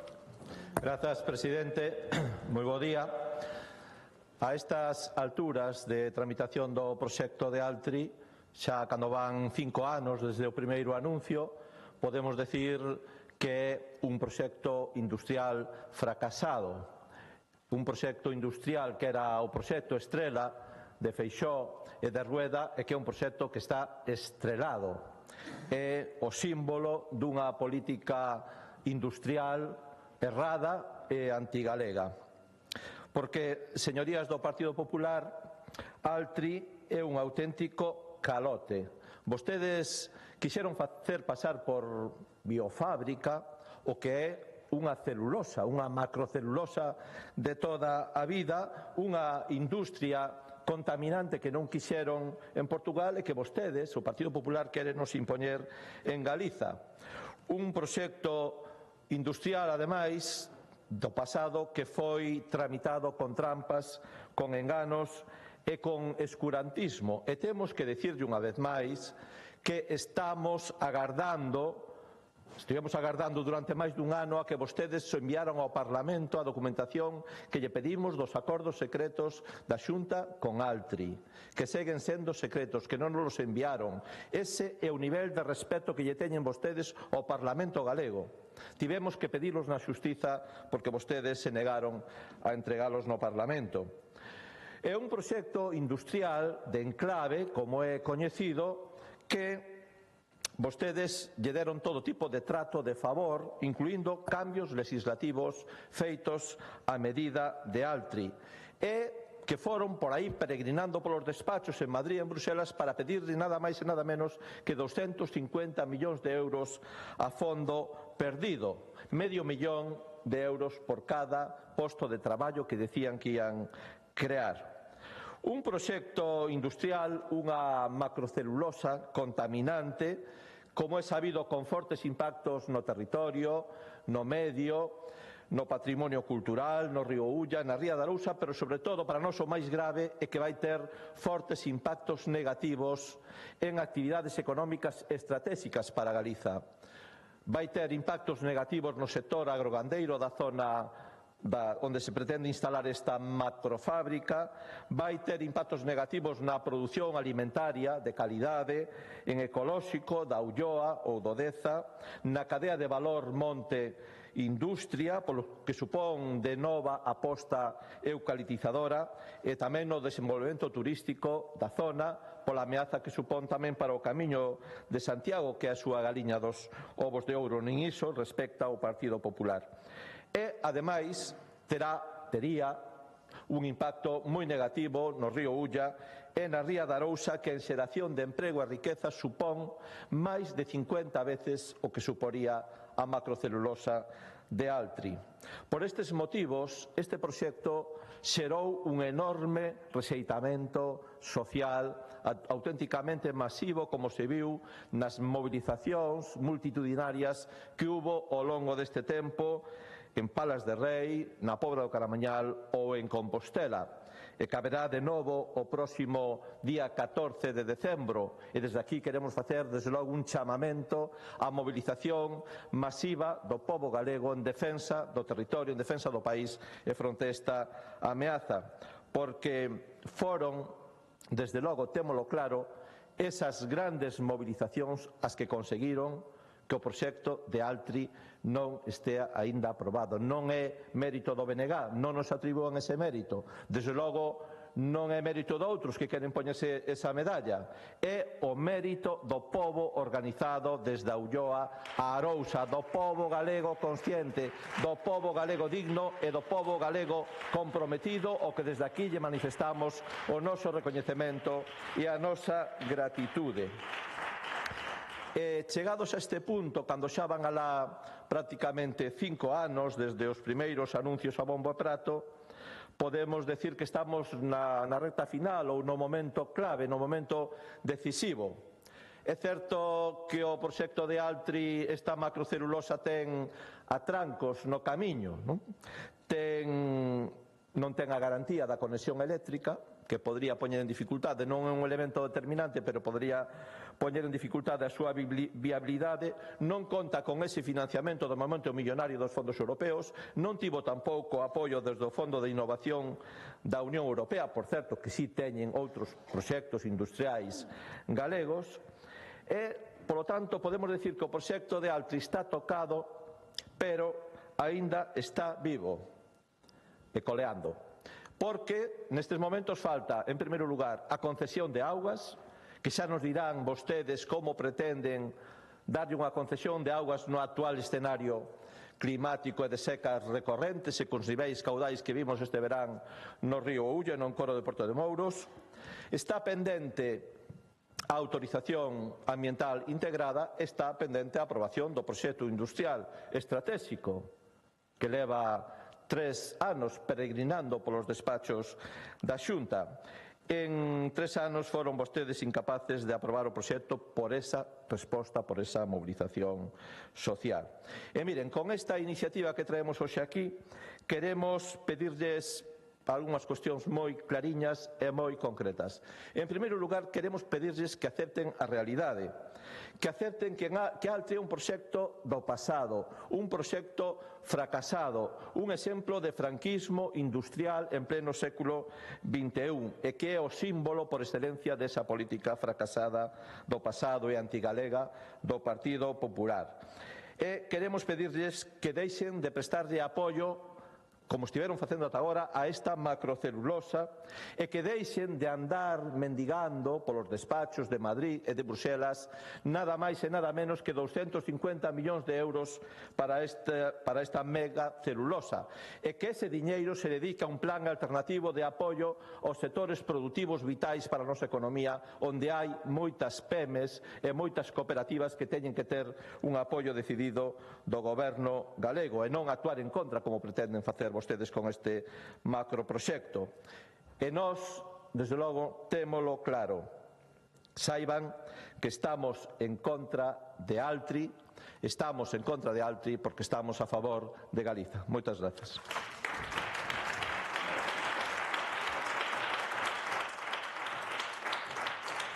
Gracias.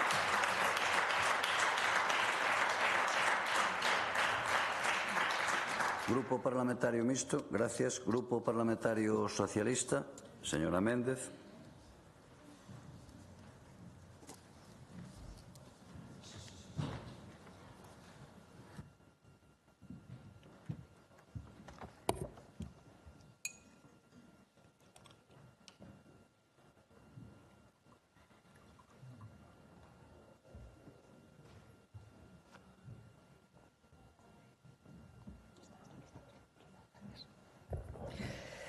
Bo día, presidente, bo día, señorías.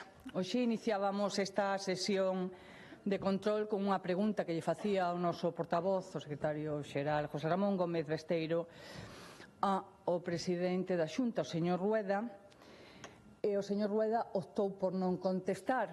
E optou por non contestar. Podo continuar?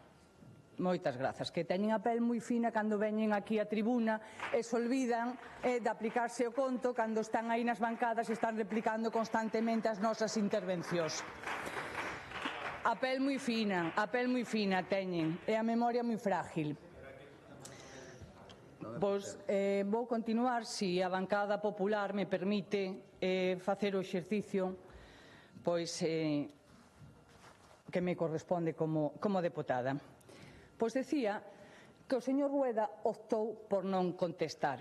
E optou por non contestar porque entende que Altri non lle afecta o benestar dos galegos e das galegas, non afecta o benestar medioambiental e non afecta o benestar social. Pero a realidade é que o señor Rueda optou por non contestar para que non se sepa que o Partido Popular sigue apostando por Altri, para que non se sepa que o Partido Popular sigue traballando a favor de Altri.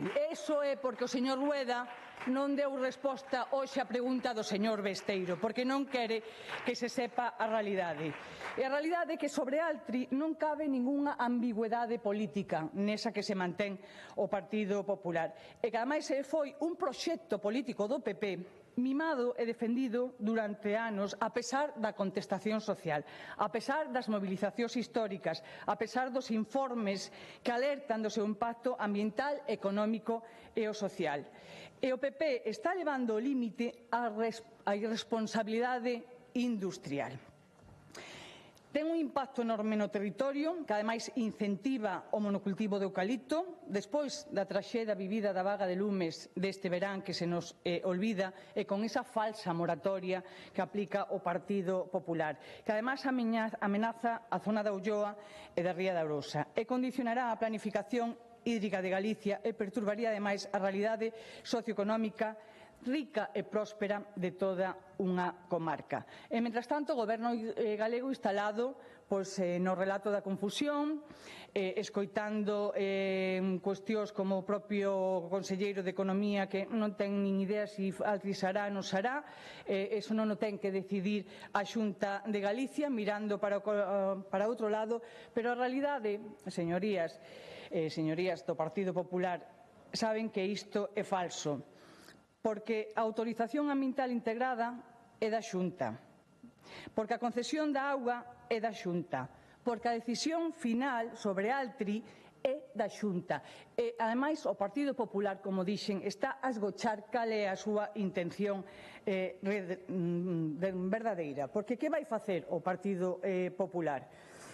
Mire, todo proxecto industrial require destes 3 requisitos que non nos cansaremos de recalcar e que, ademais, Altri non cumple. A sustentabilidade ambiental. Altri, a día de hoxe, non cumple o día polo tanto, un brindis ao sol cheo de condicionantes, esa declaración de impacto ambiental, na que se basean para escudarse sobre os informes técnicos. Non cumpre o principio de dano non significativo ao medio ambiente, non cumpre o Regulamento Europeo de Taxonomía, nin o Pacto Verde Europeo. Ese mesmo pacto que o Partido Popular de Feijóo votou xunto coa extrema dereita fai escasas semanas, apartándose dese centro moderado do que presumen e que moi pouco practican e cada vez menos abrazándose ao negacionismo climático. É un proxecto que presiona a Ulla, a Ría da Arousa, que incrementaría a explotación de auga nun contexto de seca recurrente, que consolidaría o monocultivo de eucalipto e que, ademais, aumenta a pegada de carbono porque exporta toda a celulosa que produce. É un proxecto que non coida a auga e que, ademais, é un recurso crítico cada vez máis e, polo tanto, non pode ser considerado sustentable. Tampouco cumpre a viabilidade económica. Unha empresa que supostamente depende dunha axuda de 250 millóns de euros é evidente que non é viable económicamente. Tampouco sabemos o que se lle vai a dar, o que se lle prometeu por parte do Partido Popular, porque o señor Rueda aquí en sede parlamentaria, ten dito que Altri sabía o que se lle iba a dar porque xa se tiña falado con eles. Altri saberao, pero os galegos e as galegas non o sabemos. Porque, ademais, Altri non é unha empresa ou industria transformadora nin innovadora, porque por cada tonelada de liocel produciríase 4 toneladas de pasta de papel tradicional. É dicir, Altri é unha macrocelulosa. E iso non é bo para Galicia. E tampouco ten un retorno social para Galicia. Non é que non cumpra, é que o contradí radicalmente. Non garante a economía circular, a cadea do valor do noso país, nin a estabilidade para as comarcas do interior. E, pola contra, xera conflito social e impacto negativo sobre os sectores estratéxicos, sobre o agro, sobre o turismo, sobre a gandeiría, sobre a pesca, sobre o marisqueo. Por tanto, Altri non cumple nin a sustentabilidade ambiental, nin a económica, nin a social. E poderíamos falar tamén de transparencia, que aquí é outro elemento esencial, a opacidade coa que traballa o Partido Popular.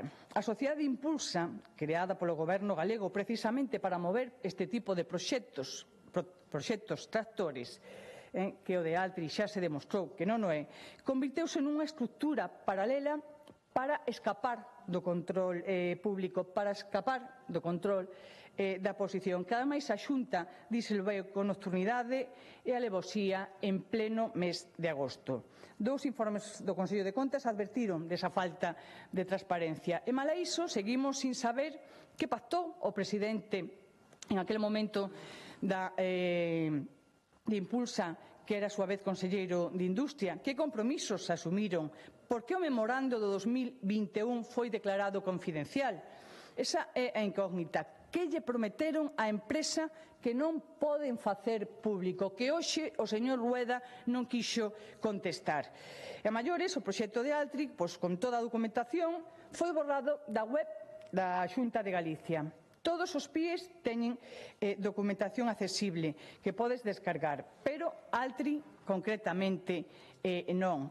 Mire, sí, señor Bará, evidentemente as manifestacións contribuyen moito á parálisis deste proxecto, como a que teremos o próximo día 14, onde o Partido Socialista novamente volverá a estar alí. Pero, se fose así solo, con ir ás manifestacións chegaríanos, non teríamos por que traer aquí iniciativas ao Parlamento. Por lo tanto, as administracións teñen moito que decir e a Administración do Goberno de España ten falado alto e claro sobre este proxecto Altri. E lle ten dito que non en distintas ocasións. Díxolle que non a axuda singular de 250 millóns de euros. Díxolle que non ao PERTE de descarbonización. E díxolle que non a incluir unha subestación eléctrica feita a medida para este proxecto, que ademais isto desenchufa a Altri, pero non nin a Galicia nin a Lugo. O que pasa é que o Partido Popular non ten ningún proxecto estratégico para a provincia de Lugo que non sexa Altri. E Galicia non lle senta nada ben pois o goberno do Partido Popular da Xunta. Si lle senta ben un goberno progresista en España, aínda que ao Partido Popular isto lle doa e sea o que free este tipo de proxectos que non contribuyen e non traen nada bo para Galicia. E, polo tanto, Galicia merece un futuro sostible e non un futuro hipotecado polas políticas opacas do Partido Popular que moito agochan, nada esclarecen e pouco contribuyen pois ao futuro e ao desenvolvemento industrial de Galicia e ao sostentamento tamén da calidade ambiental do noso país. Moitas grazas. Gracias.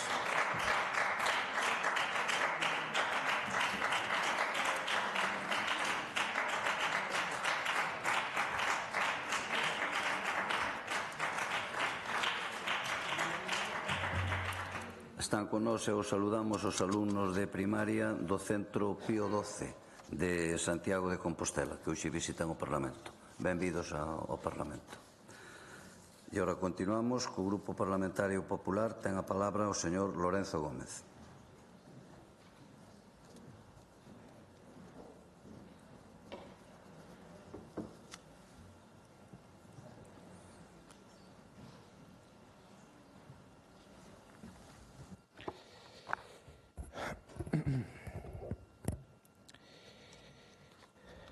Gracias, presidente.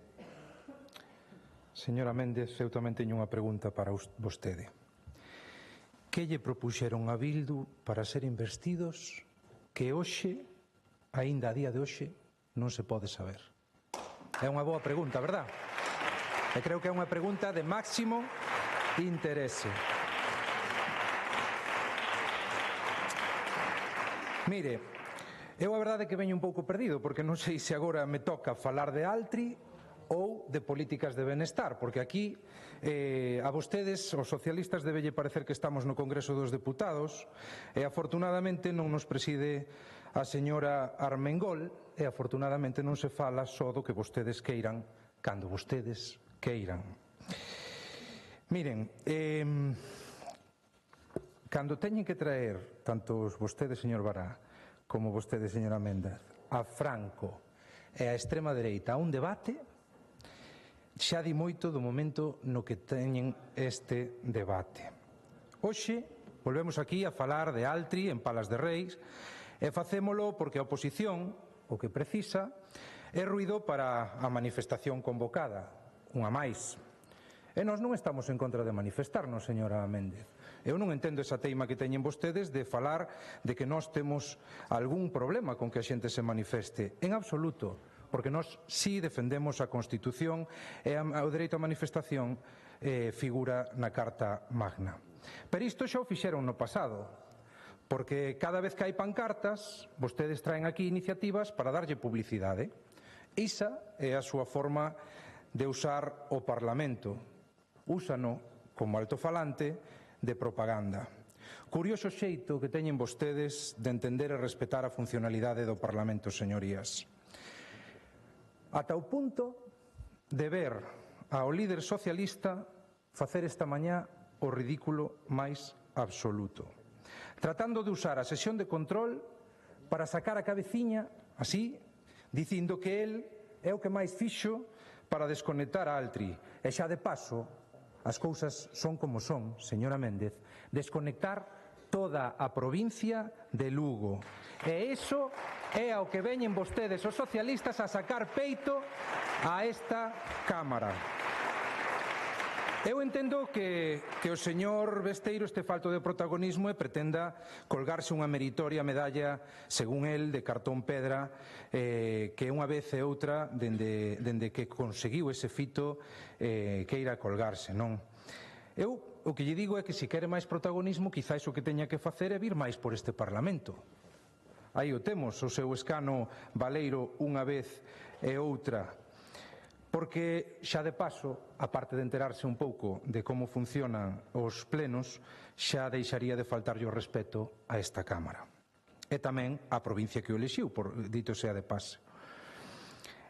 Agora acabamos de ver unha curiosa batalla, señor Bará, entre vostedes e o señor Besteiro, os señores socialistas, porque parece que agora esa batalla canto menos curiosa é a ver quen fixo máis méritos para tumbar a Altri.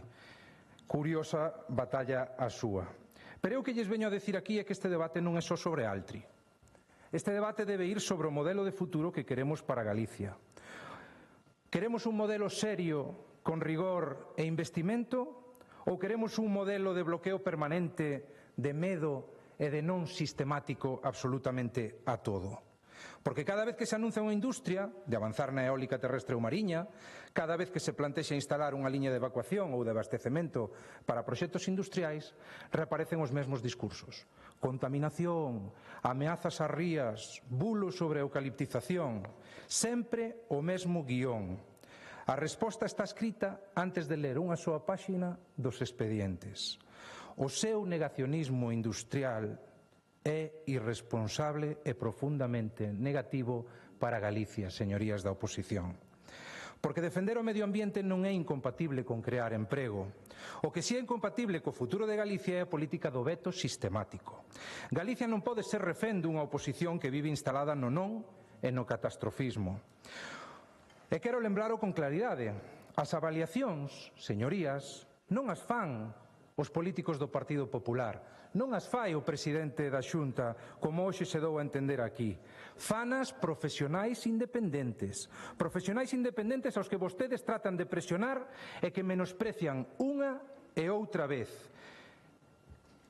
E por se fora pouco, instan vostedes ao Goberno da Xunta de Galicia a prevaricar. Miren, se un proxecto non cumple, non sae adiante. Pero se cumpre, se supera todos os filtros e garante a protección da auga e do territorio, o sensato é apoialo. O que vostedes propoñen é converter Galicia nun territorio hostil ao investimento, nun parque temático sen oportunidades. E mentres aquí se alimentan bulos, outros lugares de España e de Europa reciben a industria cos brazos abertos, crean emprego e manteñen equilibrio entre progreso e protección ambiental. Galicia non pode quedar atrás, por moito que vostedes prefiran pancartas, a proxectos. Evidentemente, vostedes prefiren a parálise. Como non gobernan, prefiren xerar un relato dunha Galicia negra e sen futuro para desgastar ao goberno galego. Iso sí, todo isto logo do seu batacazo electoral. Ana presidenta, decían, a mesma presidenta de cartel electoral que votou aquí nesta mesma Cámara a favor do proxecto que dende o día seguinte das eleccións puxeron vostedes no centro da diana. O mesmo proxecto. O mesmo proxecto. Esa lideresa, que hoxe temos a honra de tela presente, que se reúne o día 1 de setembro co embaixador de Portugal, e este, ao día seguinte, 24 horas despois, desminte o seu bulo de que en Portugal, cousa que acaba de facer vostede agora tamén, señor Bará, non quixeron o proxecto Gama. 1 de setembro, reunión coa señora Ana Pontón. 2 de setembro, 24 horas despois, el nuevo embajador de Portugal sobre Altri. No es cierto que no quisiéramos el proyecto allí. Quer que yo deixe aquí, señor Bará, para que o garde. Eu se quere enmárqueo, porque xa está ben de tanta mentira e tanta manipulación. Miren, vostedes pretenden tomar aos galegos por parvos. Minten e manipulan unha e outra vez.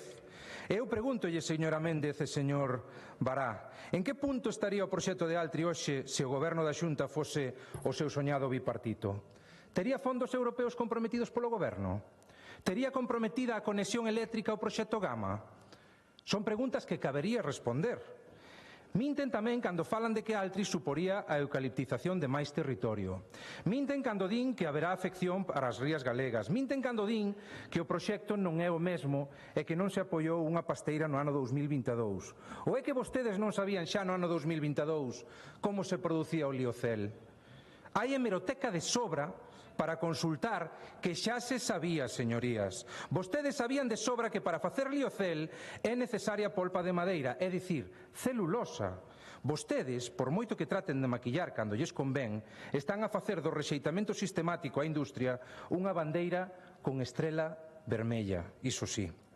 E non só bloquean, tamén intimidan. Intimidan conselleiras diante da súa casa, traballadoras na sede de Santiago, mesmo a xornalistas independentes. E aínda estamos á espera, ten agora unha oportunidade, señor Bará, dunha condea firme, porque cada minuto que pasa, con esa falta de condena, fainos a vostedes máis cómplices da crispación e da violencia. Porque o seu feminismo, ao igual que o seu medioambientalismo, señor Bará, é puro postureo interesado. Señorías, vostedes mudaron do altri sí ao altri non por puro oportunismo, porque perderon as eleccións e agora o que necesitan é ruído. Pero Galicia non merece unha oposición que manipula, que minte e que converte o Parlamento nun escenario de teatro barato. Non hai máis que ver o que levamos de sesión esta mesma mañá. O que compromete o futuro non é unha industria que cumple coa normativa, senón a súa estrategia do bulo e do medo. Nós apoiamos proxectos que supoñen un investimento histórico, que pechan ciclos produtivos da madeira e que xeran emprego de calidade, para a sorpresa de ninguén, como se ten escoitado en esta Cámara, señoría Méndez. Porque o difícil é combinar protección medioambiental e desenvolvemento económico. O difícil é pensar nas próximas décadas e non no próximo titular. E xa remato, presidente, dígollo alto e claro. Galicia non pode quedar atrapada no relato da parálise. Galicia merece avanzar, merece innovación, merece oportunidades. E nós non imos a permitir que o populismo e a manipulación convertan esta terra nun territorio sen futuro. Nós apostamos polo rigor, por garantías e por progreso. Gracias. Esa é a verdadeira responsabilidade. Esa é a verdadeira defensa de Galicia. E, señoría Bará, nós nunca imos apoiar unha iniciativa que inste a un goberno a prevaricar. E iso é xusto o que volven a pedir hoxe aquí vostedes. Moitas gracias. Gracias.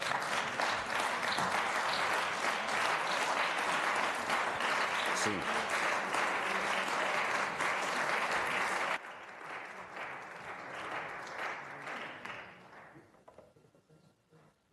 Antes de darlle a palabra ao señor Bará para pechar esta intervención, saludamos os alumnos de quinto e sexto de primaria do Centro Xosé María Brea Segade de Rianxo, cuxi visitan o Parlamento. Estános saludando todos, hai que saludalos, hombre. Bo día. Benvidos ao Parlamento. Turno de peche desta proposición non de lei, señor Bará. Sí.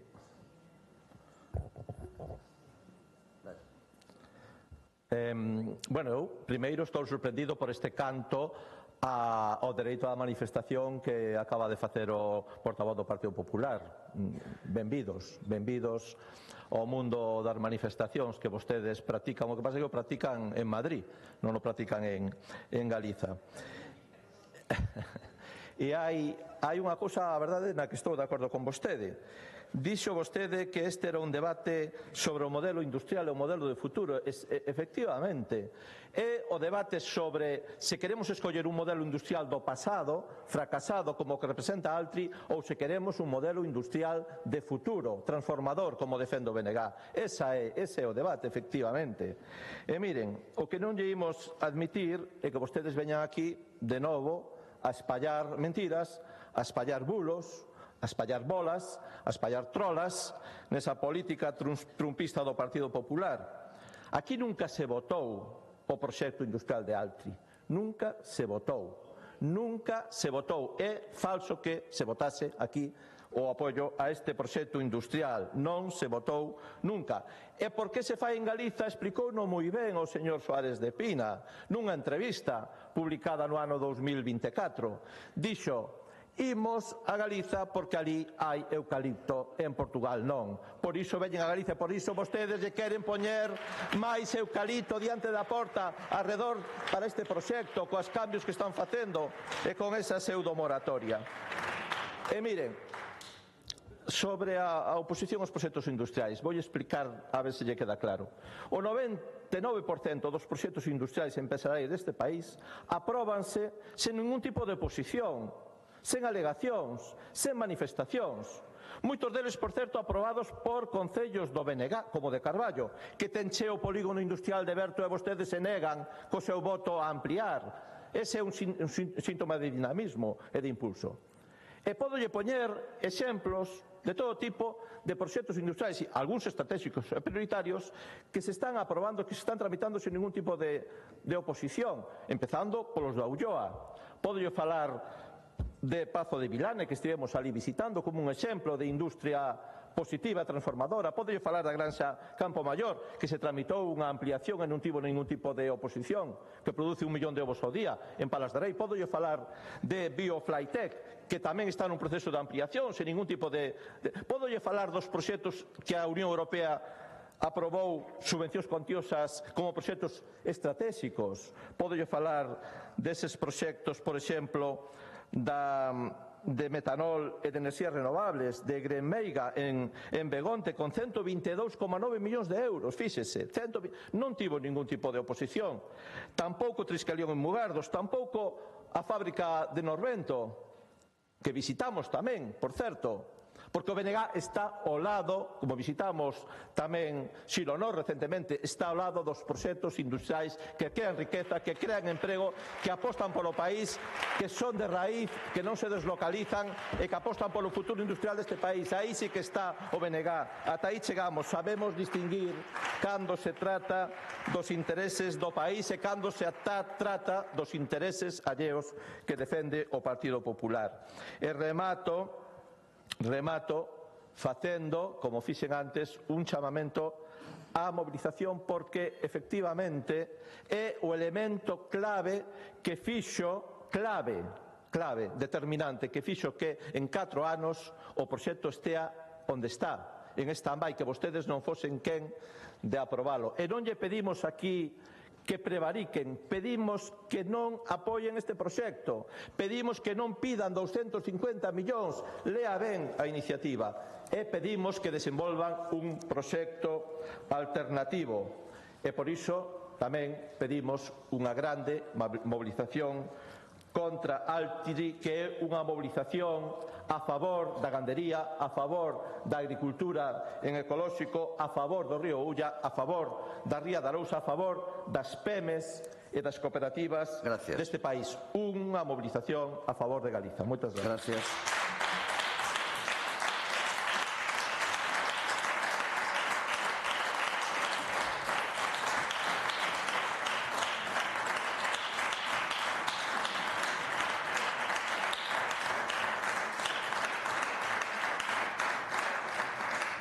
Rematado o debate das proposicións non de lei, procedemos á votación. Echen as portas, por favor.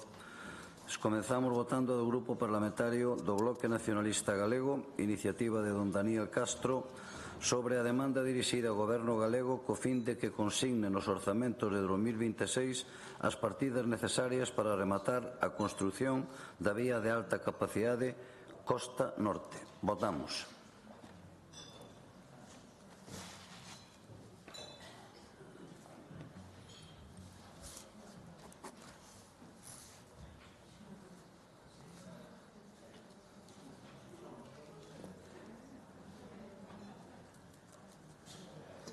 Presente 70 máis 1, afirmativamente 33, en contra 38, polo tanto queda rexeitada. Votamos a do Grupo Parlamentario Popular de Galicia, iniciativa de doña María Dolores Hermelo, sobre a demanda á Xunta de Galicia da elaboración e avaliación dun estudio técnico respecto das necesidades da comarca do Morrazo en canto aos servicios de atención sanitaria continuada e urxente. Non se acepta a emenda do Grupo Parlamentario Socialista. Votamos.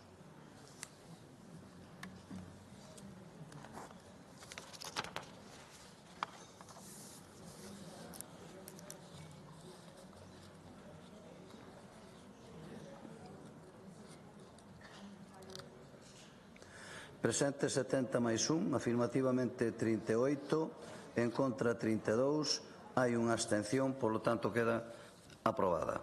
Votamos a do Grupo Parlamentario Popular, iniciativa de doña Carmen Pomar, sobre a demanda dirixida ao Goberno galego co obxecto de que avance no desenvolvemento de ferramentas que garantan a neutralidade ideolóxica nas actividades dos centros de ensino.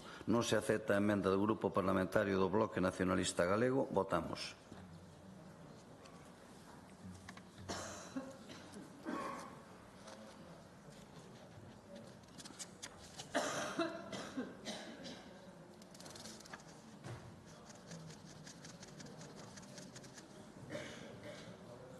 Presente 70 máis 1, afirmativamente 38, en contra 32, hai unha abstención, polo tanto queda aprobada.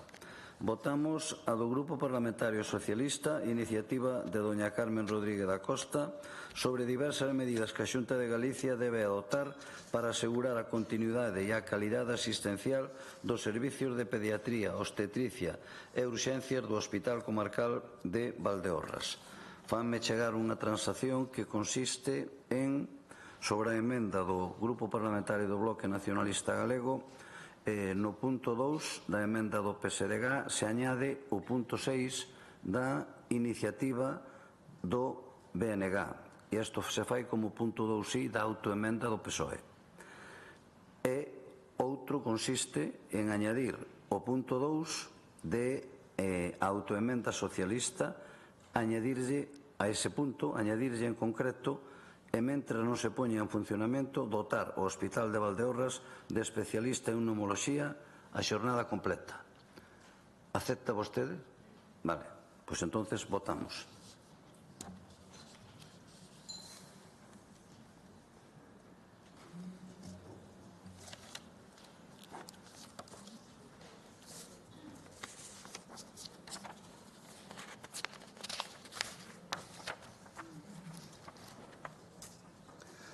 Presente 70 máis 1, afirmativamente 33, en contra 38, polo tanto queda rexeitada.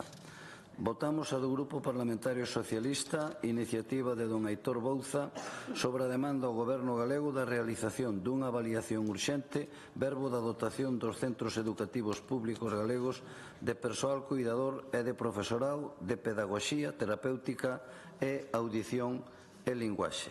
Acepta esa emenda do Grupo Parlamentario do Bloque Nacionalista Galego, pero como de engádega. Pode comentar. Votamos.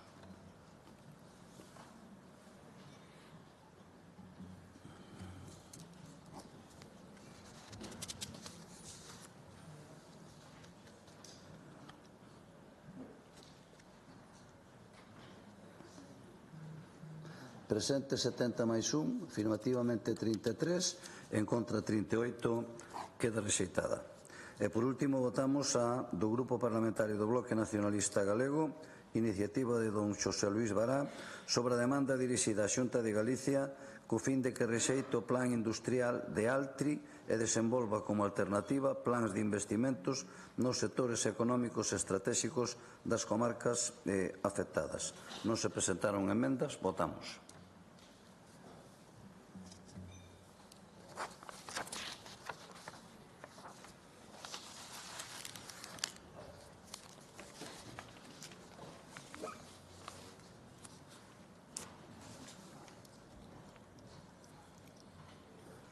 Presente 70 máis 1, afirmativamente 33, en contra 38, polo tanto queda tamén rexeitada. Rematan aquí as votacións e continuamos co orden do día. Xa pasamos ao punto 6, interpelacións, neste caso de don Óscar Insua, do Grupo Parlamentario do Bloque Nacionalista Galego, sobre os obxectivos do Goberno galego no que concirne a actualización da normativa en relación coa administración local e co modelo de financiamento dos concellos. Para formular esta interpelación ten a palabra o señor Insua.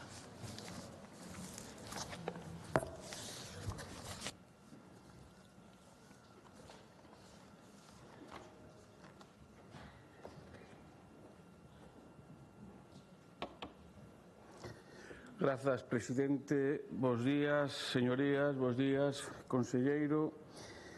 Supoño que leería xa a iniciativa que presentei e, bueno, sabe vostede a necesidade real de ter unha nova lei da administración local para este país.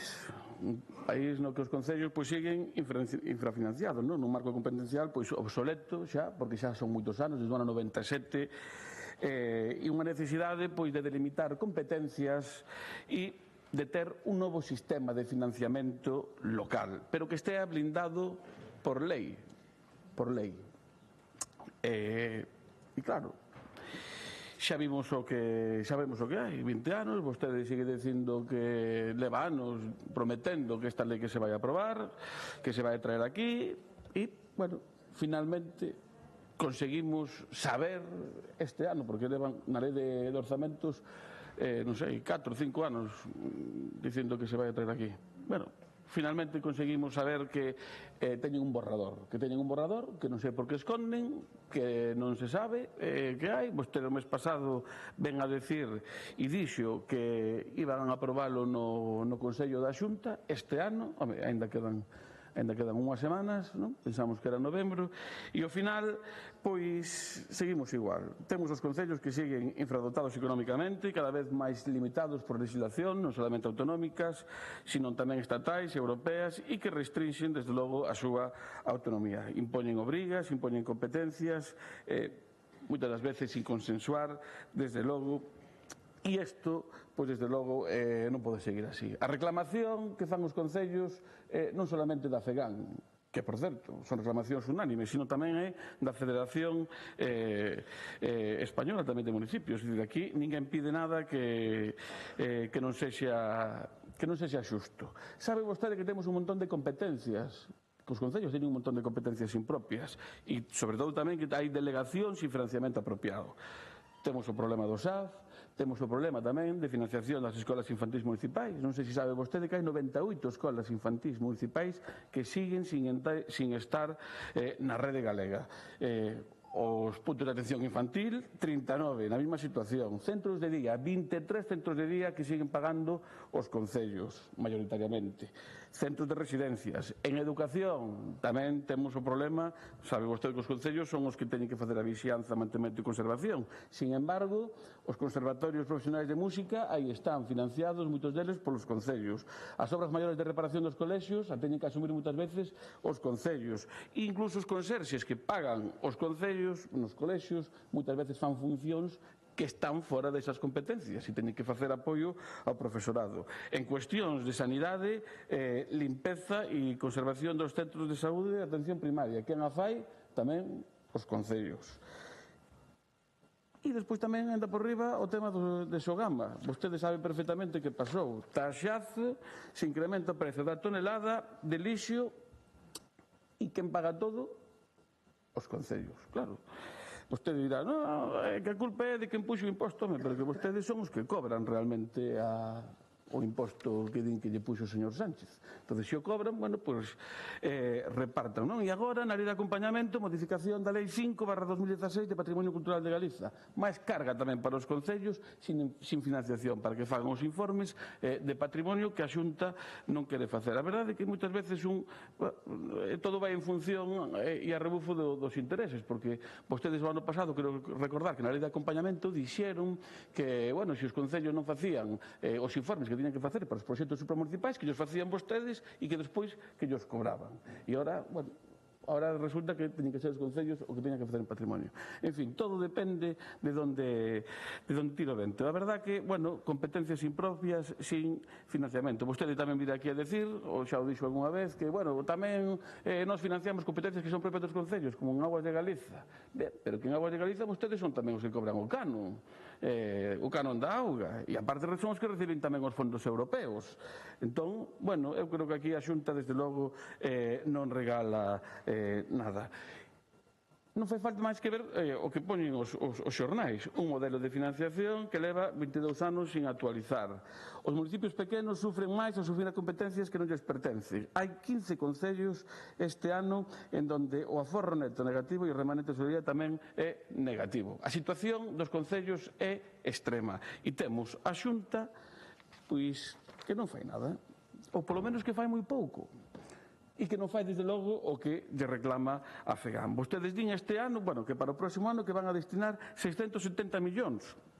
de euros para os concellos. Bueno, habrá que tamén esperar o informe de contas, porque no 2023 dixo que de todos eses casos tamén que anunciaran que 90 millóns foron para a buchaca, non se repartiron.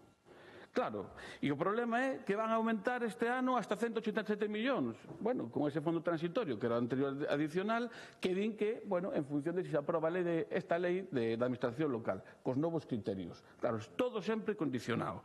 187 millóns, pero os 483 restantes, como van?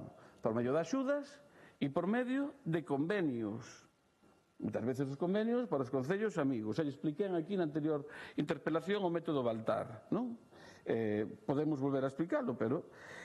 Entón, isto é un reparto, desde logo, discriminatorio. É dicir, porque nós o que non vemos é que realmente que haxa moitos avances. Porque o que se reclama é que eses 473 millóns, que son casi o 75% do que reparten, que ten que integrarse no fondo base. É o que se reclama. Que se integre no fondo base. Por qué? Bueno, pois porque vostede estivo nun concello tamén, xusto creo que foi no de Ferrol, que non foi tamén presidente da Diputación, e sabe perfectamente que o que queren os concellos é unha financiación que non estea, que sea incondicionada e que non sea finalista. En fin,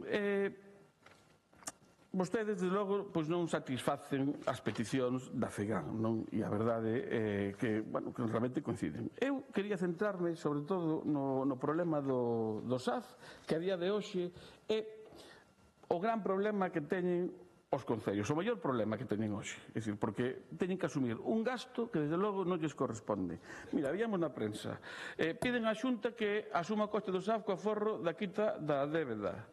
Piden menos sancións e máis financiación para o SAF. Exixen á Xunta o pago inmediato e retroactivo do coste do SAF. O Concello de Barbadás solicita á Xunta que asuma a xestión íntegra do servicio de axuda no fogar. O Concello de Xermade reducirá as horas do SAF un 50% se a Xunta non aporta máis fondos. E que igual tamén lle gusta, o Concello de Arteixo pedirá á Xunta que asuma a xestión do SAF. Nos declaramos totalmente incompetentes no que respecta a xestión do SAF, sentenciou o alcalde de Arteixo, señor Carlos Calvelo. Non sei se sabe vostede de que partido político é. E ante isto, pois, bueno, vostedes o que fan... Pois, claro, o SAF, problema de inflacionamento, como lle dixen, pero que se están incrementando os precios, porque as últimas licitacións xa subiron a 24 euros a hora, as que están externalizadas. Hai problemas na xestión de persoal, pouca xente, hai un asentismo criminal e non se dan coberto tampouco as baixas, que é polo que o señor alcalde de Arteixo non quere solicitar dispensa a Xunta. E ainda por riba estamos pendentes dun novo convenio laboral que seguramente que vai incrementar os custes e o protocolo que vostedes lle deixan aí aos concellos, verdade, para que se maten. O protocolo de prevención e extinción da asignatura, claro, un auténtico despropósito. Un auténtico... E ante isto, que é o que fai a Xunta? Bueno, pois a maior proposta indecente da historia. Lle manda a FEGAN un correo dicindo que, bueno, que van a subir uns euriños, 14 euros a hora, 15 euros para 2027 e a 16 euros para 2028. Isto é unha proposta vergoñenta e que demostra a falta total de compromiso cos concellos. É unha proposta impresentable.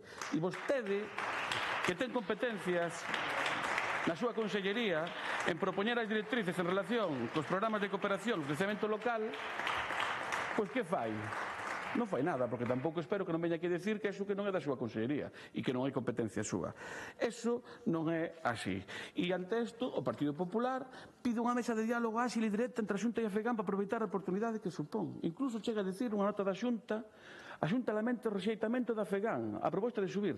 Na actualidade, a Administración Autonómica financia con 12 euros a hora do SAF. Isto é mentira. E vostede o sabe. E vostedes, as señoras do Partido Popular, saben que é mentira. A Xunta non financia os 12 euros do SAF. Non os financia. Non os financia. Non, é que non hai máis que ler a resolución do DOGA do lunes 17 de febreiro de 2025, pola que se publican as cuantías de transferencias finalistas efectuadas polo que se celebran os servicios sociais comunitarios e o seu financiamento. En este se di E aparte yo van a ler. Así mesmo, o crédito orzamentario destinado ao financiamento das transferencias finalistas destinadas a axuda no fogar a persoas valoradas como dependentes, é dicir, SAF para dependentes, ascendeu ao total de 108 millóns, que se incrementan en 2 millóns por un remanente.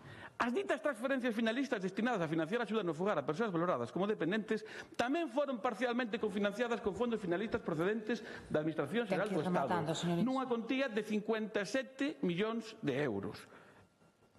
Si son 110 o que se destina para o SAF de dependentes e o Estado dá 57, vostedes dan 53.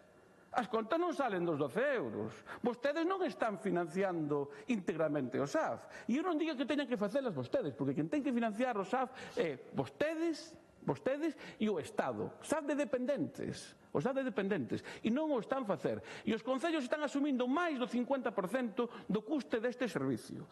E a lei de dependencia é moi clara, no seu artigo 32, porque o único que di é que os concellos non teñen que financialas.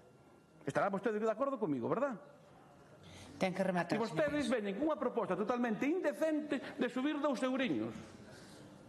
Sí, remato, Presidenta.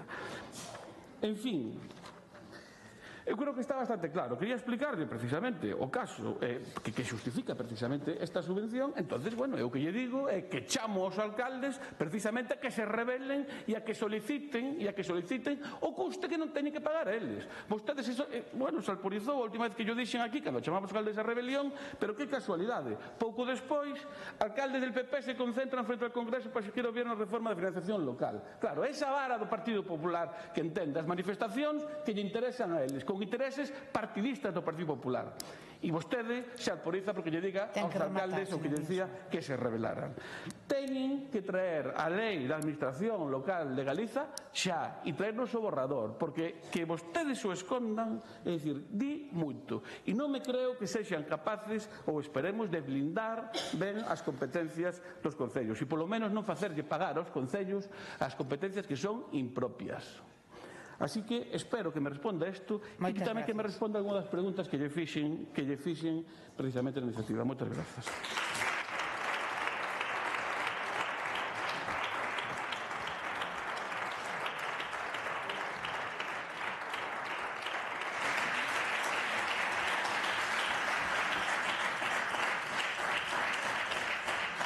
Para darlle resposta, ten a palabra o señor conselleiro de Presidencia e Xustiza e Deportes, don Diego Calvo.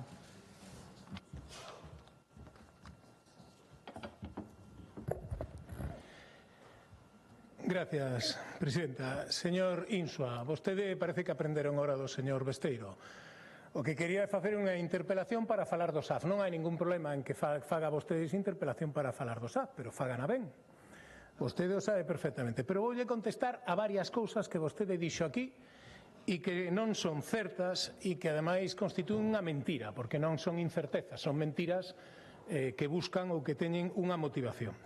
Primeiro, que empezo polas cousas que preguntaba vostede na interpelación e que veñen bastante claras, e así llas vou a contestar. Di vostede que compre que unha nova lei de Administración Local de Galicia que reforza o autogoberno local e a democracia participativa. Sí, de acordo. Que delimite as competencias municipais. Sí, de acordo. Que establece un renovado sistema de financiación local xusto e suficiente. Bueno, establecer un novo sistema de financiación sempre dentro do ámbito normativo no que nos podemos. Porque o sistema de financiación dos concellos, a participación nos ingresos do Estado, depende do Estado, que é a meirande parte de financiación dos concellos. Pero vostede, eso, xa volveremos sobre este tema, eso dalle igual. Dalle igual. Cree vostede que a Xunta ten que solucionar o problema de financiación dos concellos? Non é certo. Temos un marxen e o vamos a facer, cousa que os seus socios non o fan. E vostedes non lle xixen. Pero seguimos. Que impulse a cooperación entre concellos. Sí. Que faga fronte ás desigualdades territoriais e o despoboamento. Sí. Que promova a planificación pública dende criterios de equidade e sustentabilidade e cohesión social. Sí. E pregunta, ademais, por todo iso, vai entregar un borrador da nova lei? Home, por suposto. Pero que como se fai unha lei sin vir ao Parlamento? Pero vostede, canto tempo leva aquí? Ainda non aprendeu iso. Estamos facendo un borrador que lle corresponde, entre outros, á Xunta de Galicia. Cando teñamos ese borrador e o aprobemos en Consello da Xunta, pasará a ser un anteproxecto e entón virá ao Parlamento de Galicia, donde se iniciará a súa tramitación parlamentaria e os grupos parlamentarios poderán presentar aquelas emendas que consideren oportunas. Algúnas serán aceptadas e outras non, como en todo procedimento, señor Insua. Ou que quere? Quere saltalo? Ou ten vostede outra idea? Di vostede que quen elaborou o borrador da nova lei? Pois a Xunta de Galicia, ao longo dun proceso participativo do que despois falaremos durante moito tempo, no que vostedes, nalgún caso, o seu grupo político se borrou. En outros casos, representantes do seu grupo político estiveron presentes e algúns fixeron aportacións, claro que sí. Que expectativas manexa a Consellería de ter aprobado dentro desta legislatura? Pois esperemos que nesta legislatura este totalmente aprobado. A mí me gustaría que o ano que ven este totalmente aprobado, despois da tramitación parlamentaria. Que medidas vai a tomar o Goberno galego de forma inmediata nos vindeiros orzamentos para paliar o afogo económico producido polo financiamento dos servicios de competencia autonómica prestados polos concellos? Bueno, pois vostede saberá, porque había representantes da súa forza política tamén nesa reunión que facemos entre a Consellería de Facenda, a Consellería de Presidencia e a FEGAM, donde lle explicamos que na tramitación desta lei vai a conlevar un cambio na normativa e un cambio no financiamento. E, polo tanto, nós vamos, repítolle, dentro das nosas capacidades a mellorar o financiamento dos concellos. Pero dentro das nosas capacidades, señor Insua, non podemos, nin temos capacidade para resolver todos os problemas, sobre todo os que non son debidos á actuación da Xunta de Galicia, que vostedes, como sempre, cando é cousa dos seus socios, calan. Porque vostedes non poden prescindir dos seus socios, non os poden criticar, porque se rompen cos seus socios, o Bloque pasa a ser insignificante. Non estaría nas deputacións, non estaría nas cidades, non estaría en ningún lado. Por eso, todo o que fai o goberno socialista, calan. Calan, de aí non din nada, nin poden protestar por nada. Veñen a protestar das cousas pequenas da Xunta de Galicia. Quinta, despois da celebración do Congreso organizado polo Consello de Contas, donde se dixo que era necesario incrementar o Fondo de Cooperación Local, entre outros, pois xa levamos anos incrementando o Fondo de Cooperación Local durante os últimos anos, dende o ano 2011. No 11 conseguimos blindar por lei un mínimo, dai nunca baixaba. Aínda que os ingresos da Xunta de Galicia baixasen, o Fondo de Cooperación Local non. É unha garantía de suficiencia para os concellos. Igual les parece pouco, pero comprenderá que é unha garantía de suficiencia. E a partir de aí sempre creceu. Este ano hasta casi os 700 millóns de euros.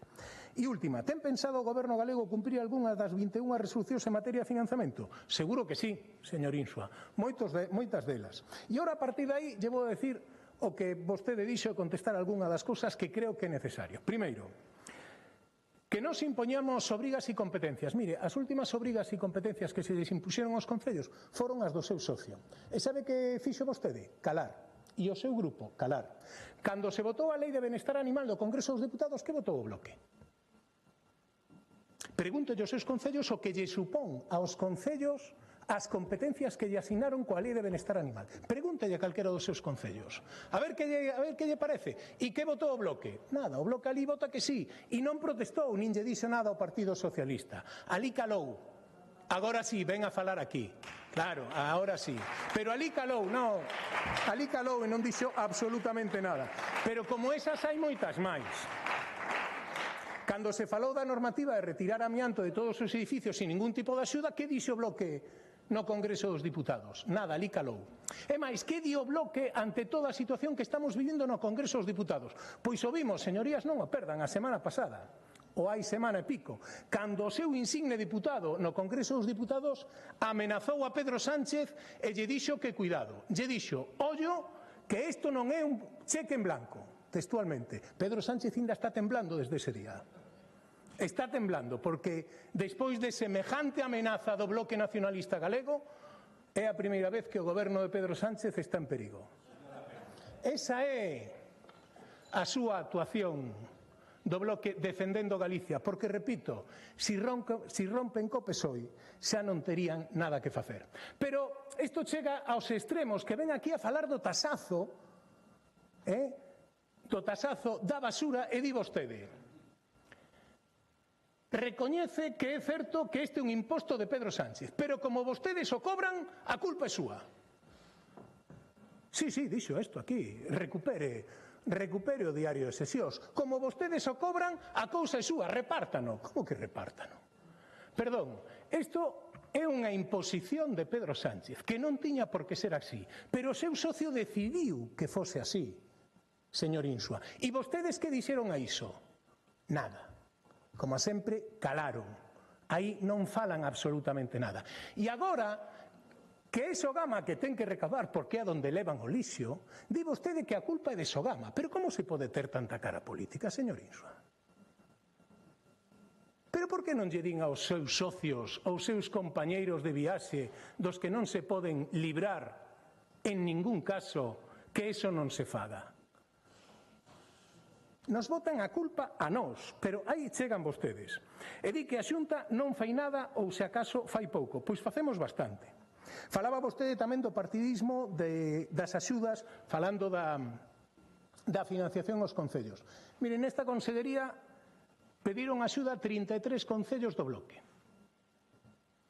Dos 33 concellos do bloque que pediron axuda, 31 levaron axudas. Calcule vostede o porcentaxe, se quere. E é máis, se deron axudas a 289 concellos de Galicia. 289 de 313 non está mal, tendo en conta que non pediron axudas o 100%, porque as cidades quedan fora, as grandes cidades quedan fora destas convocatorias. Creo que non está nada mal dar axudas a 289 concellos. Pero vostedes se ven a centrar aquí outra vez, de novo, con un problema que efectivamente teñen os concellos, que é o SAF. E dedicou toda a súa intervención a falar do SAF. E eu lle volvo a decir, oiga, isto é facilísimo. Por que non lle dirixo unhas palabras ao Grupo Socialista? Ou por que no Congreso non fan valer o seu voto? Para algo, señor Insua. Porque a día de hoxe, a lei de dependencia, vostede aludía a algún dos artigos da lei de dependencia, di que o 50% ten que ser financiada polo Goberno do Estado e o 50% polas comunidades autónomas. Nos estamos poñendo ese 50%, pero o Estado non. E protestan vostedes por iso? Nin boca, porque o socio non se lle pode molestar. Non fan absolutamente nada. Fíxese ata que punto chegamos. Que o Goberno do Estado, os seus socios, se acaban de comprometer co País Vasco a financiar o 50%. É dicir, cos vascos sí, con Galicia non, que non fai falla. Porque total en Galicia o noso socio é moi caladiño. Ali non protesta. E os temos controlados. Esa é a postura do bloque, señor Insua. O País Vasco firmaron un compromiso hai escasas semanas.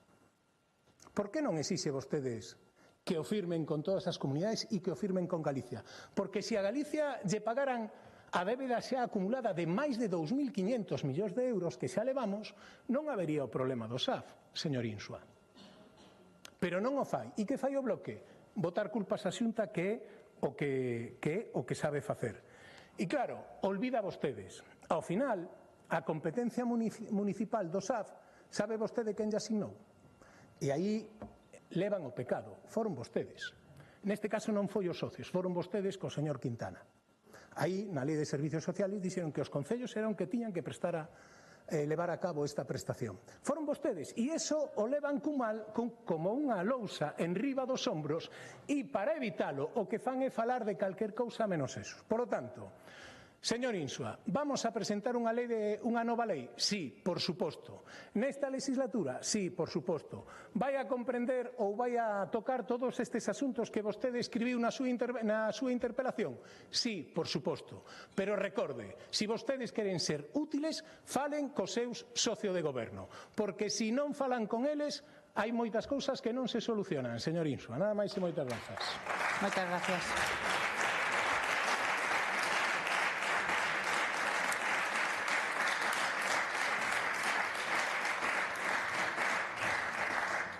Réplica, señor Insua.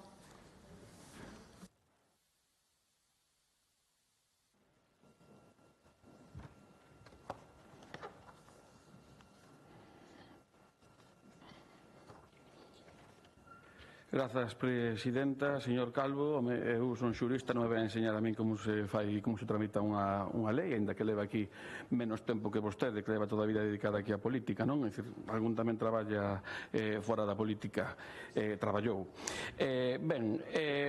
Que lle pidamos o borrador significa, é dicir, que non lo enseñe, porque non lle reclama solamente o Benegallo, reclamou a Fegan tamén, e lle dixo que lle enseñara, que poder participar tamén nese borrador. Que problema hai por ensinalo, ainda que se faga tramitación parlamentaria? Hai algún problema? Ten algo que esconder? Non? Bueno, pois entonces ensine. Home, ven aquí vostede a falar do tasazo pero se vostedes na tramitación se estiveron e non fixeron ningunha amenda o imposto que lle puxo e dicir que se aprobou no Congreso dos Deputados. E ven vostede aquí agora a negalo. Ou non foi así? Non fixeron unha amenda, fixeron despois, cando protestaron, este mismo ano no Senado. Isto foi así. E claro, mira, vostedes teñen unha e que a culpa é toda co Estado. Claro, efectivamente, o sistema de financiación tamén depende do Estado, pero que vostedes teñen máis de maniobra. E expliquen que dos 670 millóns que hai para os concellos que din que van a destinar, o 75%, 483, vostedes os dan en axudas e en convenios. Por que non se pode trasladar esa parte tamén para o fondo base? Por que se negan? Porque non lles convén, porque o que prefieren é manter un sistema de amiguismo, que lle vou explicar eu agora as axudas que fan vostedes. E, bueno, que nos veña aquí a decir a culpa é nosa, que nós somos os que metemos competencias aos concellos no bipartito. Mire, servicios sociais nos concellos hai moitos. E, evidentemente, tamén asumen a competencia e a financiación os concellos. Pero o SAF de dependencia, hai unha lei que di que ten que financiala é o Estado e as comunidades autónomas. E non teñen que ser os concellos. E está moi claro. E vostedes, na orden que sacan, así o din. A ver se deixan de mentir dicindo que pagan 12 euros. O din vostedes. Non. Vai a mitad e mitad. E ainda dá o Estado algo máis. Que lle deben moitos cartos. Home, quen é o que reclamou toda a vida aquí a débeda histórica que hai con este país? Fomos nós. Gobernara quen gobernara en Madrid, gobernara o PSOE ou gobernara o PP. E o seguiremos facendo.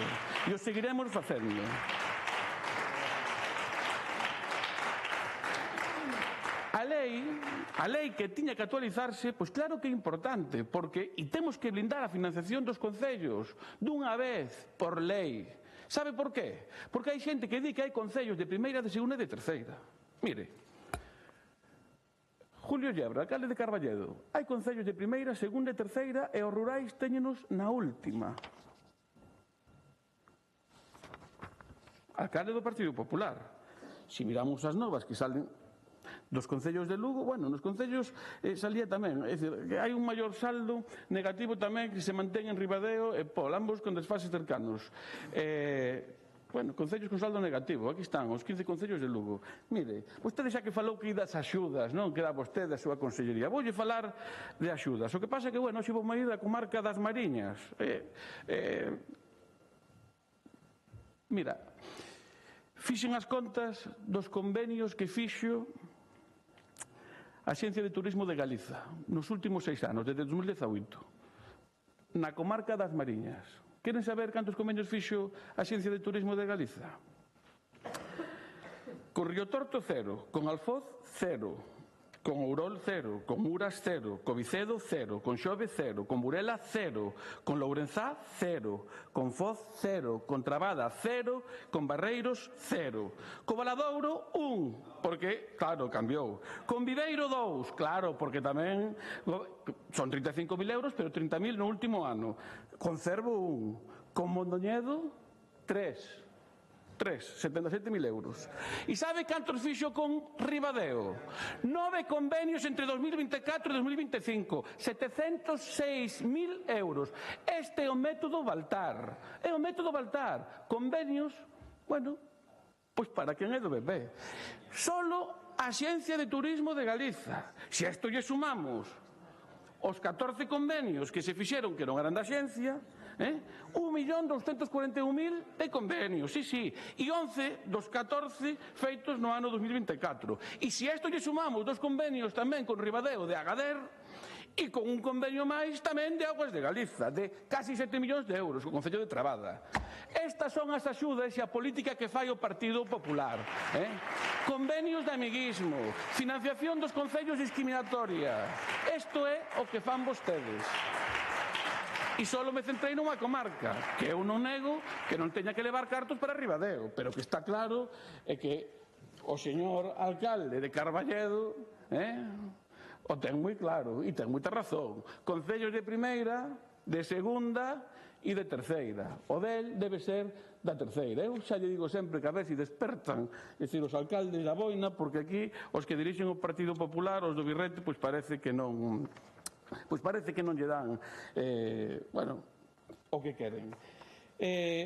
Repítolle, vostedes traballan moi pouco para mellorar o financiamento dos concellos galegos. Bueno, para algúns do PP, para algúns sí, pero en xeral, nada. Hai unha oportunidade de mellorar e plasmalo nesta nova lei de administración local, ainda que, bueno, temos poucas esperanzas polo que dixo aquí, porque tanta negativa a mostralo, pois a verdade é que é sinal de algo. Xa digo, señor conselleiro, esmérese, cambien as políticas de financiación dos concellos, teñen marxe para incrementar o fondo base con eses 470 millóns de euros que teñen aí para repartir de axudas e poder darlle aos concellos dunha maneira non condicionada. Poden facelo e non queren. E se hai que reclamar, nós iremos reclamando aquí e en Madrid, porque así o facemos. Por moito que vostedes digan e por moitas mentiras e por moitas notas de prensa que saquen. É así. Nós somos o único partido que reclama aquí e en Madrid. E vos depende de quen goberne en un lado ou en outro. Moitas gracias.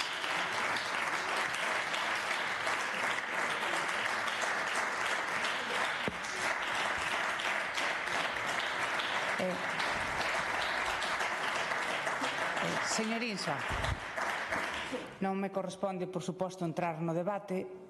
Interpréteme este comentario como, bueno, pois unha suxerencia. Os concellos que vostede enumerou non pertencen ás Mariñas. Os concellos que vostede enumerou son da Mariña Lucense. Eu xa sei que vostede é de outra provincia, pero aínda así creo que todos os deputados debemos coñecer xeográficamente o que representamos. Moitas gracias.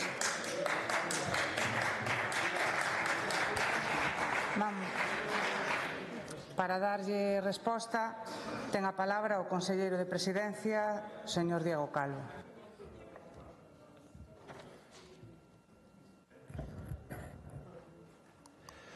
Esa é a rigurosidade, Presidenta, pero miren, volvemos co mismo. Volveu a falar vostede, eu lle dou os datos, señor Insua, 298 concellos tiveron axuda dos 313 de Galicia e non pediron os 313. Acabamos de firmar en tempo récord 46 convenios con todos os concellos afectados polo lume de Ourense e algún de Lugo nos últimos días. En tempo récord. Supoño que nos convenios tamén contará todos esos. Falaba vostede, nos pide que ensinemos o borrador. Mire, nos ensinamos o borrador cando pase a ser información pública, porque estuvemos a discutir e estivémoslo a rematar. Entón, cando teñamos o texto para poder ensinar, non é que yo ensinemos nin os pasemos a vostede de favor, é que vai estar sometido a información pública, van a poder facer alegacións todo tipo de colectivos e despois será aprobado o anteproxecto. E cando o Consello da Xunta aprobe o anteproxecto, virá ao Parlamento. Cando sexa aprobado o anteproxecto, como anteproxecto, virá ao Parlamento, donde vostedes van a poder facer todo tipo de aportacións. Pero cando sexa sometido a información pública tamén o van a ver. Non teñen que esperar nin siquiera a que o remitamos ao Parlamento, señor Insua. Que problema ten? Quere pedirlle un aprazamento á mesa paralelo máis veces e que o tempo dure máis? Pois eso xa é cousa de tramitación parlamentaria. Pero van a poder facer todo tipo de aportacións. Por certo, é unha pena que durante todo este proceso de elaboración non participaran máis. Porque foron invitados como grupo político e foron invitados tamén os seus representantes. Pero houbo casos ou xornadas nas que convocamos donde os representantes do bloque non foron. Algunha estaba unha persoa que facían referencia pola mañá, a señora Teresa Taboas, coa Fundación Juana de Vega. E ela mesma chamou o Bloque Nacionalista Galego para pedirlle que participaran porque isto era un documento das universidades e era un documento científico para poder debatir. E, sin embargo, os participantes, os alcaldes do Bloque non foron porque lles pediron que non foran. No, o PSOE tamén, como di outro diputado. O PSOE temos o correo electrónico dando ordes de que non participaran de ningún tipo. Porque, mire, isto nace coa constitución dun grupo de traballo de Red Localis, da Universidade de Vigo. Supoño que non terán problema en eso, non? Se fixo enquisas aos concellos acerca de cales eran as súas demandas ou que creían os concellos que debería incluir unha nova lei de administración local de Galicia. Se fixo un informe comparativo de todas as leis que existen no territorio nacional para ver como ou por onde tiña que ir a lei galega. Se fixeron xornadas públicas de difusión dos resultados. Se fixo reunións da Comisión entre a Xunta e a Universidade de Vigo para ir actualizando todas e cada unha das aportacións. Se fixo un estudo de delimitación competencial coa Universidade de Santiago de Compostela e firmamos un convenio de colaboración coa Fundación Juana de Vega para falar dun estudio da planta local galega. Se fixeron 3 congresos co Red Localis Gobernanza Multinivel en varios momentos para falar dos problemas dos concellos. E de todas esas xornadas, de todos eses traballos, se van quitando conclusións que están incorporadas neste texto que traeremos da nova Lei de Administración Local de Galicia. Pero en todas elas, sabes que votamos de menos, señor Insua? A participación de algúns colectivos. Puntualmente colectivos políticos, puntualmente sobre todo o PSOE e do Bloque na miranda parte destas convocatorias, porque non quería participar. Non vai a ser que lle guste. Cal é o problema? Que vostedes saben que a Lei de Administración Local de Galicia vai a chegar agora. E o que pretenden é empezar a poñer os problemas antes nin siquiera de ver o texto. Isto parece xo de Altri. Antes de que coñecer o proxecto se hai que protestar. Por se acaso é bon, vamos a decir que é negativo. Iso que están a facer vostedes coa Lei de Administración Local de Galicia. Ven aquí a falarnos que pretende vostede? Que o problema do SAF o resolva a Lei de Administración Local de Galicia? E decía vostede que era xurista e que, polo tanto, sabía do que falaba. Queda acreditada a súa competencia. Porque a Lei de Administración Local de Galicia non ten que resolver os problemas sectoriales en ningún ámbito. En ningún ámbito. Non ten que facer iso, nin vai a resolver os problemas de todas as consellerías, nin todas as cousas que estén pendentes de consellería. Para iso hai leis sectoriais ou leis que abordarán cada un deses temas. Pero vostedes o que pretenden é poñer todos os problemas antes nin siquiera de coñecer o texto. Nin siquiera de coñecer o texto. Eu lle lín a súa interpelación e lle contestei afirmativamente a todo o que vostede preguntaba na súa interpelación. A todo. Pero a vostede eso non lle vale, dá igual. Dá igual. En vez de subir aquí e decir, alégrome que todo o que nos decimos vai a ser contemplado. E van a decir vostedes, gracias a nós. Non, xa está feito. Non se preocupe. Pero agradecemos que se manifesten nese sentido. Vamos a contemplar todos eses asuntos. Pero sabe cal vai a ser o resultado, señor Insua? Que a vostede non lle vai a valer. Dá igual o que poña. E estou seguro que, aínda que non é o que ten que pasar, resolvese o problema do SAF, a vostede tampouco lle iba a gustar. Porque vostedes veñen a facer o que dixo antes o último voceiro que estaba aquí, me parece, non vou decir o nome para que non se den por aludidos. Hai que chamar a movilización. Eso é no que está o Bloque Nacionalista Galego. Hai que chamar a movilización e facer movilización. Todo demais danos igual. E se aínda encima podemos botarlle a culpa á Xunta do que fan os nosos socios, pero non nos atrevemos a decirlo, moito mellor. Así que, señor Insua, nos veremos co anteproxecto. Nada máis e moitas gracias. Moitas gracias.